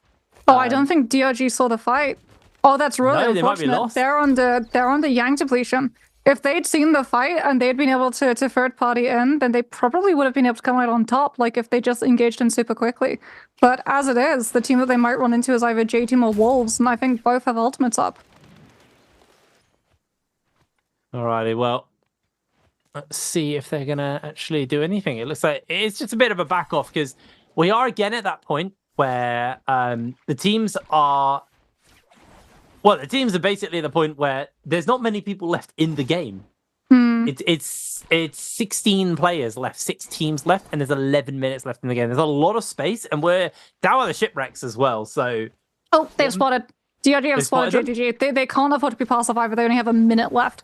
Like, they're going to have to get in and get a kill immediately.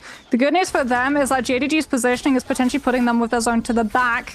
And that is exactly what WFC is going to try and take advantage of. Turns the Fury and shoves through, finds the parry onto Keck. Will be able to get the follow-up damage, and this fight is going to continue. DRG's Moonlight also throwing over that Yoto ultimate to try and just play off of the stagger set up by this Takeda. Is he going to be able to find any of the kills? Tutik, unfortunately, keeping the pressure onto WFC, who catches Tutik as he falls out of his ultimate into the fan RMB. Jill Halbert's come out, dragon-like might being used to try and buy the Yoto the ability and movement to get out of the corruption and into the zone. DRG have been able to pick up one soul win for WFC, but unfortunately they haven't been able to full team clear at the moment. Tutik does go down. That's another soul win bought for DRG. Another of their players saved. It's just one last player who's trying to kite out into Shipwreck. Are they going to be able to pick him up in time? PP incredibly low. Armor on blue. Health below 50%. Has the fan in the back pocket. Swaps over to be able to get the skirmishes to connect. 12 seconds! 12 seconds left for Wu They're not gonna do it. He's spotted out where he is, but there's no way that he's going to be able to find it. And with his last breath, he teleports his team into a better position and goes out to Yang depletion. That was a proper, like, salute as you go down. Like, I'll get you out to safety, boys. That was so tragic. Lovely little hide there, though, coming in from Moonlight is the final player. Oh, no, not the final player, sorry. It was J-Team. I've lost my place already. Anyway, JDG... It was JDG's PP who was in the corruption, and unfortunately, he doesn't hide for long. He gets spotted out, and directly on top of Bane's Breath as well. Yeah, that's going to be hard to break away from. And there it is. BBE's Fat Milk with the musket able to secure that kill. Lovely. Oh, inside the Bane's Breath, though, so let's see BBE get out of that one. Just narrowly avoiding that little splatter. Could have been quite dangerous for them. Now we're left with 12 players left in the game. DRG are going to be able to get their hands on to this Mora's Blessing, grab themselves some golden armor. Not sure what the weapon was, but they got it, I assume. And unfortunately, they do not have any ability to bring back their Wuxin. Oh, it was a flamer. Yeah. It's really annoying because they, like, I mean, it's, I guess, best case scenario, the best case scenario is you've got, like, your two most important people for taking fights. Yeah, it's the defensive person's gone. Yeah, if you lose a player towards mid to late game, Wu Chen is the best to lose, right? Unfortunately, it is going to be potentially Ballista in play, which means that lacking the Wu Chen wind walls to be able to block the range pressure could become a problem for them. The reason like why they are hugging the base of Ballista Tower, like they're right inside it, is because they heard a team actually rolling around on the ballista above their heads. You do see, if you actually open your minimap, you see the ballista icon moving around if there is a player currently occupying it. So you don't get caught out in terms of surprise by a player sitting on that one and you not understanding it's there. There's Wolves, ZK, pops the Justina ultimate, tries to find a connection onto J-Team. Speaking of ballista, hello.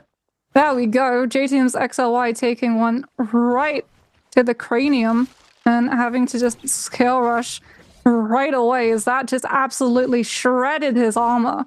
He's gonna go aerial. He's the only player currently alive for J-Team as well. So he's gonna just try and play to be as small and quiet as possible. Unfortunately for him, he's been spotted by TE's LYD. F1 comes on through. XLY kiting on over to the base of Ballista to be able to try and use this terrain to try and scale rush around it on Infinite, but he just gets absolutely stun locked by TE and as a result is not able to hit that win condition. And TE now just continues to occupy Ballista. Han waits out the fire tick on the arrow that was connected onto him, gets a Wuchen Windwall from Leo to make sure that he's not staggered off of it, because the way that you can actually counter a player on Ballista is by hitting them with anything. If they take any form of damage, they're forced off of it. So good Wuchen Windwall to be able to peel from him. And TE, I do believe, also have Tuner as well, so they're going to be stocking up on resources and putting themselves in a brilliant position, especially since the Bane's Breath is going to make it really hard for these players to position around Ballista, because they either go into the Ballista damage or into the Bane's Breath or into the cannon fire that Wolves are just absolutely assaulting BBE with on the other side. Yeah, I mean, 11 players, 4 teams left in the game. It is absolute chaos at the early game, but now the end game, normally a little bit more chill for a bit. It will explode in the next couple of moments once the map is shrunk a little bit more. But it's just too much space for the players to quite comfortably sit with their back to the zone. No, they're not going to have anyone coming up behind them, and they can just trade cannon shots out and burn resources, especially when, again, the Bane's Breath is creating a zone in the middle of the map. Basically just means that no man's land is there. Oh, we're even covering with Dreadful Whale. Oh, T is stacked.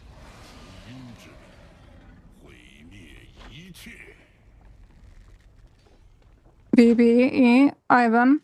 2 shots left on the bow. Checking to see whether or not they're going to get any retaliation or pressure. T's LYD. And Leo now off of that Ballista Tower zone is going to move away from Ballista, and the players in the area breathe a huge sigh of relief that they don't have to worry about that coming into play anymore. As T start to get into position, Han runs out. No way do we see a Blood Ripper final zone coming through from TE. I'm gonna laugh so hard if this actually gets a kill. I cannot remember the last time that Blood Ripper has been able to find a kill in an Nbpl lobby. I barely see it. I know. would like it. I do adore it. I think the smaller spot-sized final circles suit the Blood Ripper more. Because the problem is when there's like 30 people in a circle and everyone's just shooting cannons, you're just going to get killed with the Blood Ripper. There's less well, people speaking about getting killed, it's not a Blood Ripper, but it is ripping right through Han's head. Fat Milk comes in with a musket shot. They try and cover for him with like Dreadful Whale, but unfortunately he just takes too much pressure and goes straight down. Wolves now also backs against the wall, having to just all in onto everyone from BBE. Out comes the Yoto ultimate, trying to just buy space as they get pressured by everyone from BBE taking the frontline fight. Roy Shishi sees that the Yoto ultimate has been burnt out. Now decides it's his opportunity to be able to keep that pressure going from on high. Tries to find the connecting slashes onto some of these players, but he's done enough to be able to buy his team the space that Wolves wanted to hold on to. Cheese Han were able to actually bring up the player that went down. That probably was off of an armor swap coming through once the revive had come on out. Unfortunately for them, they're still being pressured on all sides. Yet again comes the Dreadful Whale, so that BBE can't move off of the musket pressure coming out from Fat Milk. He's going to immediately utilize that Uation ultimate, knows that TE's heart is a little bit too close to the end of the zone.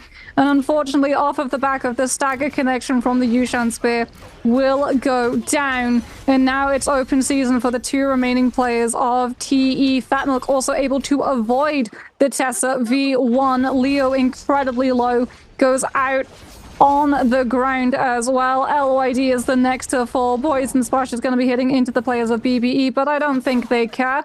Have they spotted out Wolves hiding inside that shed? Well, now they're going to know, as Fat Milk gets caught inside the Yoto F2 and immediately takes a lot of damage. It's not enough to be able to kill him, however, as they'll be able to follow up with a kill onto Wolves' Egg.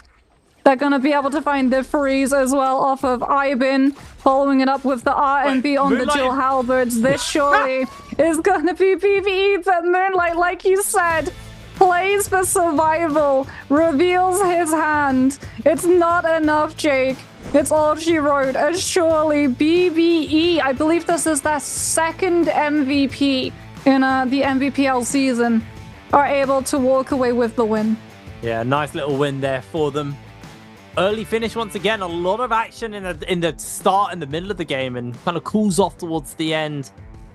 But BBE finally striking, and today's been a little bit of a letdown from them for a team who've actually been pretty consistently good since joining the Nbpl as one of our newer teams.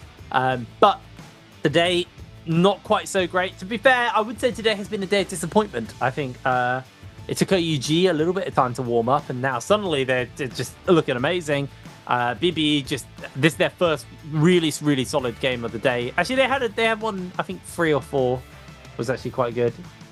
But bunch of teams not really kind of finding the mark, and BBE getting a good win under their belt, a needed win for them back of that one.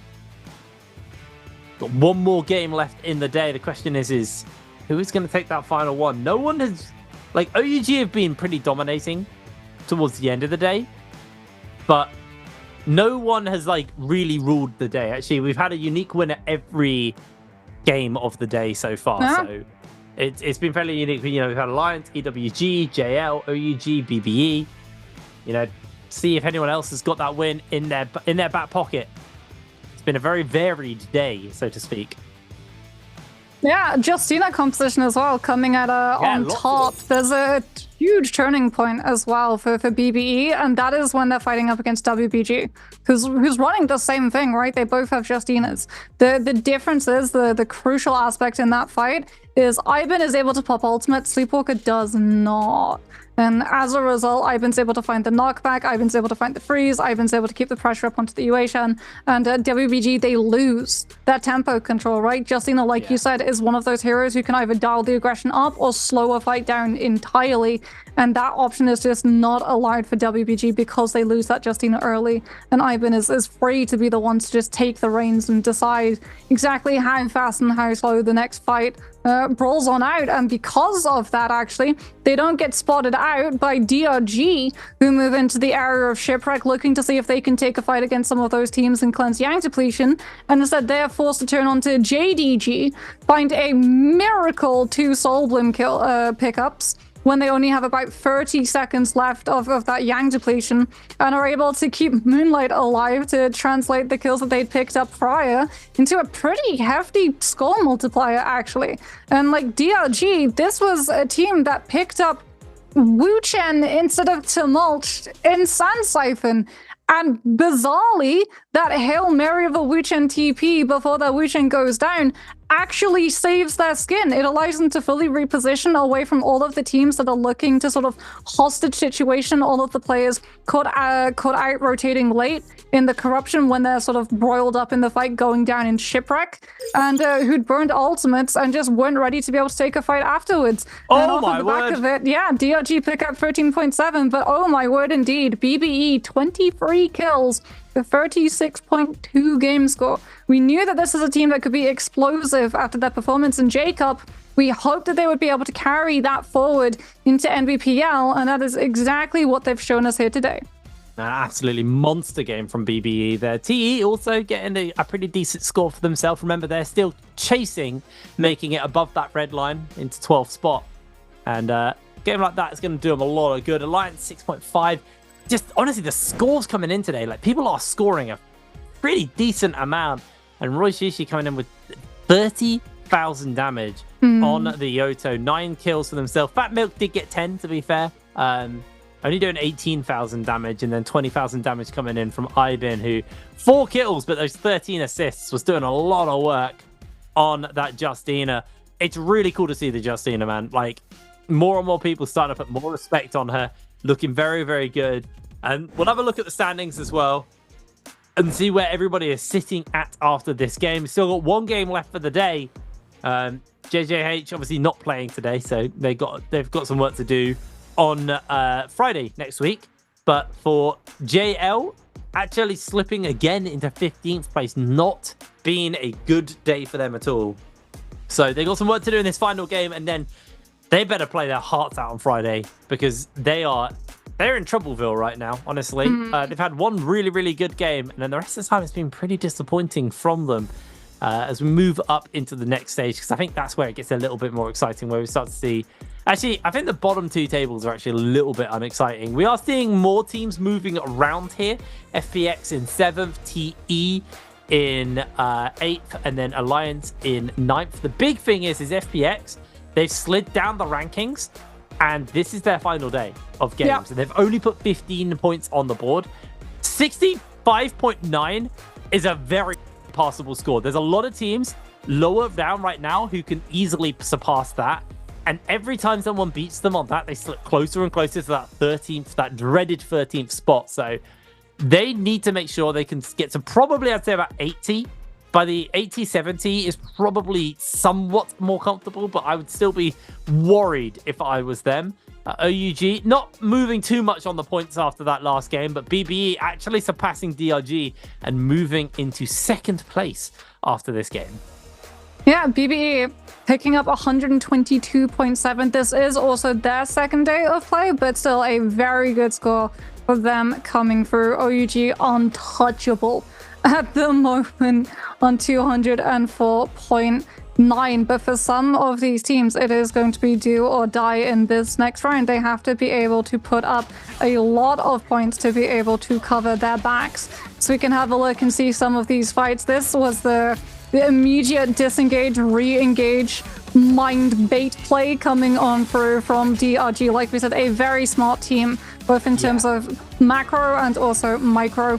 from the way that you saw them prioritizing Moonlight living, the way that we saw the Wu-Chen TP to guarantee that the other two players lived as well. WBG, Sleepwalker getting to come in with those Justina freezes, that he's able to find nice little jump parry there as well to set up into the wind spike from the rest of his team. WFC coming in with a absolute beaut of a Dragon Slayers into Nezhaz. That was the Ibin musket shot to be able to take down WBG's Akshao inside the realm of Yang. And here, unfortunately, is Akshao falling down yet again, this time to the nunchucks coming through from Roy Shishir, one of our players who plays both solos and trios, both in Nbpl and in J-Cup.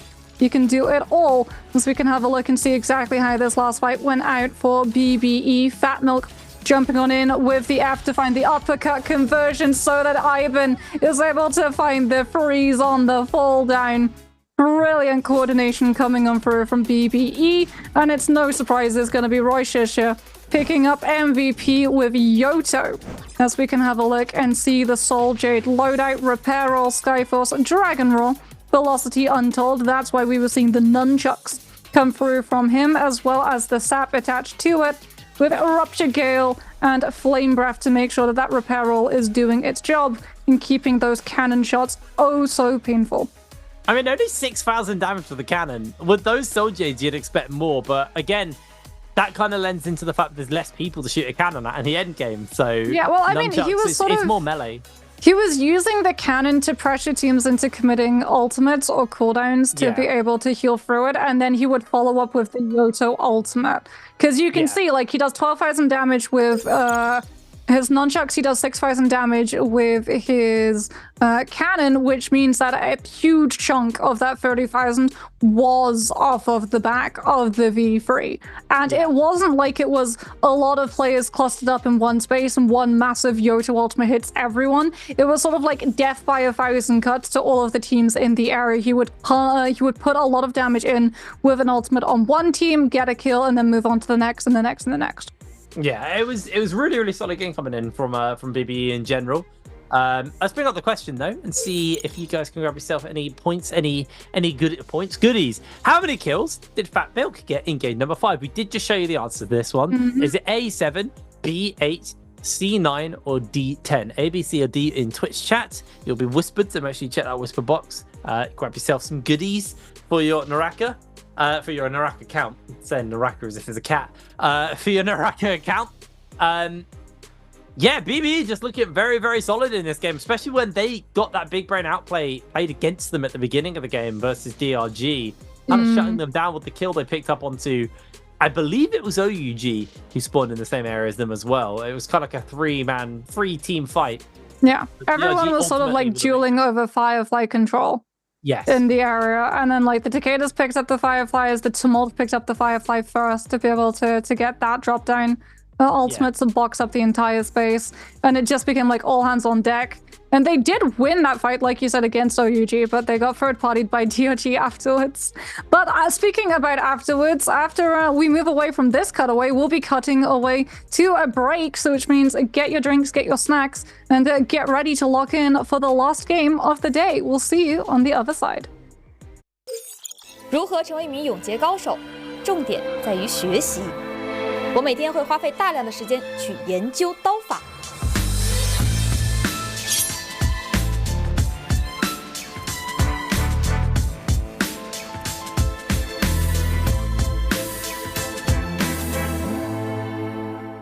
刀不是这样用的，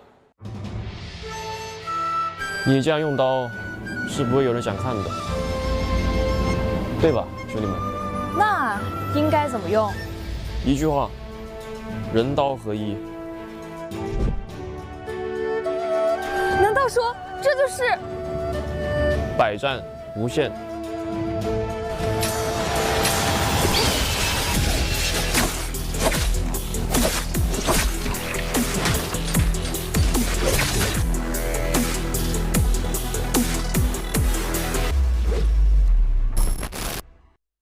怒火焚身！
Welcome back to the Nbpl. We're getting ready to go into our 6th and final game of the day. It's been a very varied day in who takes the wins. Some teams have performed, some teams have underperformed, expectations somewhat shattered, somewhat met. It's been a bizarre day, Moxie, so far. Yeah, I mean, OUG, after an absolute record-breaking day, quite literally, their first day of play in this week, they managed to pick up 30 kills, which is now the highest amount of kills picked up in any one lobby, picking themselves up 46 points in one game and elevating them to above 200 points in regular week, which makes them pretty much uncatchable for a lot of these teams, especially the teams that have their second day of play today. But like you said, they haven't really been popping off all that much. They have picked up one MVP as of today. But we've been seeing a lot of other teams really surprising us, like BBE, Wolves, Alliance, all of these teams, normally a little bit towards the lower end of the standings, really picking it up and getting to play as aggressive as they want and really controlling a lot of these final zones as well. Like BBE in that last match, absolutely on fire, 23 kills. Yeah. Picked up from them, surpassing a 20 bomb, which is now even harder since we've moved from these lobbies having 16 teams to, well, 12. It's kind of crazy to think that they got 30 kills, and some teams aren't even getting 30 kills in a day. Like, absolutely huge there from OUG, and like with their really good game today as well, and just like at least they've been scoring. I do think it is genuinely impossible for them at this point now to be knocked out of by weeklies, but their spot of the number one could potentially be threatened because today hasn't been as good. I mean, if GG have a really good day, or well, any of the teams who've still got games to play could potentially shake things up on that table. So I'm excited to see how that is going to go moving into a Friday next week. But we still got today's games. We've still got one last game left to go. See how this is going to fare for our teams dropping on Morrisar one last time. I'm most interested by the select order. We're going to see it shuffle around. So there you go. JL have 0 points in there at the bottom. So that's really going to affect them on that front. I believe J Team have 0 points, but they're at the top. So this is actually a really good, like, perfect spending of points from J Team here. BBE get first pick of the litter as well. Yeah, this is. I'm going to be interested to see how this fares now for teams who have lesser points and won't be able to pick up what they want to pick up going into this final game.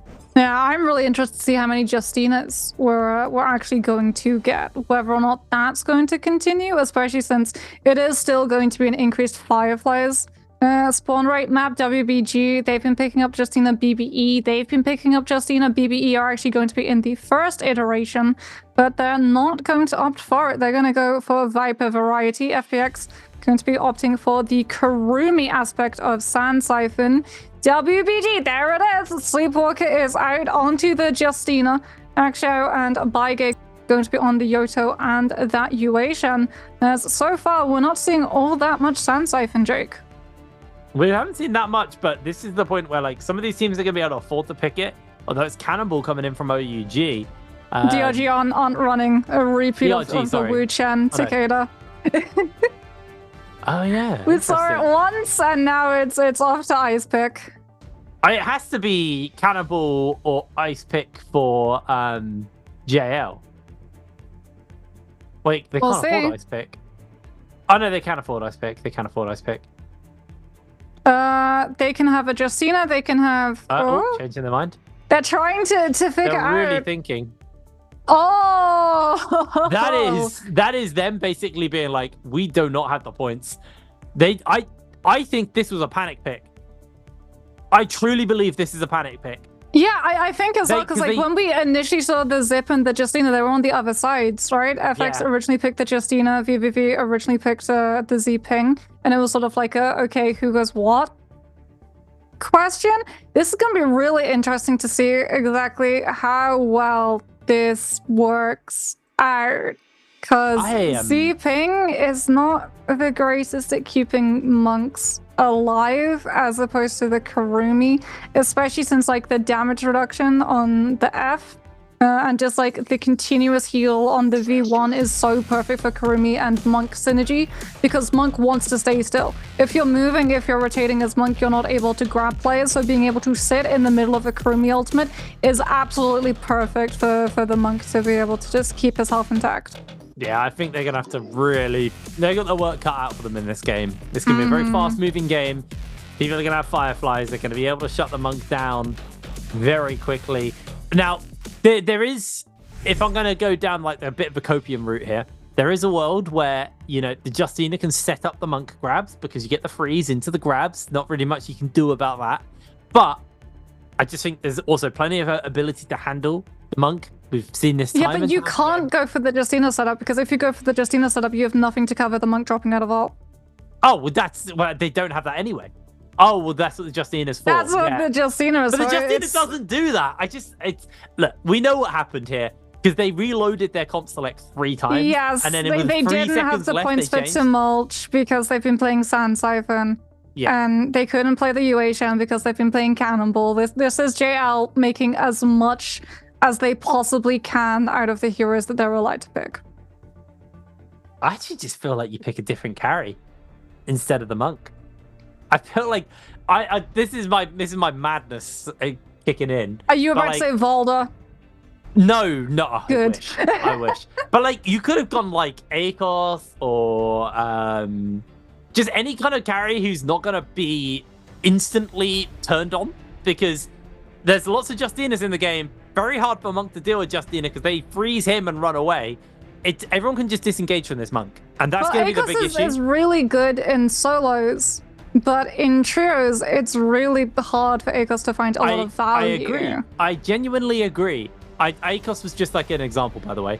The reason I say this is I just don't think the Monk Justina combo is there. So you picked this in panic. I feel like you could have probably picked any non-Monk carry here, and you might have been a little bit more comfortable going into this game. But we'll see. Maybe I'll eat my words, and I'll happily... Ooh, voice going with there. I'll happily eat my words.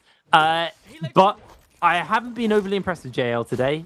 They've been a little bit disappointing. As Tutik has already got himself a blue weapon and purple armor. So EG is not really going to be able to do too much about JDG here. This is going to be a very, very hard to deal with team. Running Wolves down. Wolves don't really have the armor or the health to really keep this going, so they are going to port out of that one as the Tether will proc on Wolves and ZK.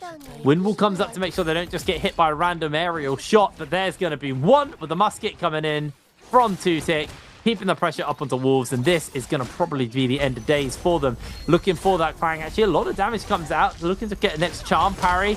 Are going to be able to get the uppercut, but down they go. JDG take this fight nice and easy. 3 kills to start the game off for them.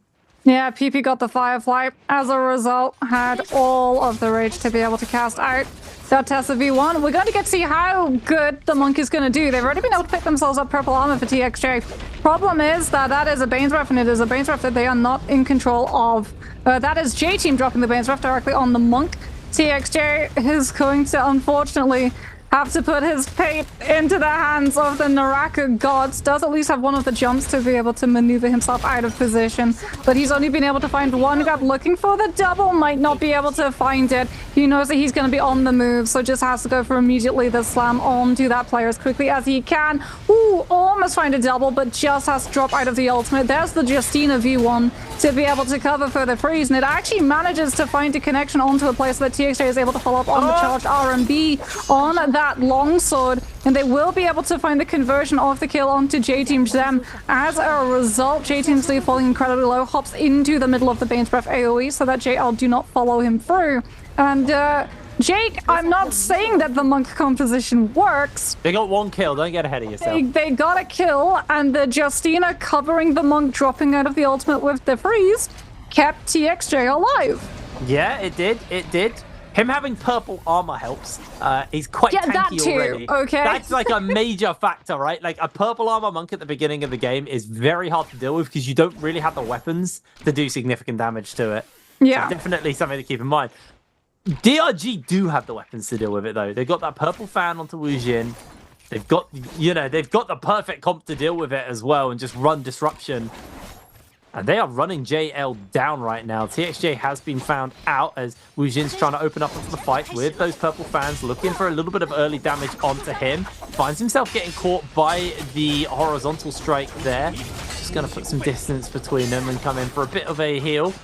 Trying to get himself that armor back. TXJ's being bullied around quite a lot here. Wu Jin's losing a lot of HP, and this is starting to get a little bit messy for them. Moonlight's going to peel back with them, and as soon as the monk transform comes out, they run away. They do get the grab onto one. The repeating crossbow going to be doing a lot of damage to TXJ in his backside. They are able to finish up the kill, though, and suddenly JL have found that opportunity, that opening to try and get the damage down. The healing from the zip going to top TXJ up just a little bit as Moonlight dropping onto the low ground. They're trying to find a grab, but TXJ now losing the transform. I think the damage has actually been done as they move into the mine shaft. Moonlight's so low. To try and break away. Moonlight is incredibly low. Maybe a miracle can come out. They almost have that Yoto ultimate built up as well. And here it comes. Can they make the strikes land? TXJ trying to avoid, trying to evade. Moonlight still holding their life here. Down they finally go to JL as they're going to finish up the last couple of bits of damage onto Wu Jin. And JL honestly piloting this comp very, very well.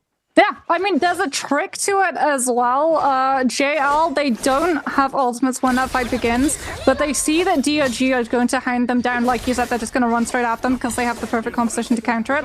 And JL, instead of trying to like disengage or run away, which would immediately give away the fact that they don't have the monk ultimate, you actually see when they spot that there's a team running at them, they stand still. Like they invite the conflict because they basically play as if monk ultimate is already on board. And that's why you see like DRG trying to just hound down the monk to force that ultimate as quickly as possible and also generate the rage necessary for the Yoto ultimate, which is a couple of percentage away, can come through. And if the monk ultimate comes out, then you can use the Yoto / connections to be able to stagger the monk and prevent him from either finding a grab or actually slamming a player down if he's able to find a pick.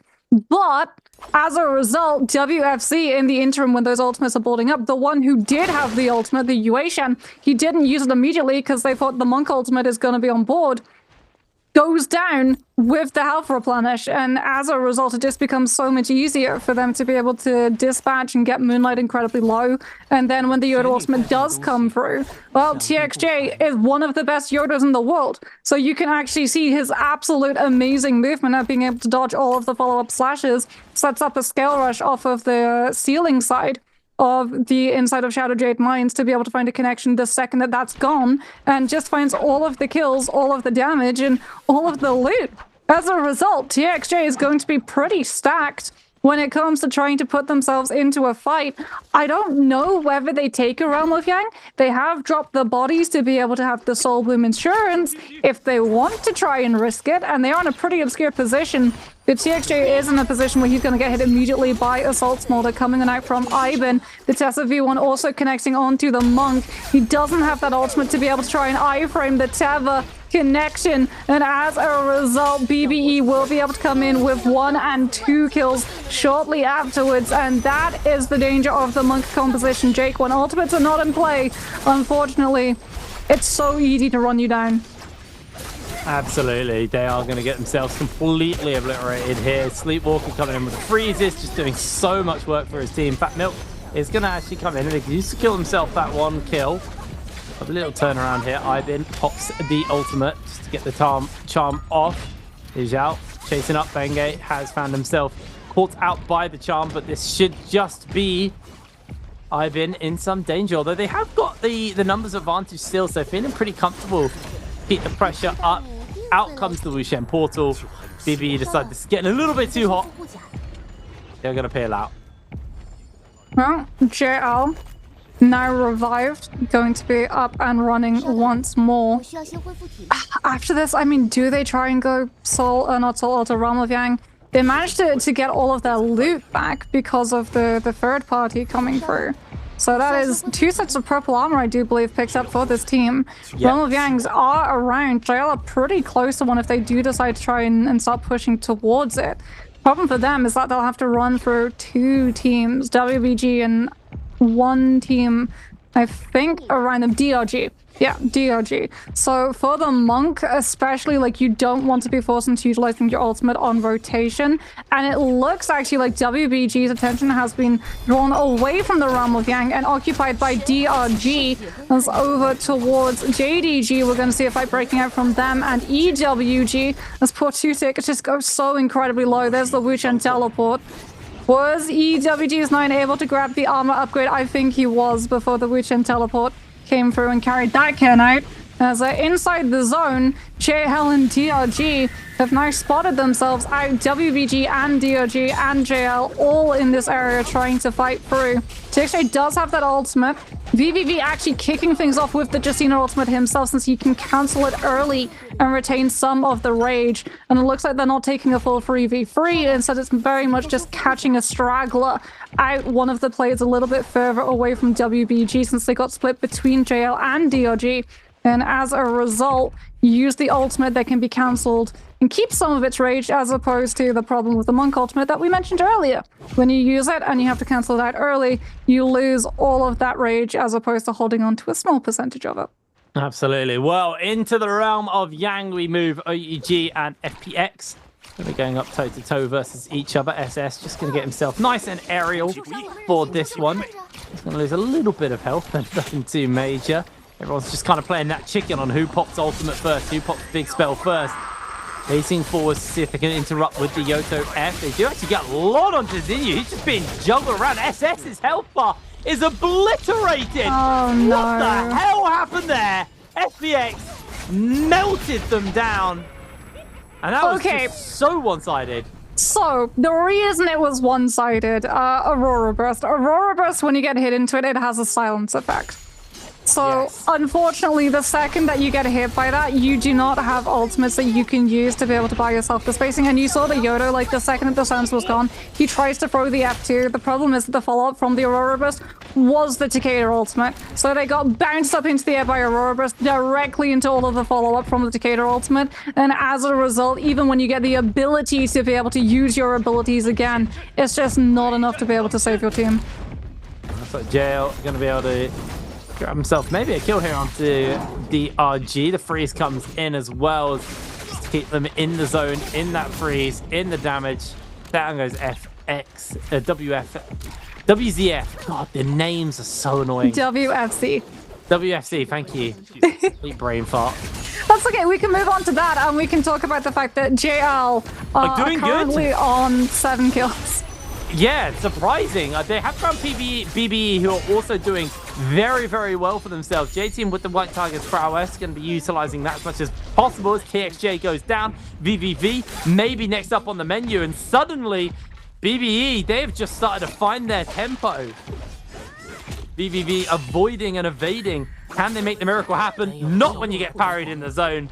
Down they go. Fat Milk with a fan cools him off.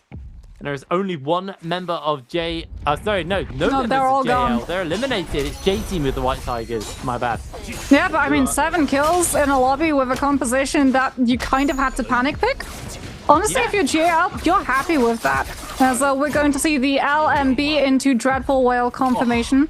Coming on out for EWG's 9, who's going to get the grapple onto JDG's PP, following it up with the horizontal. Unfortunately for him, he gets grapple bumped, so he's not able to avoid the Tessa V1, but his health bar is large enough that he will be able to live the follow-up, and once that stun connection has been removed, he can come back in and find the damage necessary to win the 1v1. JDG's Keke will be able to drop one of the Fs to get a little bit of shield reset. Unfortunately, he gets caught by the Tumultuous, held into position, and EWG will finish him off in a very fast fashion. Yeah, that was a nice little pick there from EWG. 8 kills in. They need this as well. Been a pretty rough day for them below that red line. JL just finished today below the red line, so they're going to have to do some serious work on Friday to get themselves into a more comfortable position going forwards. Just quickly heading back into the zone to see if there was any goodies up for grabs, and the Karens got dropped. 17 minutes left in the lobby, 22 players and 8 teams left remaining. We do still have OUG with the debuff on 2 of their players. So, wait. Yeah, 2. Yeah, so they must have found a random Karen because they haven't got any kills. Huh, interesting. Yeah, the one of all of the kills currently in this lobby is BBE. They have 12. Yeah, BB are absolutely killing it, quite literally. Having a very, very good game for themselves right now. And right now, it looks like FPX and OUG have found each other out. King just holding up in the sky, waiting for an opportunity to come down. Throws down the mech, actually. The pillar doesn't quite get the placement perfect. Is able to open up the Xiaohu, though, who's losing so much HP. Luckily, the Kurumi ult comes in, refreshes some armor, but it's not going to do much. You got everybody pounding down on you. The King flicks back with the F. Has still got that mech pillar to work and jump into if they need to. SS actually losing a lot of HP here. They're going to mech up. See if they can buy some space for their team. As Dongqing now just finding themselves going to get absolutely assaulted by the damage from this from the King, but it's not actually able to really find an opening. This is the problem with Transformers in these tight-knit zones. Is actually fairly easy to evade. Oh. FPX griefing the potential revive from OUG by dropping the fire cage directly over the Kenzo Xiaohu, and SS might actually time out on that one. Yeah, they're about to go down permanently. Can they touch? They just need to touch. I don't think this is going to happen. Oh, good shot, actually, coming in. Yeah, OUG gets the kill. Like, the King gets the kill, but unfortunately for him, it's too late. The fire cage zoned him away from being able to pick up his teammates. Jinyu and SS in the fight bleed out. He has the money. He has the money. That's the key thing. He just needs to find them. Okay, that's DRG. Oh, there it is. Okay. DRG are on the Soul Altar. He's about to run. Oh, no! Run the King! You know the Simpsons meme? Where, like, Grandpa just walks in through the door, sees that, and turns around immediately? That, unfortunately, is OUG. And unfortunately for him, even worse, his mech is right inside a room where if he jumps into it, he's not going to be able to get out because the mech just can't go through the door frame. He just has to go into Celestra and try and run. DRG's Moonlight has spotted out the state that the Farrier is in, pops the Justina ultimate, and tries to hunt him down. The good news for OUG's The King is that this is Celestra, and this place is a staple of being able to just break the ankles and get out of the chase. And we'll have to wait and see, keep an eye on the kill feed on whether or not he is able to live this one. No, he's not. DRG finds them. You were so close to Soul Lunge coming in from BBE's Ivan. Wu Chen Port actually in the middle of a Realm of Yang yet again. Phantom Step on EWG's 9 is going to make that Viper ultimate from Roshisha even harder to land as Ivan throws out the Tessa V1, catches 1, catches 2, utilizes the F1 to be able to knock the players back from interacting with the urn, but 9 is still able to get on top of it and interact with it in time. Dreadful Whale comes on through. Ivan with the wind spout throws it onto the back of the Takeda to be able to try and peel for his low health player. Roshisha incredibly low, but gets so much zoning created from him by the rest of this team. Windspout just thrown out on repeat. EWG is just taking so much damage from the Windspout. In fact, so much rage has been generated from this that they'll be able to come back in with the Tessa ultimate. The V1 stun catches onto the players. Sedated Soul is procced from the zip. Tessa F1 buys the spacing. Ivan throws up yet another Windspout, connects onto another player of EWG. No way. And Ivan with the Windspout, well, I say single-handedly. No. I'm gonna but say, my goodness, that was 75% of the fight won by that fan soldier. I'm gonna say, genuinely, I've been getting countered, and having to switch into the fan was the best thing that ever happened to them. Like that parry, forcing them to drop. I think they had a katana. I couldn't see what they were using at the time, but picking up the fan, so big. DRG, they may have griefed WBG. I can't remember who they griefed now. I think it was WBG. Doesn't matter. Not going to do much about that because they are losing a player off the back of this one. IABIN and the rest of BBE, very strong right now. J-Team are able to respawn with the debuff on, so they need to make this happen pretty quick. They've got 3.5 minutes. Oh, they've got a bounty scroll, at least, so they'll be able to zero in on one specific team's location. It's BBE. That is worst case scenario. Oh, that is very much worst case scenario. They got Mystic Light and are just giga stacked.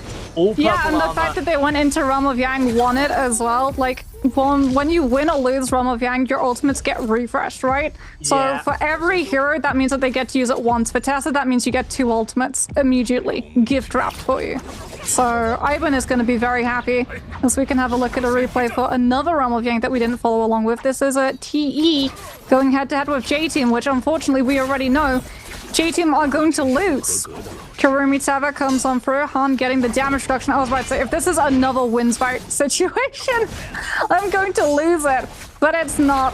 Han's just got a blue fan trying to play off of Karumi ultimate into Karumi ultimate. Tamoch is both going to throw in the F to be able to keep the elemental circle. And you can see as a result, the stamina is just going incredibly slower in terms of regenerating, as Han with a huge fear and shove connects onto so many players from J-Team. Follows it up with the RMB on that fan, charges it, throws it right back up, scoops them all through at max range after the Fear and Shove knocks them back, does not give them the chance to play counter. And it is going to be J-Team immediately getting spotted out by BBE, because in the interim, Jake, they've got 1 minute left on that Yang depletion, and they have not taken a fight.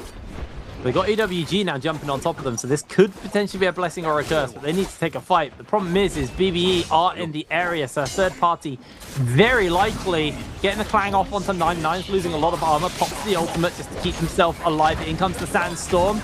Can they keep the damage on?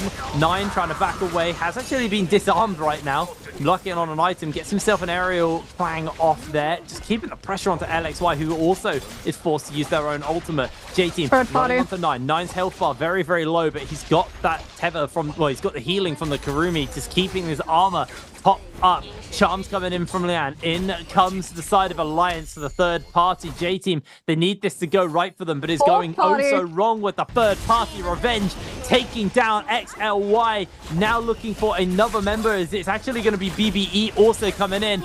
Everybody is here. Fat Milk again with the fan, just doing so much work. The portal's out. They cannot hang about any longer.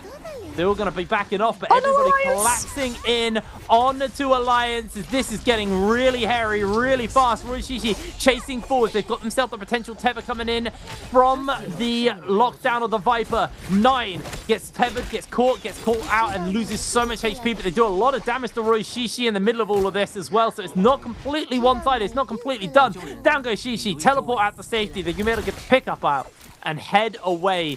10 players left in this game. I think Ivan actually lost the fan.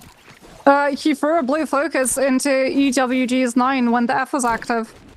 Oh.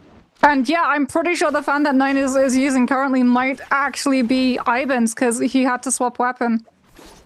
And that was probably another reason why they went for the regen TP away, because they knew that they didn't have wind spite to be able to create all of that zoning potential and catch on to the backs of EWG, who are very aware of the soul shades that PPE have.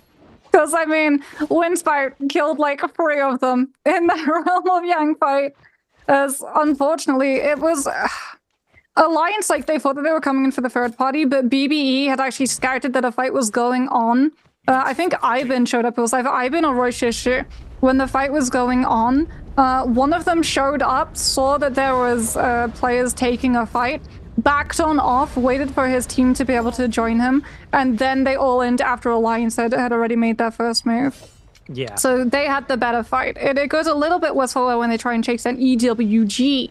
After that, as we're going to have to see whether or not Ivan has been able to find a fan, or whether, unfortunately, he's had to swap Soul Jade loadout. I could have given it to Fat Milk, to be fair. TE looks like they just had highway robbery. They make off with the Morris Blessing, the legendary armor that was contained inside it, for free. Entirely uncontested, as everyone else is on the other side of the map, all drawn in by the teams that were forced to fight because they had Yang depletion. And I mean, speaking about forced to fight, that's something that we get to look forward to in Biweekly Free, because that's when we get the Soul Bloom 2-minute timers.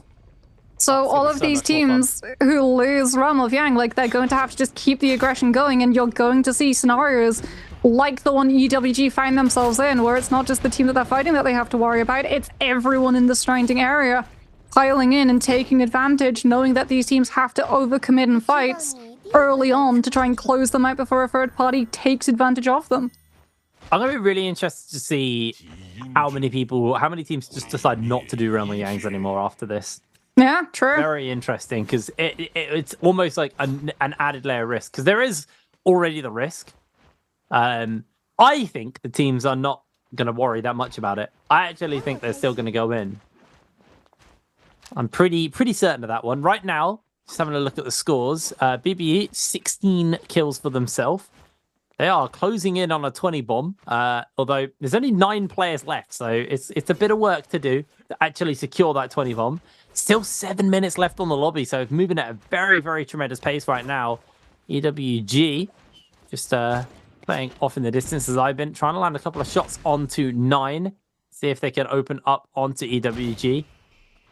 Just making those shots from a distance. 9 is actually losing a little bit of armor, not really too much health here. Say that actually starts to tick down just a little bit more. So BB not willing to full commit to these fights. Nah, they're just zoning EWG so they get the Morris Blessing. That's about to spawn on top of them. They are the only team currently running Viper as well, so it's going to be very easy to pick them out once they burn through their ultimates. They do have the Wu Chan to be able to use the wind walls, but EWG do have the Tumult, and Tumult in the past has been called box composition because you used to just be able to drop Tumult ultimate on top of Morris Blessing and you'd be able to pick that one up with full commitment. And it is going to be the commitment of the Tumult ultimate. EWG's 9 comes in with the Cavalry Bloom. Will be able to interact with the Soul Urn, but having to interact with that forces BBE into using the Wu Chen TP and just immediately about turning. Unfortunately for them, because they got taken up into the fight against EWG, they've lost the positioning to be able to control the Morris Blessing. Unfortunately for EWG, however, they had to burn the Tumult ultimate to make sure they didn't get third-partied when BBE pressured them. And as a result, that Morris Blessing is unpicked. As the Bane's Breath comes through, and the teams that didn't decide to put themselves towards the outer edges of the zone now face going into the additional AoE damage. EWG's 9 comes on in with the Takeda ultimate into the Cavalry Bloom that we saw him tease in the fight prior. Viper V3 comes on out from Roishisha, the 40% damage reduction, as well as Vajra's grip, allowing him to live and hold on to his weapon when he gets parried. Unfortunately, he doesn't have the 40% damage reduction now, and it's going to be TE coming in with the third party. Takeda ultimate from hand into Dragon-like Might with those halberds. Smolch ultimate invested as well to make it even harder for EWG to be able to escape and disengage. That TE can full push back on through. That's going to be the Defiance picked on out for EWG. Sedated Soul has been procced and burnt out and immediately dealt with. As BBE, it is the third party coming through from TE that saves the team, and somehow they were able to pick up Roishisha in the downtime as well.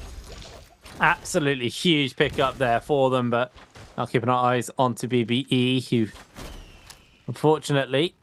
Oh no, fortunately do have all their teams. I thought that was one of their guys. Fat Milk got the TP onto Roishisha's body when TE third-partied onto EWG. 7 players left, 6 of which are here. So this could get really hairy really quickly. Looking to open up into the fight immediately. Charm comes down on to Han. Han's going to find himself getting in danger unless that gets touched in a second. But no, caught out. Are they going to open up? Forcing him with his back to the zone. He pops the ultimate. Gets a load of damage down onto Ibin. Catching him out with his halberds. Doing so much work. But he is popped. Down he goes. Roishishi now putting up a little bit more pressure. Can he actually find an opening, an opportunity to finish up LYD here? Looks like the answer to that is going to be yes. He actually does turn his attention towards him as LYD taken down. That's going to be night kill number 19. This could be a 20 bomb to round the day out for BBE. 2 wins back to back if they're going to be able to put the final nail in the coffin. EWG with 14 kills, trying to sweep it out from underneath them. A couple more up for grabs, but it's going to be so hard to do so. 14 gets himself a knockback onto 1, trying to find the whiffs. Is able to actually open up onto Ibin here, but the fans here, down they go. This should just be an easy closeout as BBE close out with their final win of the day. 2 wins back to back as well. Huge day for BBE. 20 bomb picked out from them, and even in the 3 versus 1, like, they don't get overconfident. You can see in how they're taking the fight against the Tumult, in how, especially with like the longsword, they have Phoenix, they have Hepta, but they throw the Phoenix out to the side so that it doesn't have the potential to get parried, and then commit the Hepta afterwards to be able to lock the Tumult down and into place when you earn the golden focus, as opposed to it being just like instantly parried and turned on your 2 teammates. Really good job coming through from BBE. Playing like absolutely perfectly. There was a little bit of a hiccup where they took the fight against EWG for contest over that Morris Blessing, and both teams did commit ultimates. BBE, however, they knew even if they like lost a player or got in a little bit of hot water, they still had the Wuchen TP, and it was better that they burned it then when there was still room to maneuver after the TP has gone out, as opposed to when the zone is entirely closed up and when you have to TP, all you can do is TP at low health or even with a dead player directly on top of another team, especially when there's things like Takeda in the lobby. They're just going to look to see where you land, hit you up with the Fury and shove, and just immediately follow up into a combo extension. Yeah, absolutely. BB just played that so well. I'm loving seeing the fan. Like, the fan, I remember seeing it when it first got teased. I was like, oh, this, especially with that Soul Jade, it's going to be really, really nasty. And BBE just, I mean, so many teams look so good with it. But BBE, that Roma Yang, where they perfectly just kept Roshishi alive with just spacing and using the fan as like an interrupt so they could never get that final hit, that final bit of damage onto Roshishi. Absolutely huge. Really, really big game coming in from the side of BBE. Played that fantastically well. And honestly, they've been a bit disappointing at the beginning of the day. They had like one okay game, and then like games 5 and 6, they were everything they needed. Really, really big one. That should secure them second, at least for now. We'll see if anybody can upset them on day number 2. But I feel like a lot of the teams who are remotely close are going to have a very, very good day if they want to beat them out and take that second space from the side of BBE. Absolutely huge game and huge day for them.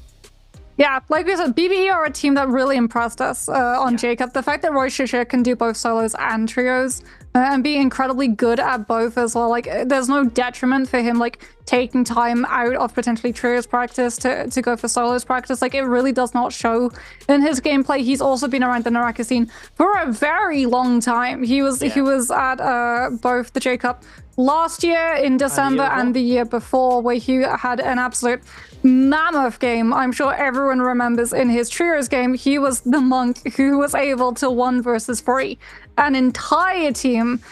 Yes, they did try and push into him when he was monked up, and he managed to get a double grab off of the back of it, but still absolute stellar gameplay coming through from him. But like you said, Ivan with that fan, with that wild wind spout, absolute MVP. For me, it has to be. There can be no other option. He was doing so much damage. He was creating so many just like space opportunities for his team with a composition that traditionally does not do well inside the realm of Yang. They were able to find those moments. They were able to sort of utilize wild wind spouts as a miniature pseudo Takeda ultimate, almost. Where you use the wind spout throwouts in place of the Fury shoves, as like you said, there it is. 20 bomb has been acquired for BBE, putting their score up to a 32 game score off of the back of an incredibly explosive game number 5. So they are most likely going to be cementing their position in second place just after OUG in terms of overall standing so far.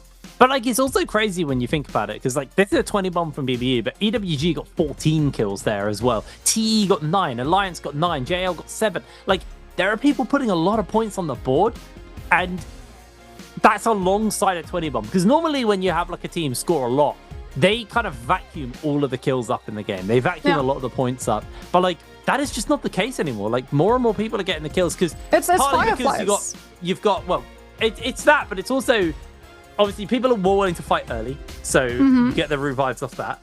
Everybody, especially now that there's an additional Realm of Yang, means there's like, what, 3 teams with Vermilion Birdsmite. So 3 teams who have another revive after revives come out. A lot of people are putting more emphasis on rebirth charms and utilizing those. So you're seeing like coins per minute and stuff like that as their runes.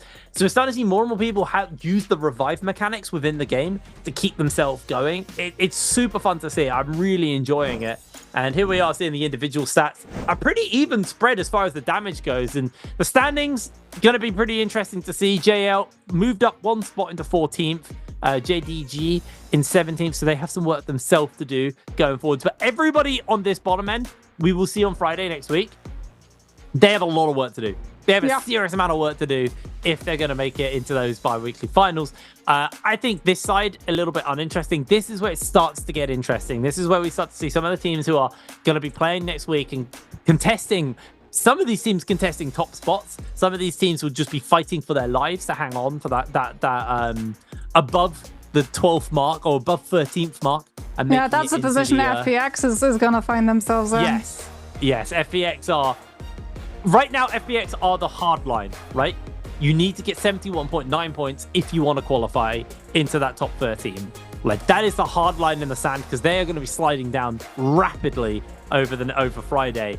But BBE taking second, OUG right now locking themselves at 209.2 points for the bi-weekly final.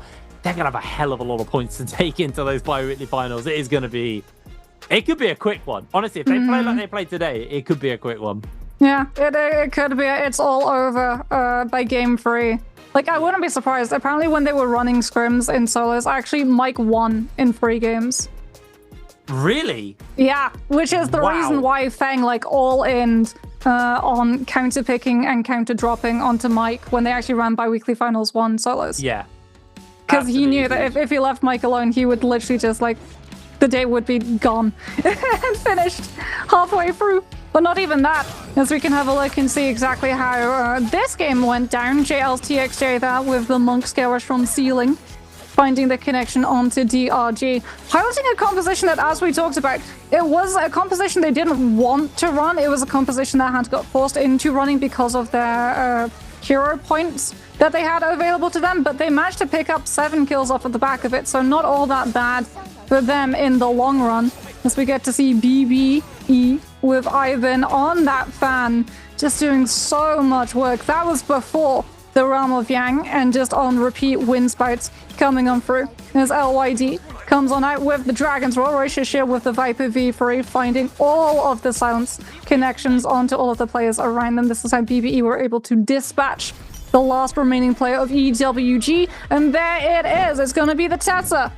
picking up MVP. I thought maybe it might go to the Wu Chen, considering he had 30,000 plus healing, but no, it is Mr. Ivan. And take a look at the 15,000 damage on that fan. No surprises. The reason why you do not see Wild Wind Spout on his loadout is because it got grabbed out of him by a Takeda about 4 fights before second last zone collapsed, and he had to immediately pivot to a different loadout entirely. That photo, by the way, I love it. To me, it just looks like he's like, if you mess with my Tesla, I'll fight you. He's ready to throw hands. He was throwing fans in the last game, to be fair. Absolutely amazing performance from Ivan. Really, really solid performance. 15,000 damage with a fan. Huge game. I mean, BBE, what a recovery, because honestly, they were disappointing for a lot of this day, but bounced back hard. I am also just very excited to see the side of like how JL are going to fare, how GG are going to fare as well, because obviously we haven't seen GG today, and they're the guys who I really have my eyes on as like another contender towards the top end of the table. It's going to be a good day. It's like Friday is going to be a sick day. More trios action. Obviously we got more on Thursday as well, solos, but I never get to watch solos, so it's trios for me. I'm a trios guy. I mean, GG are probably happy that they didn't play today, because a lot of the final zones that we had didn't include Ballista. Like, GG are one of the teams in solos, if a player is using Ballista, 100% it's Sha. In trios, if a player is using Ballista, like 75% of the time, it is GG. And we only really had one game on Morris Isle where Ballista started coming into contention, and it did get used to sort of like oppress a lot of those teams around them and force out a lot of those abilities and resources. And that was actually the one that BBE won. That was game number 5. They were able to prey off of all of the resources that the Ballista damage had been able to take. Awesome. But I do believe we're going to be taking our way to an interview.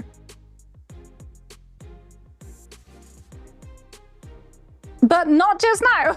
We can wait and build the anticipation to see who exactly Leah is going to be standing next to. We've already had Wolf ZK. Jake, is there any player that you would hope to get to see on the interview block? I hope it's a BBE player, personally. Yeah, Ivan, right? It's got to be. The guy looked so good that last game. Honestly, Ivan's really impressed me.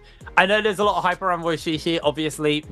Very kind of storied player at this point. 2 J-Cups under their belt, both of which looked absolutely amazing in both of the J-Cups they played in. But coming into like this series and like just this year, the rest of BB have also had their ability to shine, and Ibin has been one of them who, to me, really shine. 晚上好，我是主持人亚哥，欢迎来到我们的赛后采访。先让我们的采 Hello 访嘉宾 everyone, 和 welcome 观 to 众 the 朋友们 post-game 打招呼吧。 interview, and this is Leah translating. So first, like our guest, say hello to our audience first. 大家好，我们来 IB đến từ BB。大家好，我是 BBE 的 IB。欢迎再次欢迎我们的两位采访嘉宾。LYD 怎么回事啊？今天是6场比赛打下来 So after today's sixth game, 紧张吗？还是怎么面对 how do you think about today's game, LYD? 和自己的名字都说不出来了呢？还好吧，紧张肯定是不紧张的。打的有点 Actually, 累，是不 I'm 是 not 今天？对， nervous at 今天我 all. 们可以看到 A、C 两组的比赛，今天打的真 So 的是 today 非 we 常的 can 激 see 烈。 Group A and Group 怎么看 C. 特别 This 是 game 跟 is 上周 really 相比啊，这 good, 周的 really 节奏好 wonderful. 像有了 So 很大的 compare 变 with 化。 the last week game, how do you think about this week's? 就冲一把很冲，一把很保守。 I think we're like one game aggressively and one game 那 stably. T 呢，目前也是找回了自己应该有 So 的一个 so 状态。 far, 那么就说说观众朋友 T 们 is really 非常 in a 好 good 奇的一点 shape. 啊 So we 这 are 个赛 quite 季目前 curious T 感 about 觉队内 like 的磨合到底怎么 how 样 do you 了 think your team cooperation 还 so 有进步 far? 的空间。还有进步 Still 的空 have 间，其实 space 是 to 一个 improve.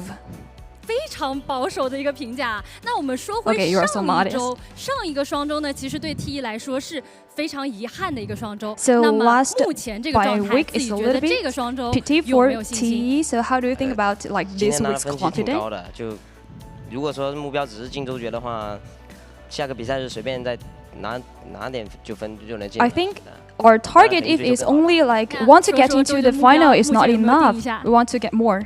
肯定是往高了冲嘛。 那就只能说继续加油，好不好？期待你们接下来的一个表现了。 Okay, we 好 are 的，那 looking 这边我们 forward 也要 for 问一 T's 下EB， volume 那今天这个6 performance. 场打下来，目前感觉怎么样？Sau khi đánh 6 So trận how do you hôm think nay about thì today's game, em hiện tại cảm thấy như thế BBE? nào? Em thấy kết quả bọn em đánh rất là tốt và bọn em sẽ cố gắng phát triển hơn. 他说今天打的成绩是很好，然后会继续加油。 I think we had a 是的， good 是的，我 grade 们可以 today. 看到今天 BBE 真的整个 Yes, of 状 course, 态，包 all 括 of 表 us 现都 can 非常的 see 亮眼。 BBE 所以 have 我 a 这边 really 也 good 要 shape 问一 today. 下 BBE 怎么可以调整到一 So 个这么 also we 好 want 的 to 状 know 态？ how did you like Chị khen là hôm nay adjust cái your nhịp shape? độ đánh và các cái kỹ năng và các màn thể hiện của mình rất là xuất sắc, thì mình đã điều chỉnh trạng thái như thế nào để có được cái phong độ tốt như hôm nay? Dạ là vào ở tuần trước thì tụi em vẫn quen với lại chung kết thế giới là đánh rất là chậm. Nhưng mà vào tuần này thì em xem lại và em cảm thấy nên đánh nhịp độ nhanh và nhịp độ đó rất giống với lại khu vực của bọn em, nên bọn em nó làm rất tốt ạ. 上个双周是他们打的节奏是之前在世界节杯的时候打的是节奏比较慢，然后回去复盘的时候觉得应该是把 I 节奏 think 加 compare 快一 with the 点，然后 Jacobs 这 and the 个 last 快节奏也是 Biweek, 跟 we 他们 think 在 is a 东 little 南亚 bit 赛区的 slow 节奏 about the 很 steps, 符 so 合，所 we 以 like 他们上周 think more 第二 after 双 the 周表 last 现得好一 Biweekly 点。 final, so we want to do 是的，可 better 以看 in 到 this 今天 week. BBE 的整个表现真的是非常的亮眼，也是找到了自己的节奏感。那这边我也知道，其实，在 BBE 的内部，他们是非常希望来到中国以后可以学几句中文的。那 So 我这边 also I LYD know 能不能给我们 all the 的兄弟 BBE players 教两句中文呢？ want to learn a little Chinese this time, so could you please LYD like 简单 maybe 简 teach 单 our 比如说你 BBE's 也可以说 player 是祝福他 several 们的战 Chinese 队啊， sentence? 或者说是教他怎么可以给自己的队友，比如说一些肯定或者加油鼓气。 Em nói theo. 就平时自己是怎么夸自己的队友的，也教一教我们一斌好不好？ Em nói theo. 不让播呀。 Like 不是让播，说一点能播的东西。 like how will you say when you Go. like cheering up for your teammate? Teach him some several. Là cao thủ, em nói lại câu đấy. Cao手. 高手。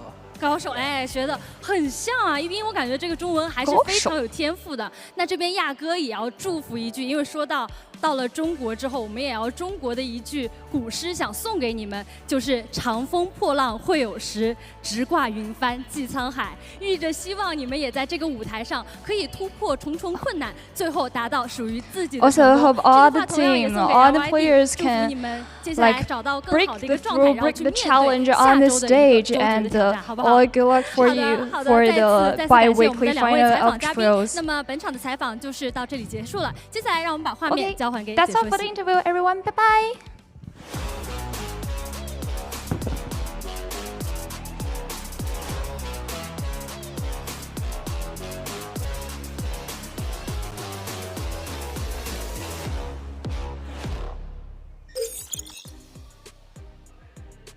There we are. Hello, welcome back.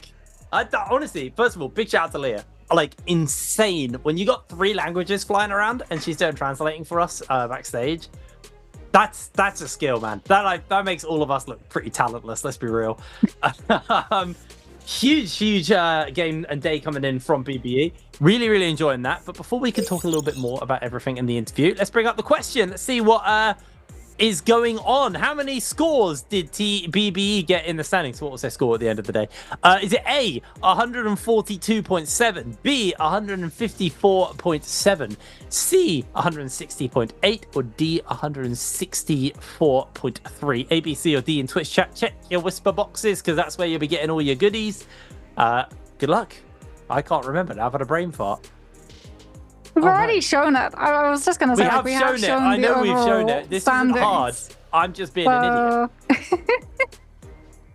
This is your last chance as well of the day and of the week, because the next time that we have Nbpl, it will be Thursday, and it will be solos day 3 before we go into the next day of trios, and then we head into those bi-weekly finals as well to get to see who exactly is going to be walking away with that title. And then, Jake, we head into patch change. We get a new patch coming through, we get a model war changes coming through, and hopefully we also get some correct answers in chat coming through. As I hope that they've picked a winner before we go all the way up. You're going to have to wait a couple of numbers that we climb through, because BBE are not sitting at 18th nor 13th. They are all the way towards the top of the leaderboard, and unfortunately for some of these teams who are in this position, they're going to have to do incredibly well on day 3 if they want to be able to make it into the top 12 and have any chance of graduating into the bi-weekly finals. Absolutely. It's so crazy how quick NARAKA moves. Like, I swear the season just flies by. The fact that we're like, you know, next week is the second bi-weekly finals. That means we're 4 weeks in at that point. Yeah. Just like, I swear we only started it last week. I'm convinced the season started last week. Yeah, no, we're halfway through. Almost. We're halfway for regulars. We still have LCQ. We still have pre-finals and grand finals, but we're halfway for a regular week. Absolutely crazy. That is absolutely crazy. I'm so excited to see how playoffs and everything goes. I mean, we still got a way to go till then, and I'm sure things will evolve. I will be surprised if OUG aren't more contested towards the end. I'm not going to say that they've been like dethroned from the top, because these guys look terrifying at the top right now. But I would be surprised to see if no one is able to kind of go toe to toe with them towards the end. And I mean, to be fair, BBE, they're a close shot. Yeah, and I mean, the first bi-weekly finals, the one that OUG actually ended up winning, they weren't the first team that actually hit the match cap. They had to actually contest a lot of other teams who were able to, like Bauda, XEG, all of them were able to hit it a lot faster than some of the other teams. And for OUG, like, it did take them a little bit longer. And it also took a lot of griefing from KLA and Wolves, jumping on teams like GG and XEG to make sure that their early games of the day did not go well. And that allowed OUG to be able to build the tempo to hit into the 74 and then walk away with MVP alongside WBG Spider, who was in a very similar situation. Mike and Arano hit match point eligibility before Spider, and they got griefed. Mike specifically getting targeted by DRG's Feng. And as a result, Spider was able to make up back-to-back MVPs and walk away with the win overall. But we can have a look and see, as we talked about, the next iteration of Nbpl. It's not going to be tomorrow. It is going to be the 18th of April. It is going to be Thursday. And we will be having solos A and C.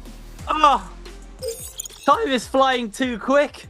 How are we halfway through April already? Unbelievable. I can't believe we're halfway through the regular split as well. Time's moving too quick. I don't know if this is just me, but crazy. What a timeline we're on, but a fun one. I'm very excited for next week. Excited to see, you know, first of all, how solos is going to go. Not that I've really been that up to date with it, but for me, the trios, I'm so invested in these trios right now. I think it's one of the most fun ones in the sense where, like, a lot of the teams are very capable. There's a lot of very, very good teams, and obviously OUG still somehow are shining above everybody else. It's crazy to me that they're doing that great considering how good everyone else is. That's not a slight at OUG. That's if anything a a compliment to them in the sense where like they are playing this well when everybody in the lobby is just like unbelievably peak right now. It's making for some really fun games. I'm excited. I'm excited to see how the meta develops as well once Biweekly 3 kicks off. With the fact that you can now like buy armor, things are going to change around a whole bunch. We have some number changes as well. I'll be really interested to see what that's going to look like. I pray this doesn't mean a return to the monk. I don't really foresee that because I feel like buying armor isn't why Monk's weak. I think the reason Monk's weak is because the comps don't beat. Well, a lot of the comps can handle him. Yeah, I'm just excited to get into it and see how next week goes. And I think there's a bunch of teams who have a lot to do next week because that Friday is going to be sweaty as hell. Some of these teams. 100%, especially since, again, like towards the second half of the day, we have all of the Firefly maps. So it's like you kind of have to sort of save up the hero points to be able to spend and splurge on the heroes that you actually want when Fireflies come into the mix, because those are the lobbies where you're going to be able to get the most amount of kills. Unfortunately, if you want to see those lobbies, you're going to have to wait a little bit of time, because that, I do believe, is mine and Jake's time up today. It has been an absolute pleasure to get to see all of the action on Trios. Super happy as well to get to see some of the overseas teams that came in. Frostivus getting his first MVP in solos, BBE picking up 3 MVPs so far in their days of play as well, doing incredibly good work. For them to come through, really going to show that a lot of NARAKA esports, while yes, it is for the most part developed inside CN, is starting to branch off into the outer parts of the world as well. So that just makes me all the more excited for J-Cup at the end of the season, which is obviously what we're working towards. Unfortunately, we'll catch you all in the next week. Take care, everybody. Bye-bye. Bye.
让我处在就这个帮助香苗上，我第一次来听。